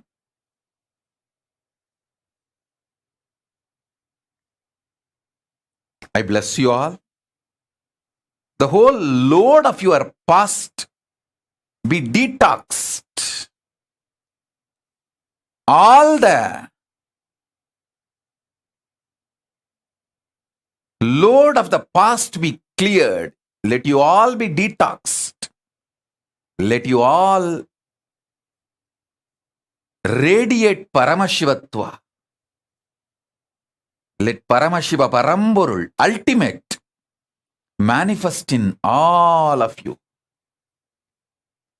Om, Om, Om, Om, Om. Shiva, Shiva, Shiva, Shiva, Shiva, Shiva, Shiva, Shiva, Shiva.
வருகவே நலம் கருப்பால் வருளும் நித்யானந்தனே இடமதி சூடி நீ வருக வருகவே அன்பின் வடிவமே ஆனந்த ஈஸ்வரனே பஞ்சம் முழுதும் சிவாட்சி மலர வருகவே அடிமுடி காணாத அண்ணாமலை நாதனே சடை புடி ஆண்டவனே அடி எடுத்து வருகவே கையிலையில் வாழும் எங்கள் கையிலை நாதனே கருணை வடிவே நீ வருக வருகவே நலம் தரும்பால் வருளும் நித்யானந்தனே இடமதி சூடி நீ வருக வருகவே மகா சதா சிவோஹம் மகா சதா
போற்றி ஆரமுது ஆன ஆனந்த போற்றி மலையும் மறைக்காக்கும் மலையே போற்றி முழுமதியாய் வந்த முதல்வா போற்றி அருணையில் உதித்த நித்தியனை போற்றி மாமுதுரை நீத்த சுந்தரா போற்றி அருணையில் உதித்த நித்தியனை போற்றி மாமுதுரை நீத்த சுந்தரா போற்றி நித்யானந்தா அனந்தா அனந்தா நித்யானந்தா நித்யானந்தா அனந்தா அனந்தா நித்யானந்தா நித்யானந்தா அனந்தா அனந்தா நித்யானந்தா அனந்தா அனந்தா அனந்தா நித்யானந்தா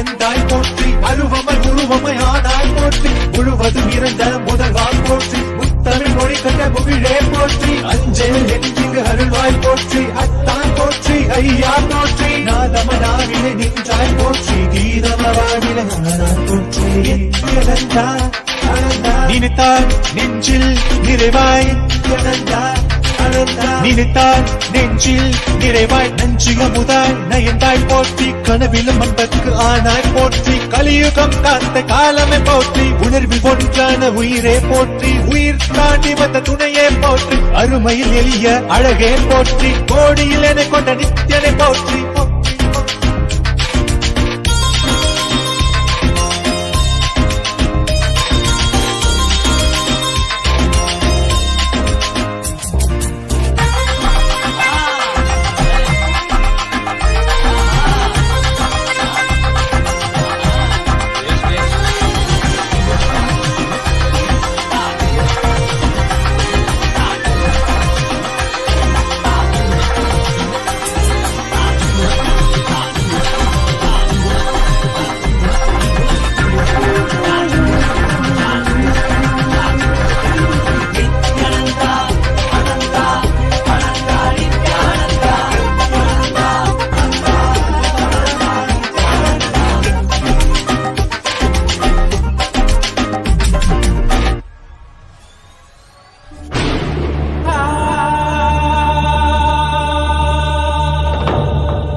नीलकण्ठाय शाम्भवे अमृतेशाय सर्वाय महादेवाय ते नमः मृत्युञ्जयाय रुद्राय नीलकण्ठाय शाम्भवे अमृतेशाय सर्वाय महादेवाय ते नमः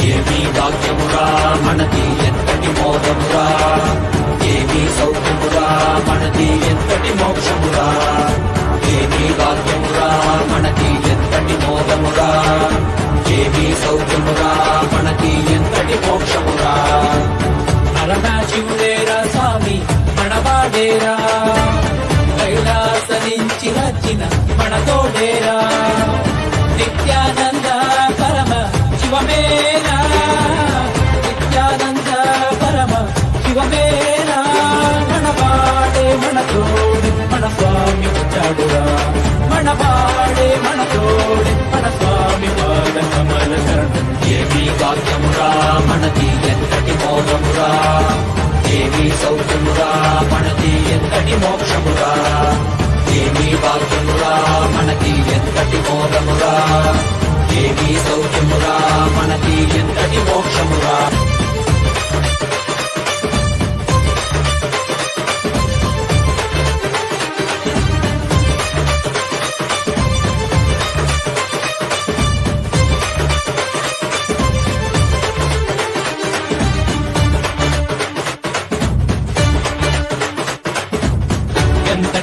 కష్టమైనా మనకి స్వామి నీ తలవరా, ఏమీ లేకుండా నీకు స్వామి ఉన్నాడురా. ఎంతటి కష్టమైనా మనకి స్వామి నీ తలవరా, ఏమీ లేకుండా నీకు స్వామి ఉన్నాడురా. దర్శనమిచ్చాడురా స్వామి దివిలో నీకెళ్ళామురా, దివ్య శరీర స్వామి మన భాగ్య విధాతరా. దర్శనమిచ్చాడురా స్వామి దివిలో నీకెళ్ళామురా, దివ్య శరీర స్వామి మన భాగ్య విధాతరా. మనవాడేరా మన తోడేరా దర్శనమిచ్చాడురా, మనవాడేరా మన తోడేరా స్వామి పాద కమల శరణం. ఏమీ భాగ్యమురా మనకి ఎంతటి మోదమురా, ఏమీ సౌఖ్యమురా మనకి ఎంతటి మోక్షమురా, ఏమీ భాగ్యమురా మనకి ఎంతటి మోదమురా, ఏమీ సౌఖ్యమురా మనకి ఎంతటి మోక్షమురా.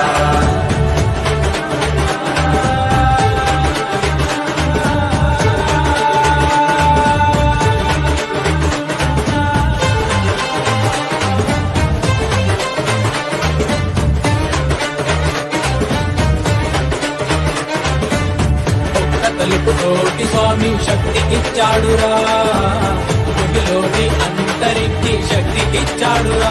కోటి స్వామి శక్తికిచ్చాడురా, భూమిలోని అంతరికి శక్తికిచ్చాడురా.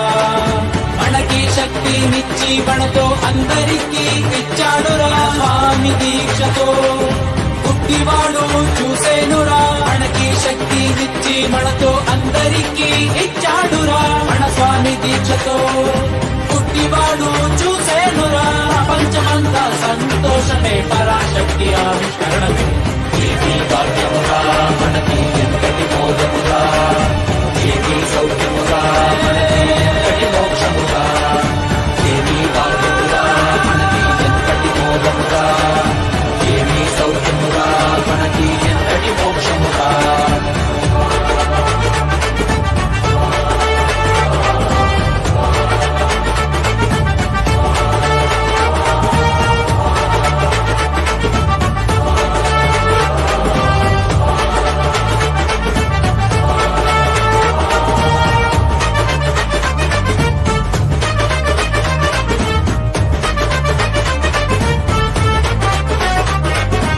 ఏమీ భాగ్యమురా మనకి ఎంతటి మోదమురా, ఏమీ సౌఖ్యమురా మనకి ఎంతటి మోక్షమురా, ఏమీ భాగ్యమురా మనకి ఎంతటి మోదమురా, ఏమీ సౌఖ్యమురా మనకి ఎంతటి మోక్షమురా. కైలాస దేశ స్వామి భూమిపైన కైలాసరా, ఇక్కడ భూమిలో జనలు చైతన్యుడురా. కైలాస దేశ స్వామి భూమిపైన కైలాసరా, ఇక్కడ భూమిలో జనలు చైతన్యుడురా. వెలుకోండి వెలుకోండి దివ్య శరీరలు కండి, మన స్వామి కృపతో మా మనము పరమశివాండి. మనవాడేరా మన తోడేరా మన స్వామి పాదకమల. ఏమీ భాగ్యమురా మనకి ఎంతటి మోదమురా, ఏమీ సౌఖ్యమురా మనకి ఎంతటి మోక్షమురా, ఏమీ భాగ్యమురా మనకి ఎంతటి మోదమురా, ఏమీ సౌఖ్యమురా మనకి ఎంతటి మోక్షమురా, ఏమీ భాగ్యమురా మనకి ఎంతటి మోదమురా, ఏమీ సౌఖ్యమురా మనకి ఎంతటి మోక్షమురా, ఏమీ భాగ్యమురా మనకి ఎంతటి మోదమురా, ఏమీ సౌఖ్యమురా మనకి ఎంతటి మోక్షమురా. ಮಣ್ಣೇ ಮಾಮಲಗೆ ಮಣಿಗೆ ಮಾಣಿಕ್ಯವೇ ಮರಗಲಮೇ ಎಳ್ವೈರಮೇ பொன்னே புகழ் சேர் பொன்மலகே சோதி வடிவான ரூபனே என் குருநாதா என் குருநாதா என் குருநாதா. அஞ்ஞான கடல் நீங்கி எனக்கு ஆத்ம ஞானம் அளிப்பாய் குருநாதா நித்யானந்தா. ஆத்ம ஞானம் அளிப்பாய் நித்யா.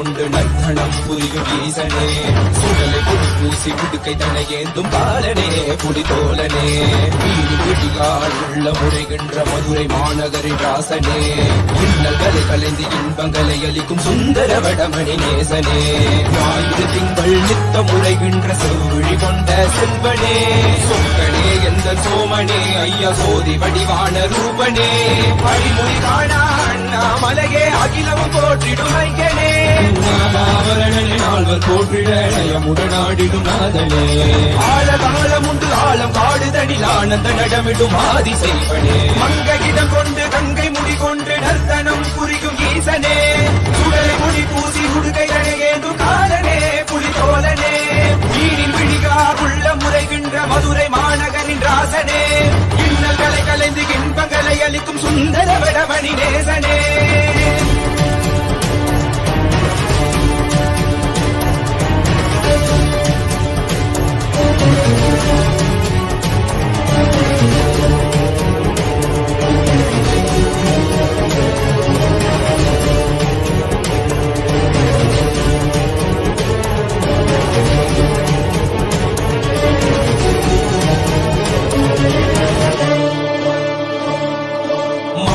தானாடிட மங்கையவளிடம் கொண்டு நீயாடி பாடியாற்று இருவினைகள் தீர்த்தருளவே நித்யனே இடவத்தின் மேலேறிவா என்றென்றும் ஈசனை தானாடிட புவிதனில் சுந்தரனை நீயாடிவா தினமும் நீ விசும்பு தந்தருளவே நேசனே மலனே நீயாடிவா இவையோர்கள் இன்னலை கலந்திடும் தேவா தேவாதி தேவா சதா சிவா பாபா குருவாகவத்து திருவருள் புரிவாய் நித்யானந்தனே முக்தி தரவாவா இடதுகில் உரைகின்ற பிரமனே நீயாடிவா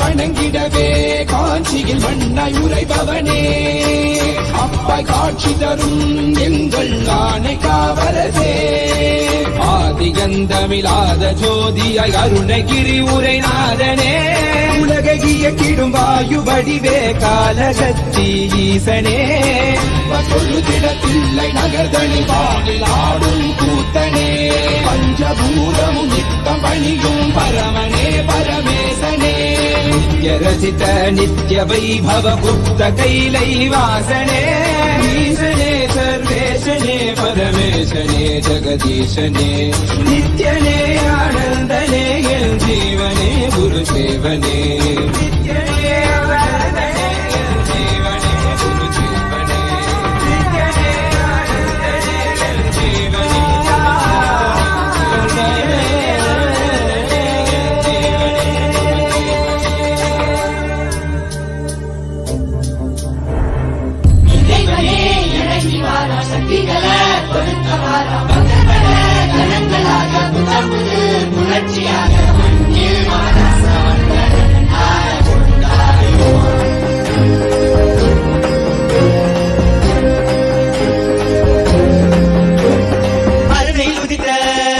அருணாச்சலனே அகிலோ தாண்டி ஆளும் அரசே நீ விழிவேது எங்களை காத்திடவே என் இரு கண்கள் போதாது உன்னை பார்த்திடவே அருணையில் உதித்த அருணாச்சலனே அகிலம் தாண்டி ஆளும் அரசே நீ இன்றி விழிவேது எங்களை காத்திடவே என் இரு கண்கள் போதாது உன்னை பார்த்திடவே நாயகனே வேத்தி வித்தகனே பரமருளே ஞானத்து திருவருளே கண்கோடி வேண்டும் கால காலனை காண பவனி வர அவனியே ஆடிடுதே கண்ணிமையும் கண்ணகையும் கருணை இருப்பிடமே செவ்விடம் புன்னகையும் ஆனந்தத்தின் நிலையாகவே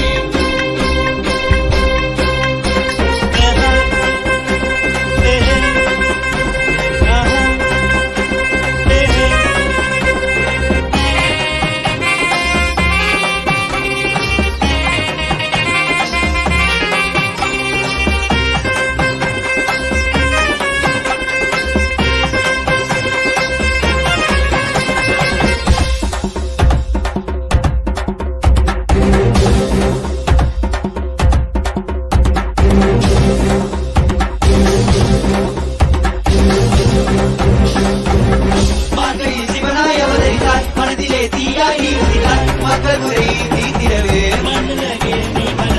ஜீவனை சிவனாயாகிறவே ஆகமதி துறையே தீர்த்திடாய் ஆனந்தமாய் வாழ வைக்க ஆண்டவனே ஏகி வந்தாய் கனியாகும் உங்கள் கருணையே மண்ணுயினாகும் உங்கள் வருகையிலே எங்கள் வேண்டுதற்காய் சிறசி தந்தாயே எங்கள் வேண்டுதற்காய் நீ பாதம் பணிந்தாயே உயிர் தந்து உயிருக்கு பொருள் தந்து விளக்கி நீ தந்து சிவனடி சேர்ந்திட சிந்தை சித்த ஓம் ஓம் ஓம் ஓம் ஓம்.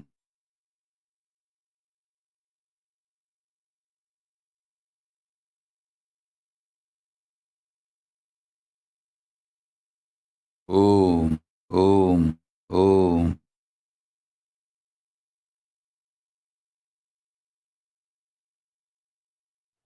I bless you all. Let Paramashiva manifest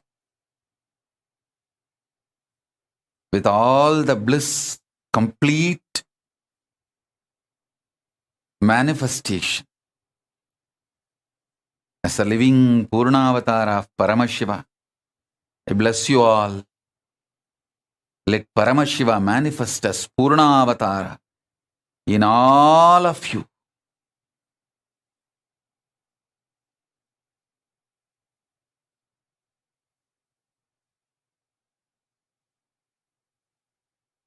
Om, Om, Om Shiva, Shiva, Shiva, Shiva, Shiva. Samrajya Shakti, Samadhi Praptirastu, Anandamayi Bhava, Sarvamangala Praptirastu.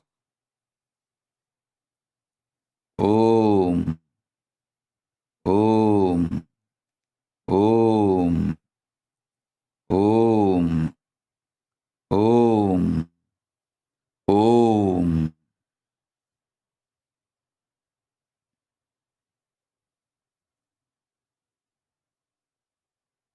I bless you all. Let all the auspiciousness happen.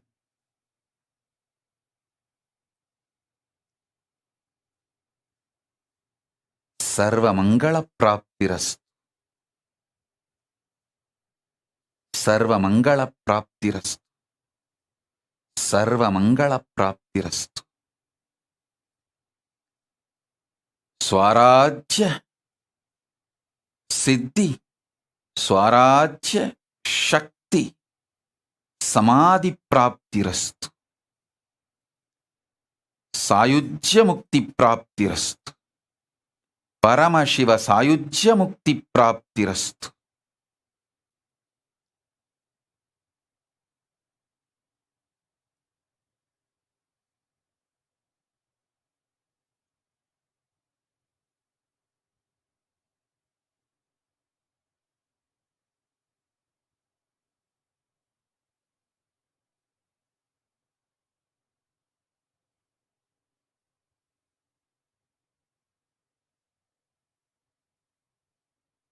Today I also have some releases.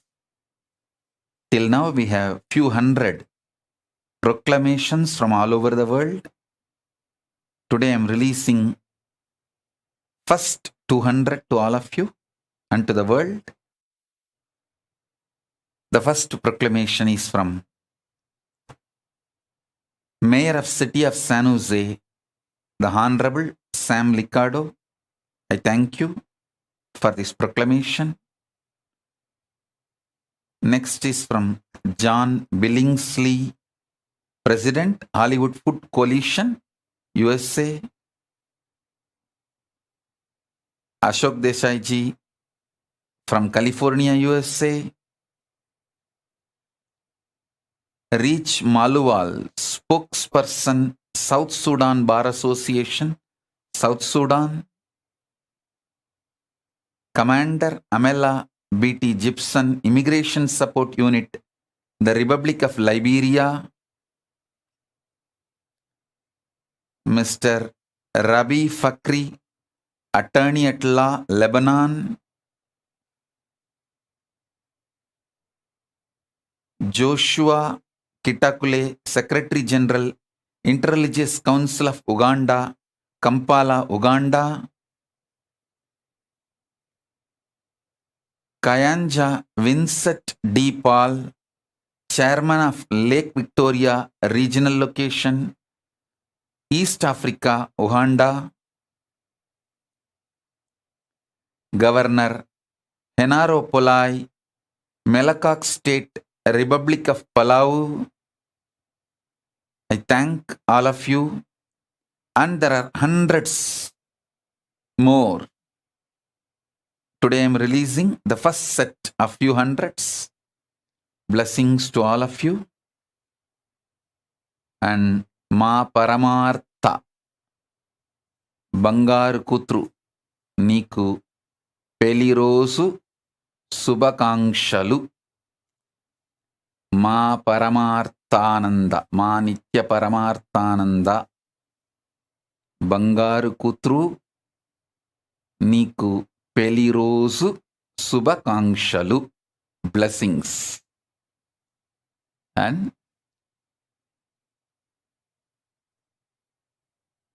blessings to every one of you.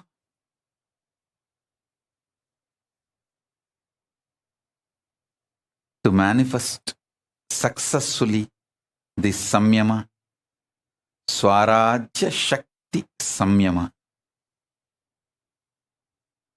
So with this, I bless you all. Let's all radiate with integrity, authenticity, responsibility, enriching, causing, living, collective integrity, and Paramadvaitam, Shuddhadvaita Saivam, the state, space, powers, being, superconsciousness, and Kailasa of Paramashiva, Paramashivoham, Om Nithyananda Paramashivoham, the eternal bliss, Nithyananda.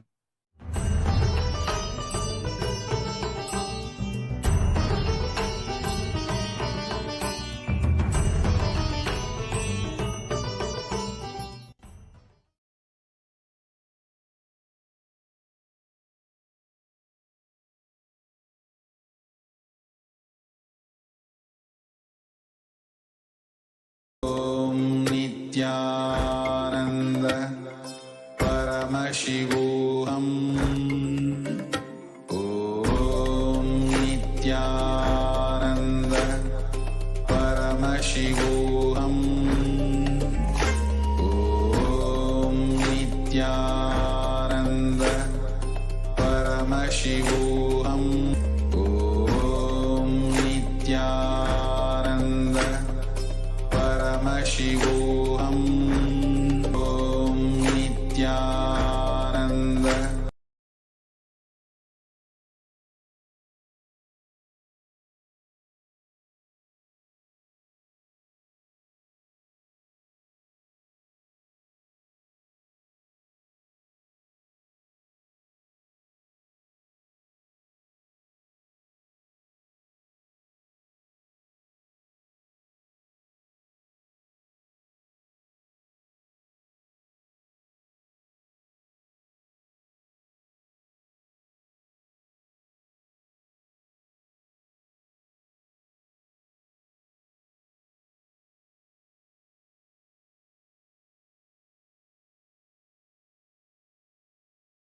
Guru Mahasannidhanam, His Divine Holiness, Bhagavan Nithyananda Paramashivam. Let's start with the Sadguru Vandanam.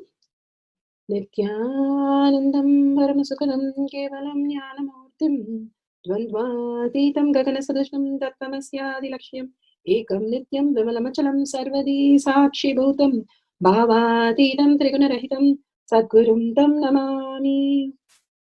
Let's go through the disclaimers. Security measures. No photography, video, audio recording.